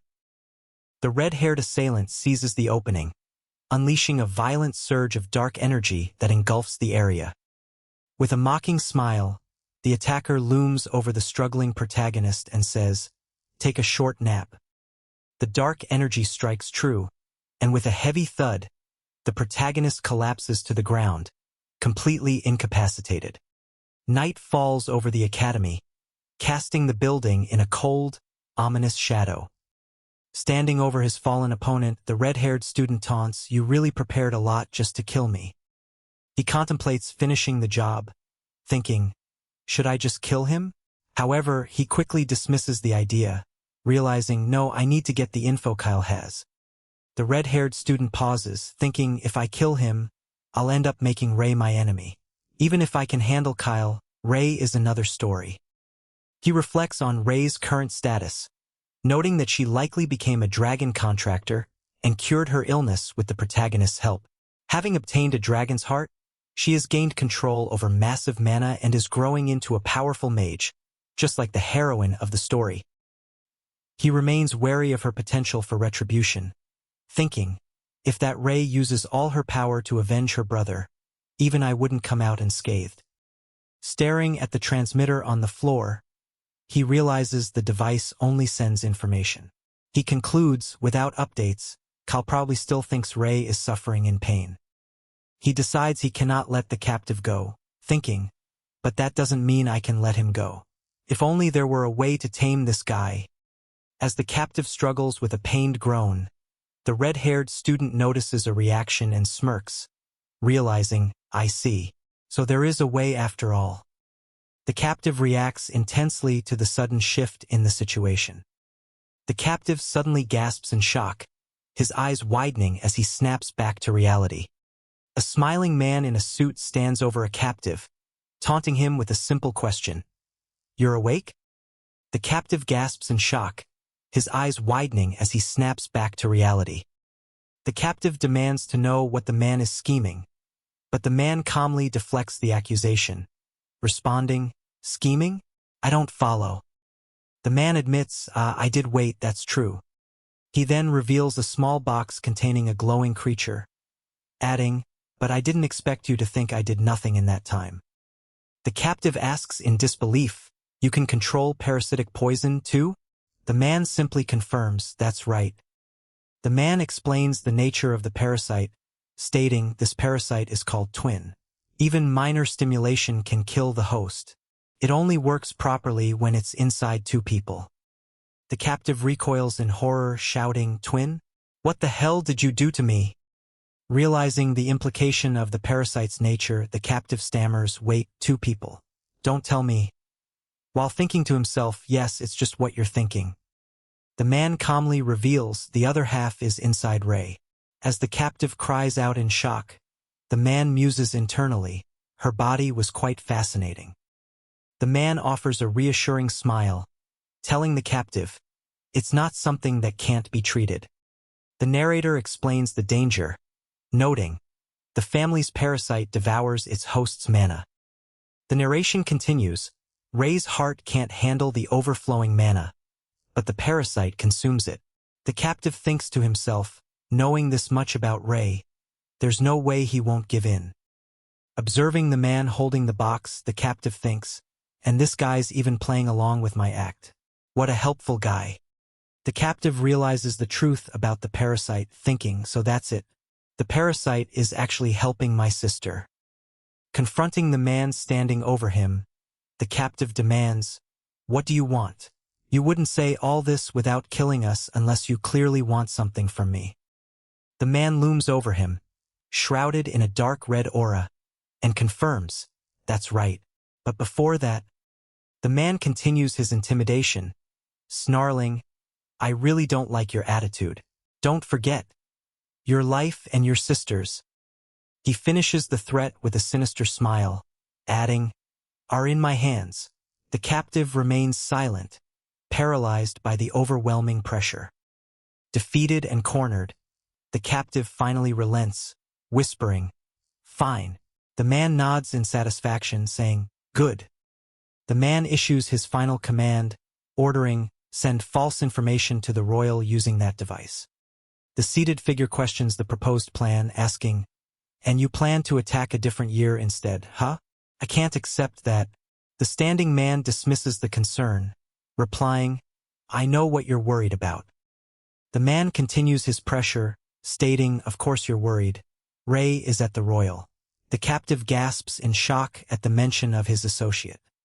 The man offers a calculated deal to ensure compliance, promising, don't worry. If you cooperate, I'll guarantee Ray's safety. He reiterates the ultimatum, emphasizing, if you cooperate, I'll guarantee Ray's safety. Cornered by the threat to Ray, the captive finally relents, saying, all right, I'll send the false information like you said. The man then issues a new directive, leading the captive to ask, "You want me to leave Saitan?" The man confirms, "Yes, there's something I need you to do for me outside." He assigns the captive a new mission, commanding, "Gather and report any news or rumors about hidden realms in the demon to me regularly." The captive finally yields to the pressure, telling his captor, "Fine, I'll give you what you want." The captor watches him with a smirk, thinking to himself, things are going smoother than expected with just a bit of lying. Once the fake intel is exposed, Kyle will be discarded anyway. The captor coldly calculates his next move, thinking once the fake intel is exposed, Kyle will be discarded anyway. Might as well use a spy's specialty to our advantage. Kyle reacts with visible frustration, silently fuming. This guy, seriously? Even now? Driven to the edge, Kyle issues a desperate ultimatum. Write a demon's oath. If you won't, then kill me and my sister. I don't care. The captor breaks into a cold sweat, clearly unsettled by the intensity of Kyle's demand. The narrator explains the gravity of the situation, noting that a demon's oath is reserved for grave contracts, where breaking the vow results in immediate death. Weighing the risks, the captor decides to proceed, thinking, it's risky, but it'll definitely put a leash on Kyle. He then turns to him and asks, "What will you do?" The captor maintains his composure and agrees to the terms, stating, "All right, I accept." He considers the contract, thinking, if I sneak in a trick or two in the contract, breaking the oath won't be too hard. He asks his companion, "Only master-level mages can make that kind of item. Do you have one?" The other student retorts, "Aren't you being a bit too confident?" He replies, "A guy like you should be able to get one easily," while privately lamenting that he will likely have to secure it himself, as he doubts any students possess such an item. A sudden realization strikes him. He wonders, maybe? And tells his companion, "Got it. I'll try to get one today. Let's meet here again at dawn tomorrow." His companion remains silent, hesitating to agree to the meeting. The student finally relents, saying, "All right," as they shake hands. His partner thinks to himself, "So I've gained a useful slave," while the student mutters, "Damn it." He reflects on his precarious situation, thinking, even if I throw them off with Kyle's fake intel, it's still unclear if I can do well on the midterms. At the Imperial, no matter what I try, chances of success are almost zero. Deep in thought, he sits at his desk and focuses on reading through his documents. The student arrives for their meeting, greeting him, "Good day, instructor." He responds with surprise, "You really came, just like we agreed." He stands up to welcome his guest, repeating, "You really came, just like we agreed." The student confirms his commitment, stating, "Of course. Promise is a promise." The student adds a brief final request, saying, "Please." A detailed look at the table reveals complex magical and astronomical diagrams laid out before them. He pours tea for his visitor, offering, "Thank you so much for coming." The student accepts the gesture, replying, "No, thank you for the kind hospitality." The student presses for clarity, asking, "But may I ask why exactly you need me?" The instructor maintains a serious tone, replying, "It's a rather important matter." Internally, he decides to test the student's capabilities further.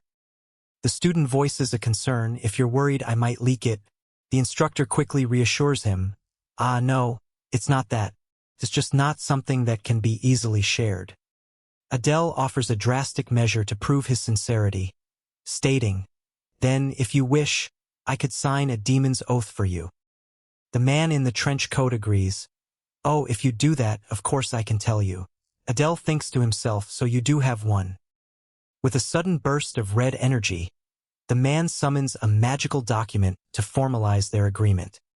Adele examines the contract, thinking, just like that? The system displays the terms. Adele shall not disclose Robolt's research materials and will assist the research until significant results are achieved.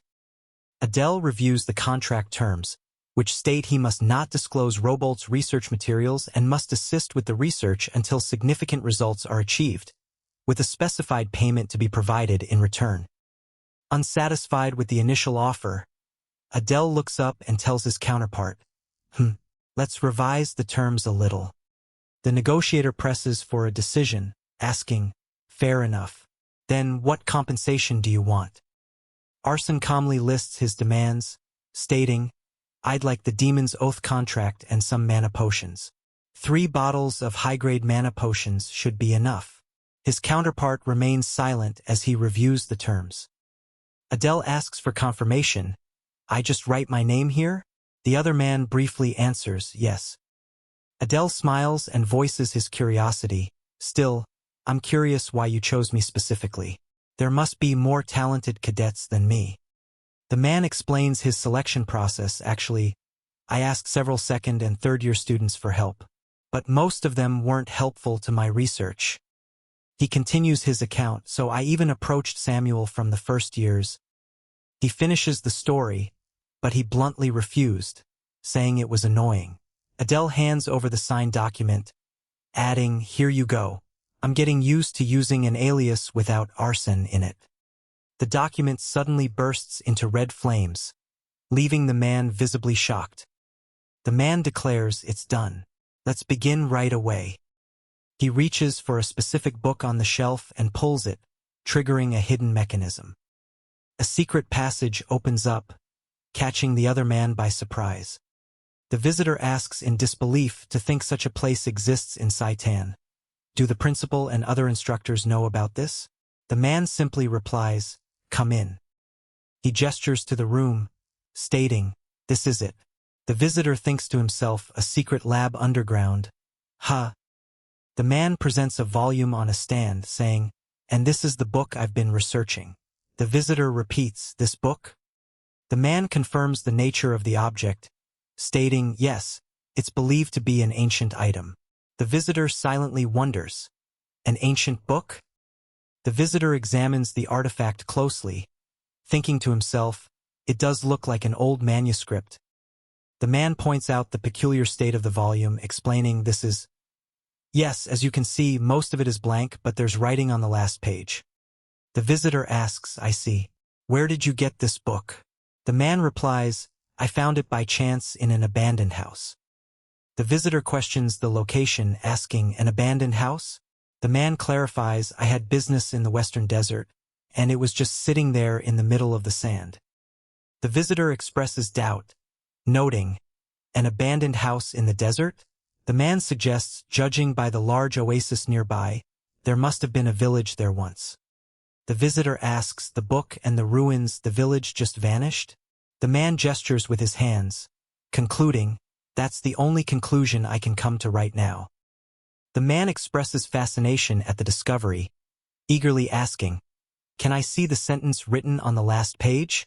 His companion readily agrees, of course.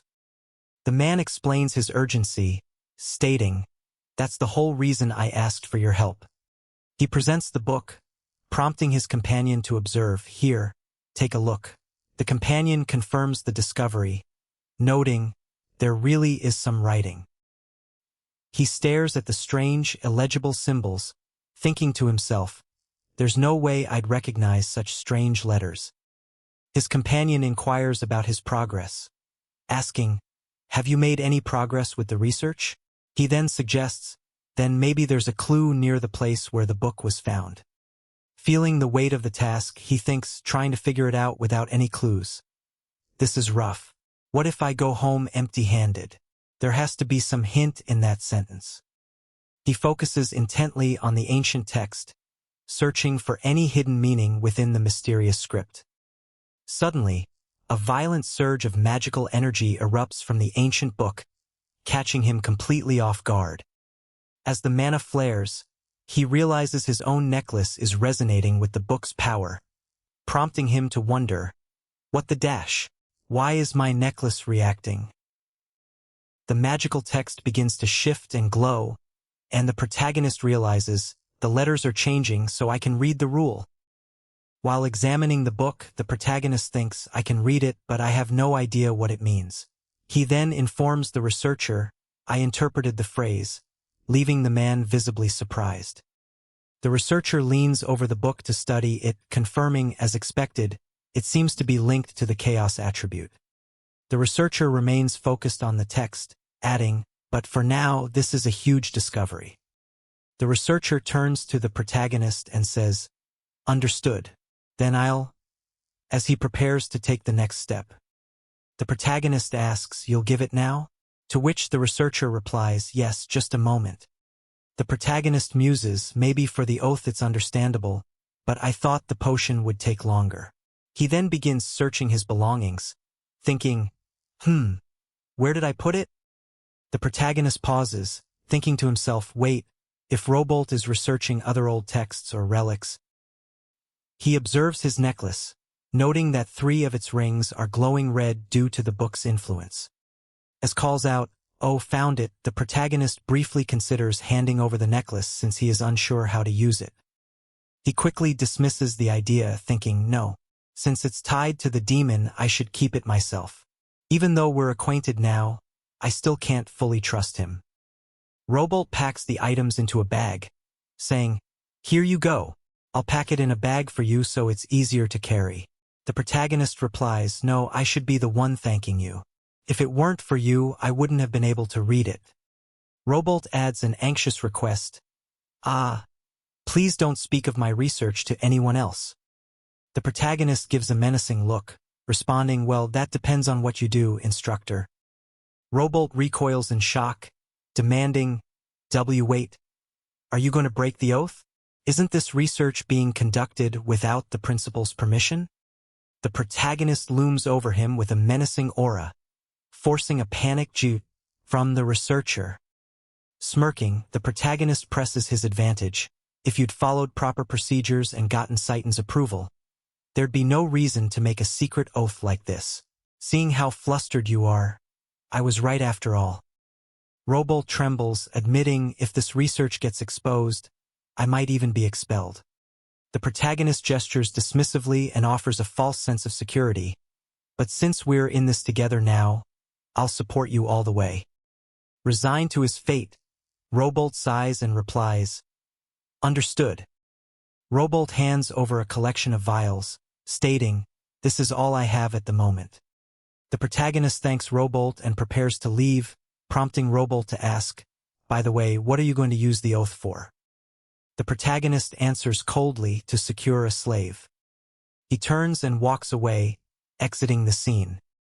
A silhouette waiting in the room greets the arrival, "You're here." The man in the suit demands, Don't give me that been a while stuff. Did you bring the oath?" His companion retorts, "Tisk, you're no fun." The red-haired man holds up the document and says, "Of course. Now, shall we draft the contract?" The man in the suit expresses surprise. "I didn't think you'd actually get it today." His companion firmly replies, "You're the one who told me to get it, so what are you talking about? There's no backing out now." The man in the suit issues a stern warning. "If you break the promise, you'd better be prepared." As magical energy flares around him, the terms of their binding contract manifest. Adele shall not threaten Kyle or his sister Ray, and must prevent Ray's illness from recurring. In exchange, Kyle must prioritize Adele's orders, while Adele agrees not to assign Kyle any life-threatening tasks. With the binding contract finalized, the agreement is officially declared complete. Kyle presents the first order to Adele, initiating their new arrangement. Kyle places his hand upon a spherical device to prepare it for use. As inserts the paper into the device's slit, it glows with blue energy and begins the transmission process. Adele observes the process with interest, noting that opening a gate for a person requires astronomical mana and funds, though the device does recharge automatically once a month. Kyle considers the device's utility for his own ends, contemplating a plan to deceive his enemies into believing he has been taken. Kyle explains his strategy to Adele, reasoning that once the enemies believe he has been defeated by the fake information, they will stop using it, rendering the ruse obsolete. Adele questions the premise of being taken down, reminding Kyle, "Taken down? This was a mutual agreement, wasn't it?" Adele sighs, dismissively telling Kyle to think what he wants before asserting, "Only one command remains." Adele issues his final command to Kyle. "Go gather all information about the demon outside of Saitan, like hidden realms, stories of noble demon clans, lost history, and relics. Kyle acknowledges the order with a brief, "Got it." Adele catches Kyle off guard by extending his hand, prompting a surprised reaction from his companion. Amused by the gesture, Adele remarks, "Can't believe Kyle's the one offering a handshake. Then I'll look forward to your future work." The two seal their agreement with a firm handshake, leaving Kyle visibly stunned by the interaction. Adele suddenly realizes his oversight, admitting, right, money. I didn't think of that. I don't have much on me now, though." Kyle reacts with immediate irritation, snapping, "Wait just a moment." Adele hands Kyle a folded paper, instructing him, "If you give them my name and show this, even the Barrett family will assist you. Just don't open it on the way. Ever." Kyle accepts the task with cold determination, stating, "I'll leave Saitan the moment I turn in the withdrawal form." Disdain evident in his expression, Kyle walks away while muttering, "Tach, nothing's more disgusting than being surrounded by worm-like people." Elsewhere in the school, students gather and chat in the classroom. Adele sits quietly at his desk, waiting for the next development. Adele observes Luna and internally acknowledges her suspicion, reflecting that the incident during their meal likely fueled her distrust. He considers the instructors, particularly Aries, to be the real threat, though he remains confident that they cannot act against him. With midterms only days away, Adele realizes that any attempt to replace him as class representative would cause too much obvious chaos. He concludes that the timing of the exams effectively protects his position for the time being. The instructor enters the classroom and announces, "Hello, everyone. Your midterms will begin in 3 days." The instructor continues, "There are 4 subjects: weapon techniques, understanding humans, magic, and practical training." Emphasizing the stakes, the instructor adds, "The most important one is the practical exam. The practical exam on the final day of midterms is..." The speaker addresses his peers with a chilling declaration, "We will be invading the human school, the Royal." The chapter concludes with a message from the scanlation team regarding their ongoing efforts and a request for reader support. The narrative shifts with a bold declaration, because a Horn student announces the commencement of the original story's main episode, warning that the ensuing chaos will force villains into the open and trigger fierce clashes. An unknown speaker expresses confidence in a peer, declaring, "If it's Fran, it's possible." The Horn student mocks the class, demanding they bow before her. Meanwhile, a red-haired student confirms the rumors of an impending invasion of the human world and vows to exact his revenge. The red-haired student observes the class's fervor for the upcoming fight, noting that it is better than living in fear. He recalls his knowledge of the novel, realizing that Class A is destined for annihilation during the midterm. Despite the grim fate predicted by the original story, the red-haired student remains determined, convinced that there is still hope to change the outcome. He reflects on his strategic interventions, having already bribed Kyle to leak false information to the Royal and successfully prevented Luna the healer from being expelled.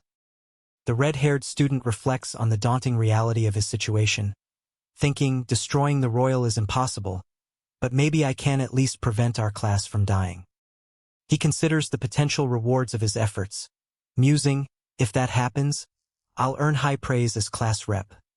Ant's trust will come as a bonus. I'll get another chance to enter Saitan's armory."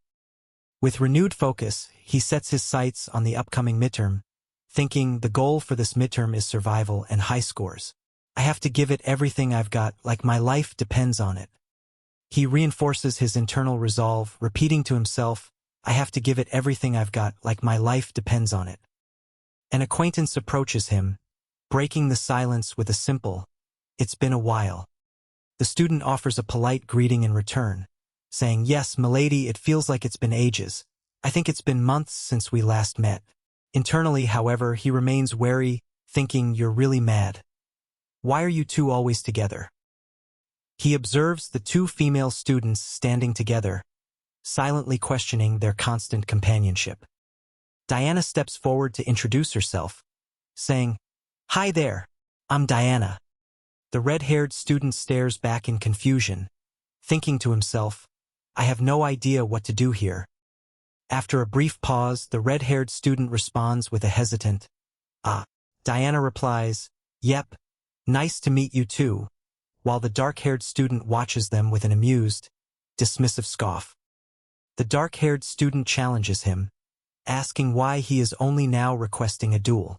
He admits, because I felt guilty, prompting her to demand about what. Frustrated and visibly agitated, the dark-haired student exclaims, and that really tormented me. The red-haired student begins to cry, tearfully lamenting about Cerberus.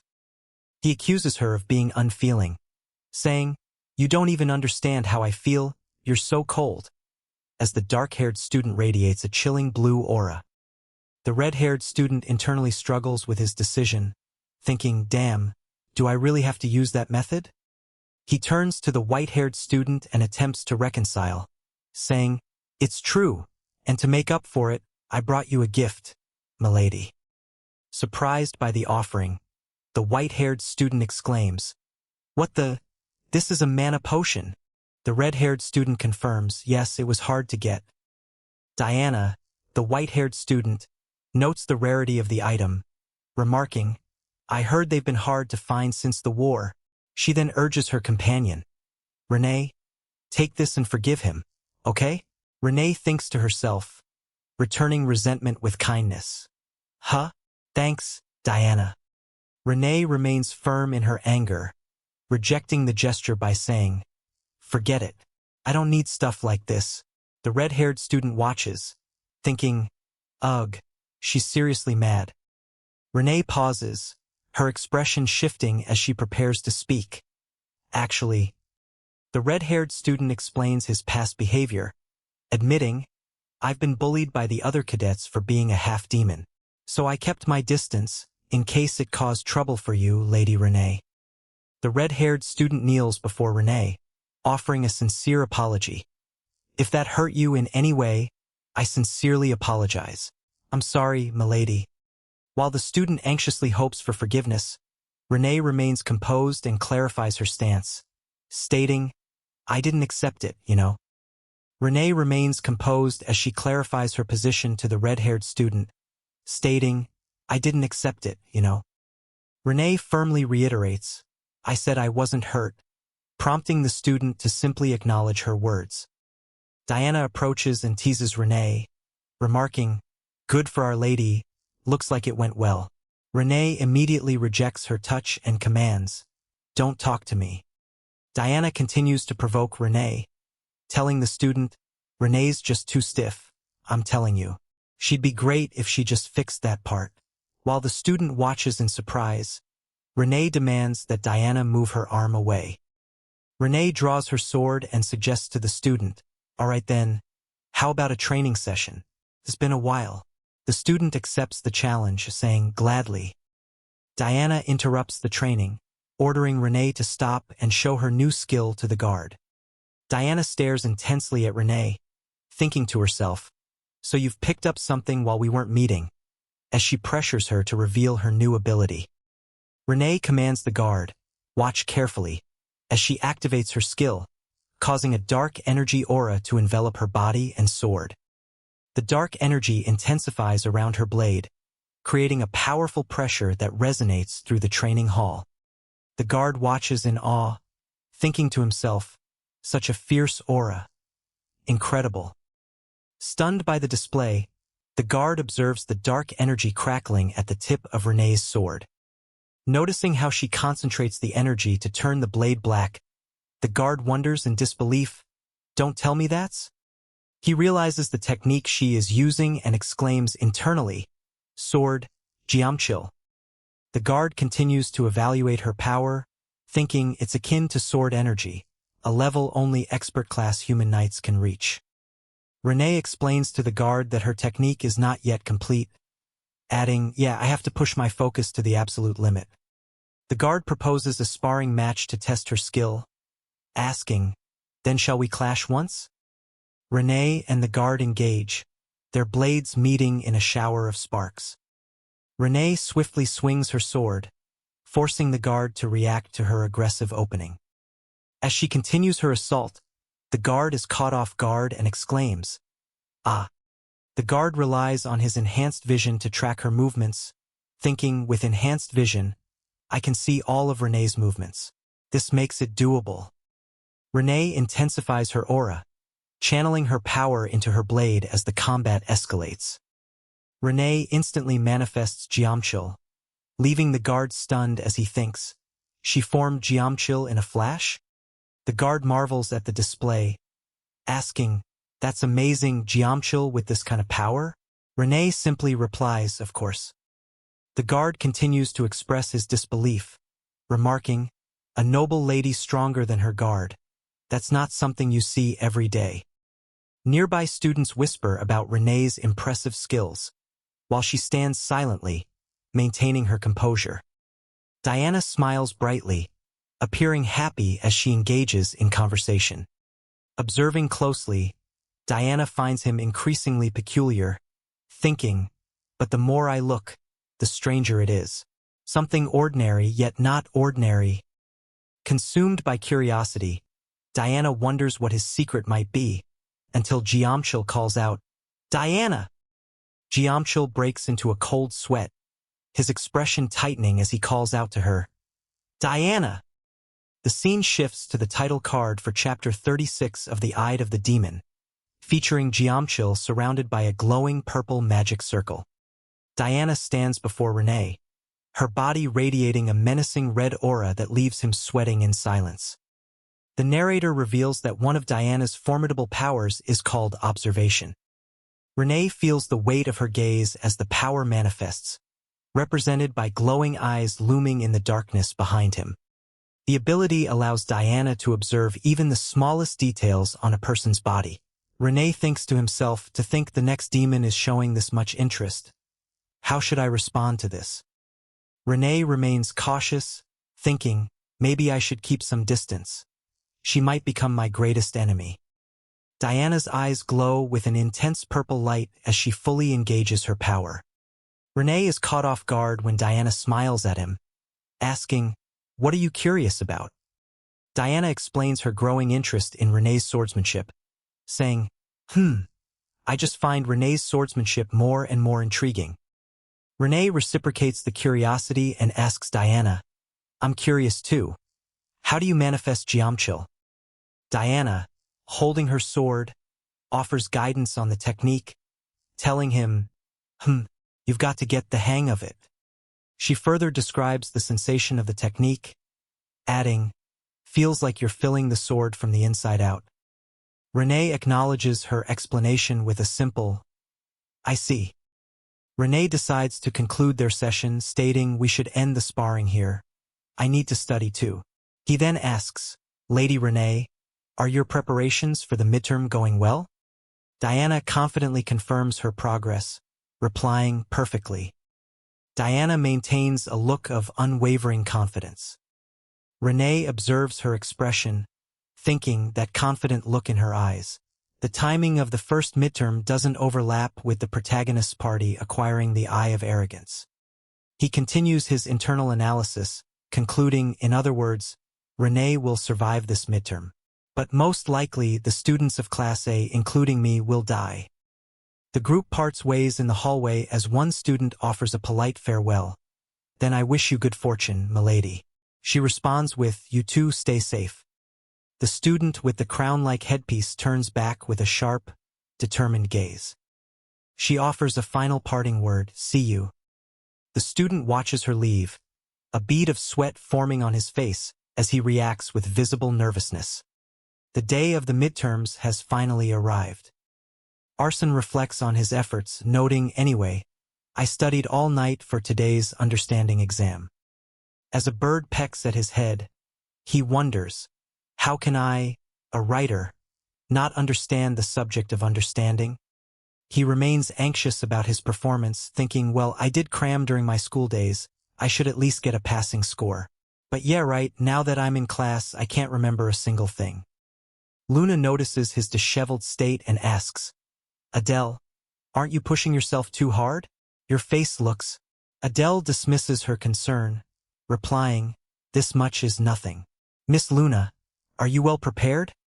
Adele scoffs at the necessity of the course, stating, "Why bother with theory classes? As long as I do well on the practicals, it's fine." Luna watches him with growing irritation, thinking to herself that he really needs to be disciplined. The teacher enters the room and commands, "All right, everyone to your seats. Put away your textbooks." The teacher sternly warns the students, anyone caught cheating will be removed. Adele pauses over his exam paper, silently contemplating the question, "What I think of humans?" Adele sits in the classroom, struggling to articulate his thoughts on the exam paper. He contemplates his identity, thinking humans and demons, the true me, who created both, is also their father. He finds it difficult to write clearly, feeling that something is off. As continues to ponder his response, a sudden ringing sound interrupts his concentration, forcing him to stop writing. The scene shifts to the training grounds where a muscular instructor stands with his arms crossed, announcing the start of the weapon exam. The instructor addresses the students, stating, "Today's test is a spar where you'll use your true abilities. Magic or weapons, bring your best." He sternly warns the students, however, "Skipping just because you're scared of fighting won't be allowed. Come up in the order I call you." Adele observes the intense sparring matches unfolding before him, thinking to himself, "This is intense.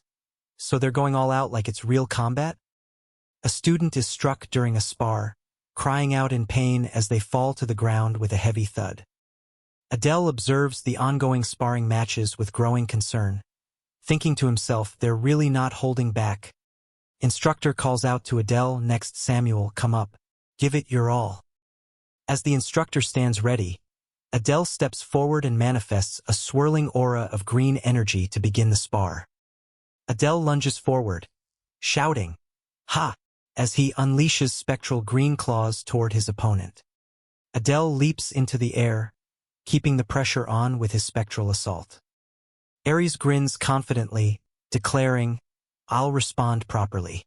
Nearby, students watch the exchange, noting unlikes. His is red, must be fire attribute.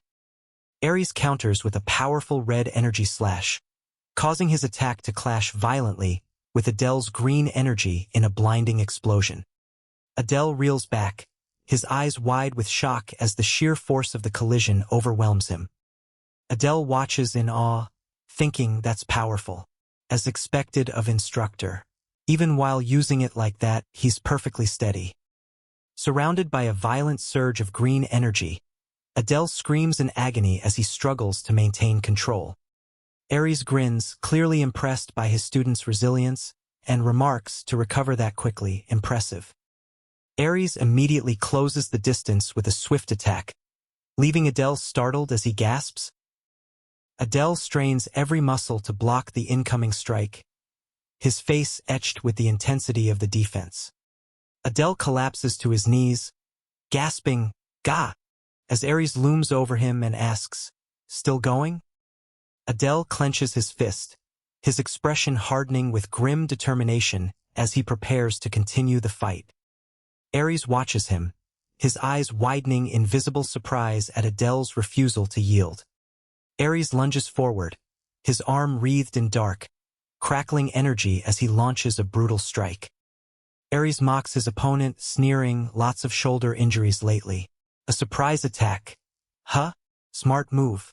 Adele can only gasp for air, huff, huff, as the pressure of the attack bears down on him. With a heavy thud, Adele collapses to the arena floor, completely spent. An authoritative voice rings out across the arena, commanding, "Move out of the arena." Ares glares down at the fallen fighter, barking a challenge, "Step up, Adele." The intensity of the struggle weighs heavily on the mind, prompting a silent, weary question. "Why do you keep working on manhwas even though it's hard?"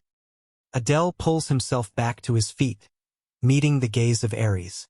With a heavy thud, Ares readies his glowing red sword, waiting for the next exchange to begin. Adele confronts his instructor, Ares, about the lethal intensity of their training, stating, "Even if you don't kill me, You intend to take at least an arm or a leg. Ares, wielding a glowing red sword, ignores the complaint and demands, "Come at me with everything you've got." Adele remains unfazed by the threat and calmly asks, "Do you have more to prepare?" Ares scoffs at the student's audacity, retorting, making such a request to a test instructor. "What do you want me to show you?" Adele smiles and clarifies his intent, saying, "I'd like to see you coat your blade with sword energy from the very start." Ares looks at him sternly and explains the difficulty of the technique, noting, "Sword energy isn't something you can mimic just by watching once. You have to truly grasp it." Adele insists on the demonstration, replying, "No. If you show me just once, I think I can get the feel of it." Ares, clearly taken aback, mutters that he has some nerve before agreeing to show him. Ares scoffs at the request, telling Adele, "Huh, you've got some nerve. Fine, I'll show you once. Watch closely." Ares begins the demonstration, channeling his mana until a vibrant red aura ignites around his blade. With a powerful swing, Ares carves through the air, leaving a trail of intense red energy for Adele to study. As the red mana compresses perfectly onto the sword, Adele watches in awe, thinking, "Amazing."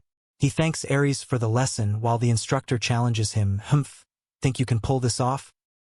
Adele realizes that mere intellectual understanding is insufficient, thinking, "You can't use it just by trying to understand it with your head." He begins to focus, manifesting a dark purple aura around his own dagger. Determined to succeed, Adele resolves to abandon his analytical approach, thinking, "I'll stop thinking and entrust everything to my talent." He channels his mana, causing the purple aura to intensify around his weapon. Adele's mana successfully coats the blade, and he watches as it shifts to a deep black, thinking, "It's working. It's turning black." Adele maintains his focus, watching as the mana-infused blade remains a solid, dark black.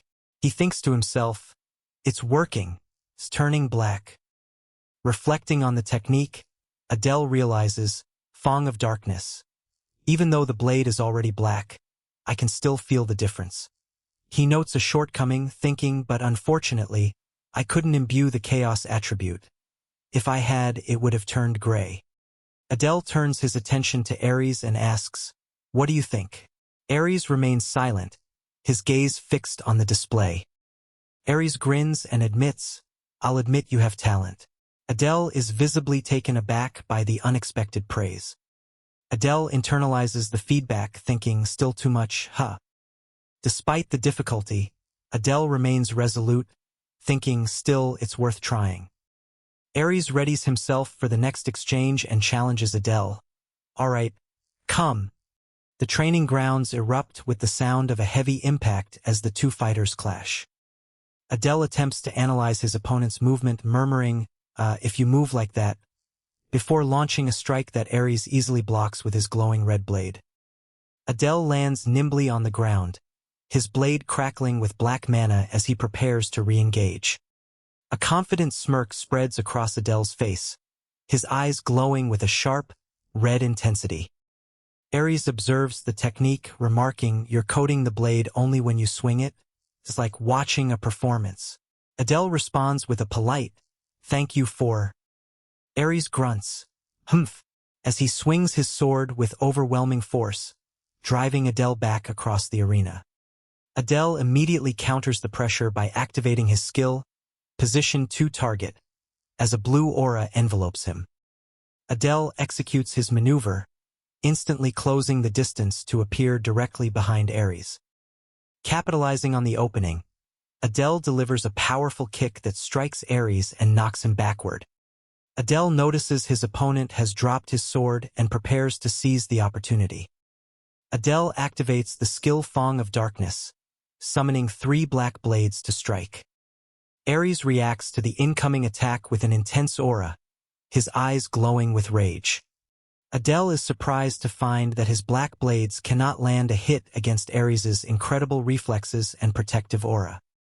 Ares launches a powerful punch, forcing Adele to block the impact. Overwhelmed by the pressure, Adele declares, I surrender. Aries refuses to accept the surrender, growling, I told you running away isn't allowed. Adele taunts the furious Aries, saying, stop talking nonsense. I'm too scared to even speak. Aries snaps back. Next. Adele smiles to himself, thinking, it worked just as I intended. He reflects on his tactical display, noting, I drew attention with flashy attacks, while Aries looked like he couldn't do anything. Aries confronts him, demanding, why the hell is that? Adele responds with a feigned look of confusion. Adele replies, you recover quickly. But what are you talking about? Aries insists I asked why. Adele dismissively explains, well, I was out of mana and had no stamina left, so I surrendered. Aries growls, that's not what I'm asking. Aries clenches his fist in mounting rage, struggling to maintain his composure. Adele retorts, well, maybe I was just born with it. Aries stares back in disbelief, asking, that's all you have to say? Aries glares at Adele, his face twisted in fury. Aries scoffs, ha, unbelievable, that someone like you is strong. Adele mocks him, weren't you also born into a good family and using a power like gluttony? Aries snaps, what? You worthless brat. Watch your mouth. Tension spikes as Aries and Adele square off, their auras flaring in preparation for a clash. Aries sneers at his opponent, humph, what a piece of trash. Aries glares at Adele, accusing him, you show up out of nowhere and start picking a fight. Aries continues his confrontation, questioning Adele's motives. Ha! Why on earth are you acting like this? Aries defends his position, insisting Samuel was the one who picked the fight first. That's not the issue here. The horned student looks at the red-haired boy with concern, stating, it's true that Samuel treats you badly, but I don't understand why you keep provoking his family. Adele retorts defensively, all this just because I mentioned his family? Compared to him looking down on me for being half-demon.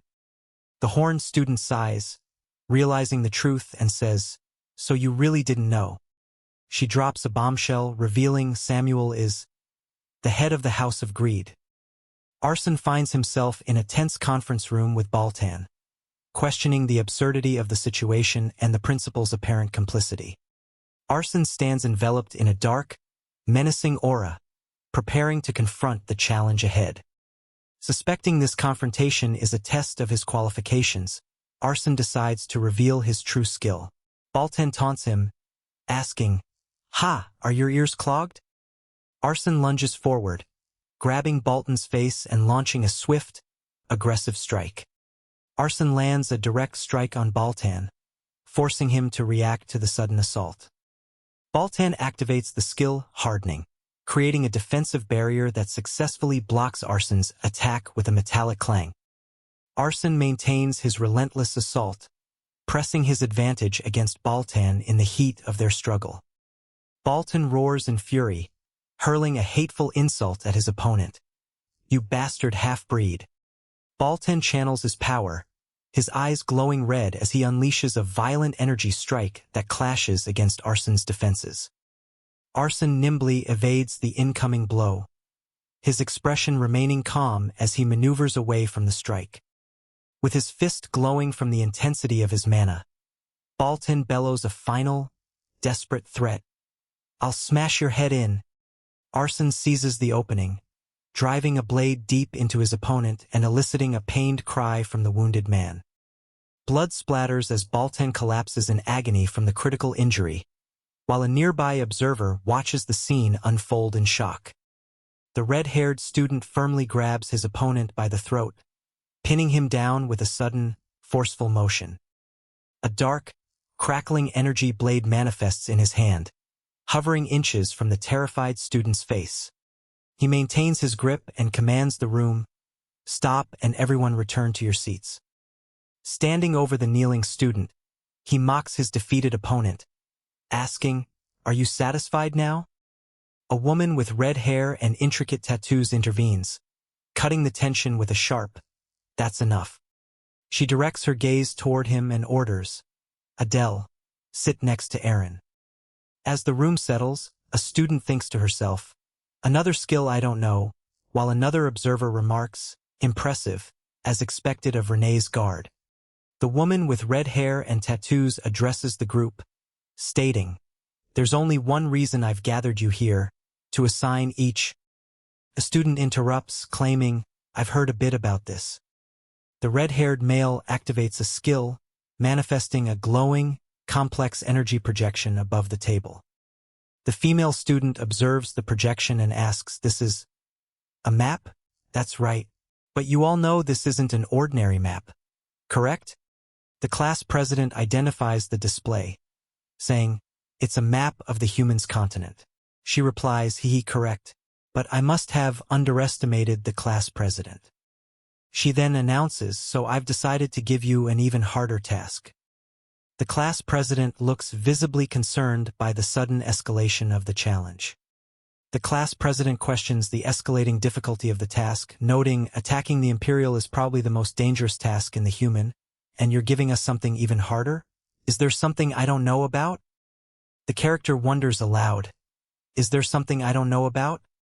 A female colleague briefs the red-haired male on intelligence gathered by their spy, noting that a first-year class in the human is planning an outdoor lesson to attack a secret realm. She suggests that because the target is a single class far from the school, it would be an easy objective to strike. The red-haired male hesitates, expressing his concern by stating, "But the problem is..."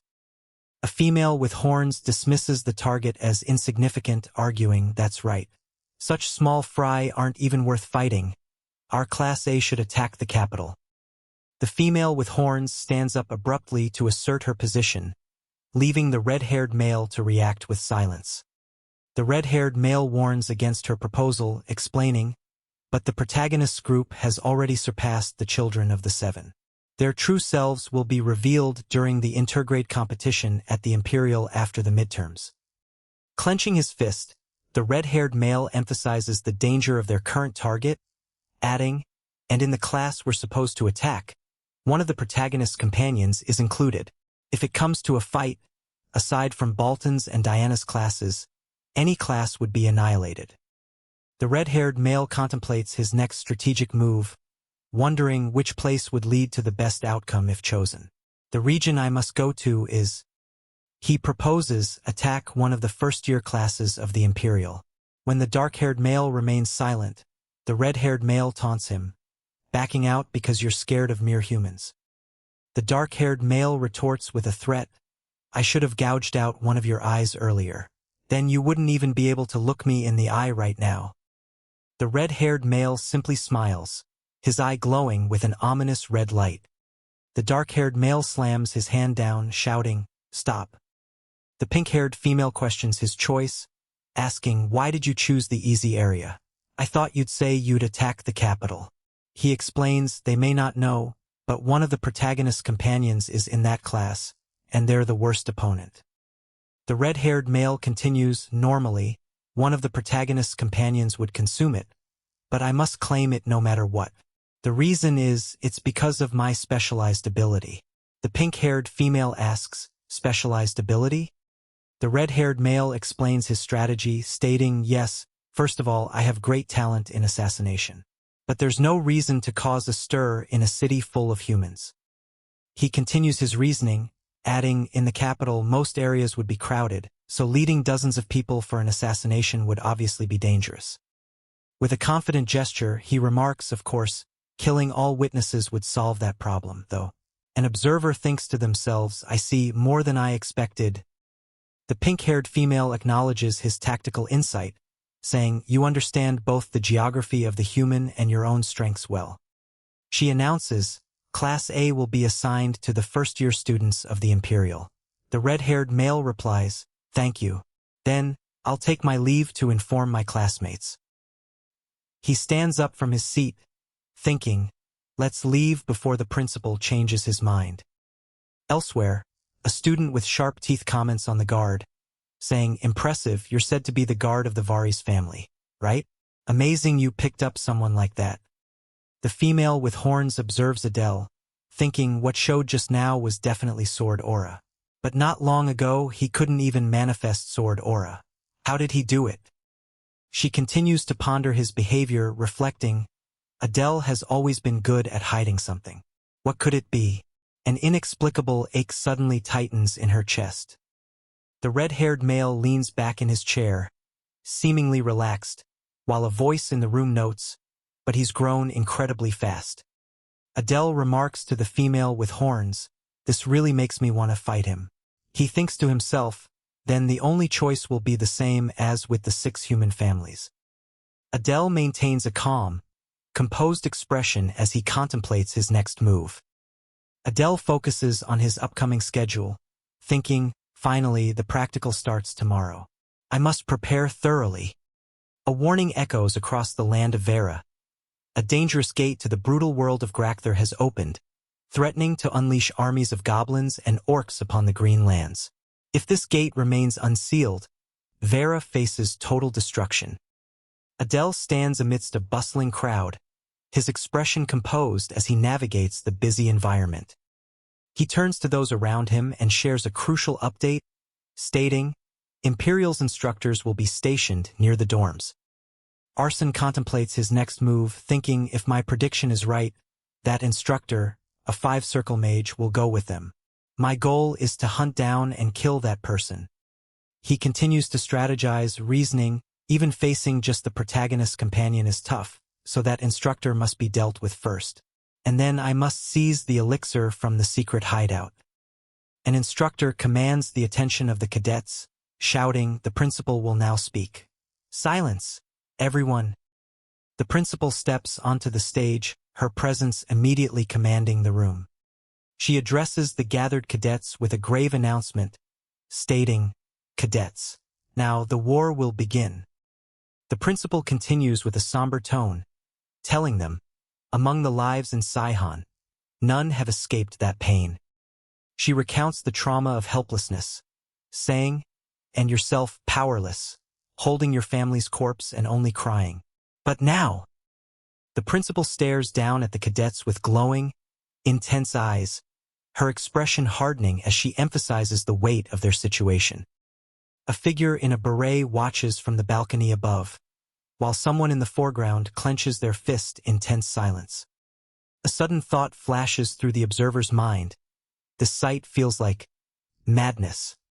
The figure on the balcony raises a hand, casting a shimmering spell over the cadets below and declaring, blessings upon you.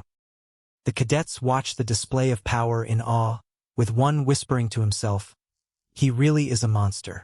It would be terrifying to face him as an enemy. A blonde instructor steps forward to organize the group, commanding instructors of each class, lead your cadets. We will board the train, so please follow in an orderly manner. The train pulls into the station with a loud hiss of steam, signaling the start of their departure. The blonde instructor stands before the cadets, instructing them, please rest comfortably until then.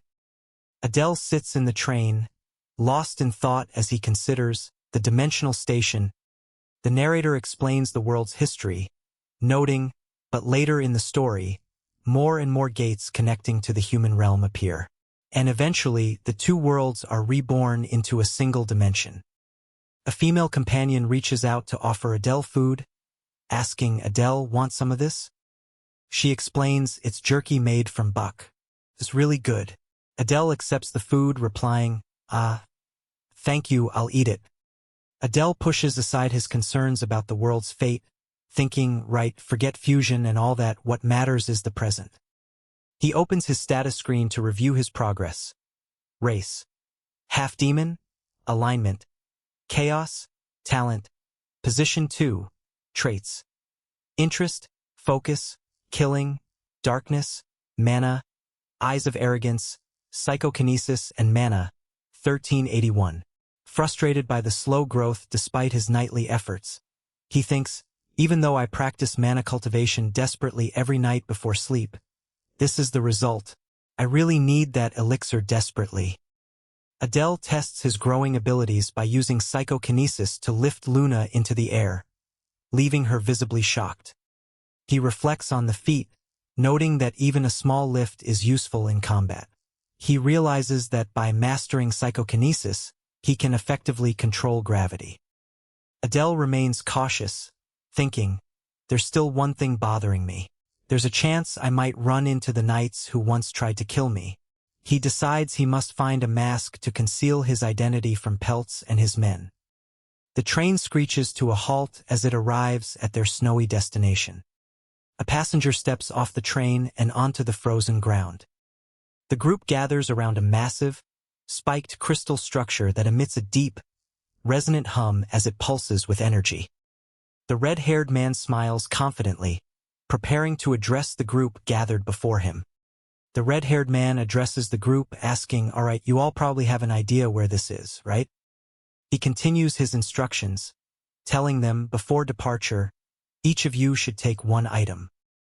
Arson discovers a mask and thinks to himself, this is perfect timing. I was just wondering where to find one. His companion explains, this mask has recognition reduction magic cast on it. It will help conceal your identity. Arson reacts with surprise, but his companion reassures him. Those wearing the masks can still recognize each other, so don't worry. The companion instructs, President, try putting it on. Arson agrees, adding, yes, everyone else too. Arson puts on the mask and notes, oh, the visibility is better than I thought. His companion asks, how is it? Can you see well? Arson confirms, yes, it's more effective than I expected. Arson asks about a new item. What is this? His companion explains, food supplies. One of these a day is enough without. The instructor recalls, I used to eat them often during battles. The taste is like a mix of dirt and insect guts. He adds a final instruction, anyway, just eat one per day. Understood? The instructor maintains a friendly smile as he waits for their confirmation. One of the recruits looks confused and asks, then who? The instructor explains, so we assign targets appropriate for your level. And later, the instructors must also prepare to reopen the gate for your return. The instructor stands calmly, observing the group as they process the mission details. A young man smiles contentedly, seemingly confident in the plan ahead. The instructor carefully pins a small emblem onto the chest of the young man, marking his status. He explains the significance of the item, stating, this is the Dronzer, symbolizing Saitan. It means the leader of the group. The two share a brief moment of physical contact, their hands meeting as the final preparations are made. Handing over a document, the instructor adds, and take this map as well. I heard from the principal that you can read maps. The young man accepts it, responding, yes. The instructor gestures toward the portal, saying, I hope it helps. I will now open the gate. As the portal begins to hum with energy, the instructor offers a final farewell. Then, I wish you good fortune. The gate erupts with intense purple light, fully activating as the crystals pulse with raw power. Arson secures his mask, steeling himself with the thought, everything is ready. As he prepares to step through the gate, he reflects on the grim reality awaiting him, noting, for them, it's an unknown world. For me, it's a hellish one.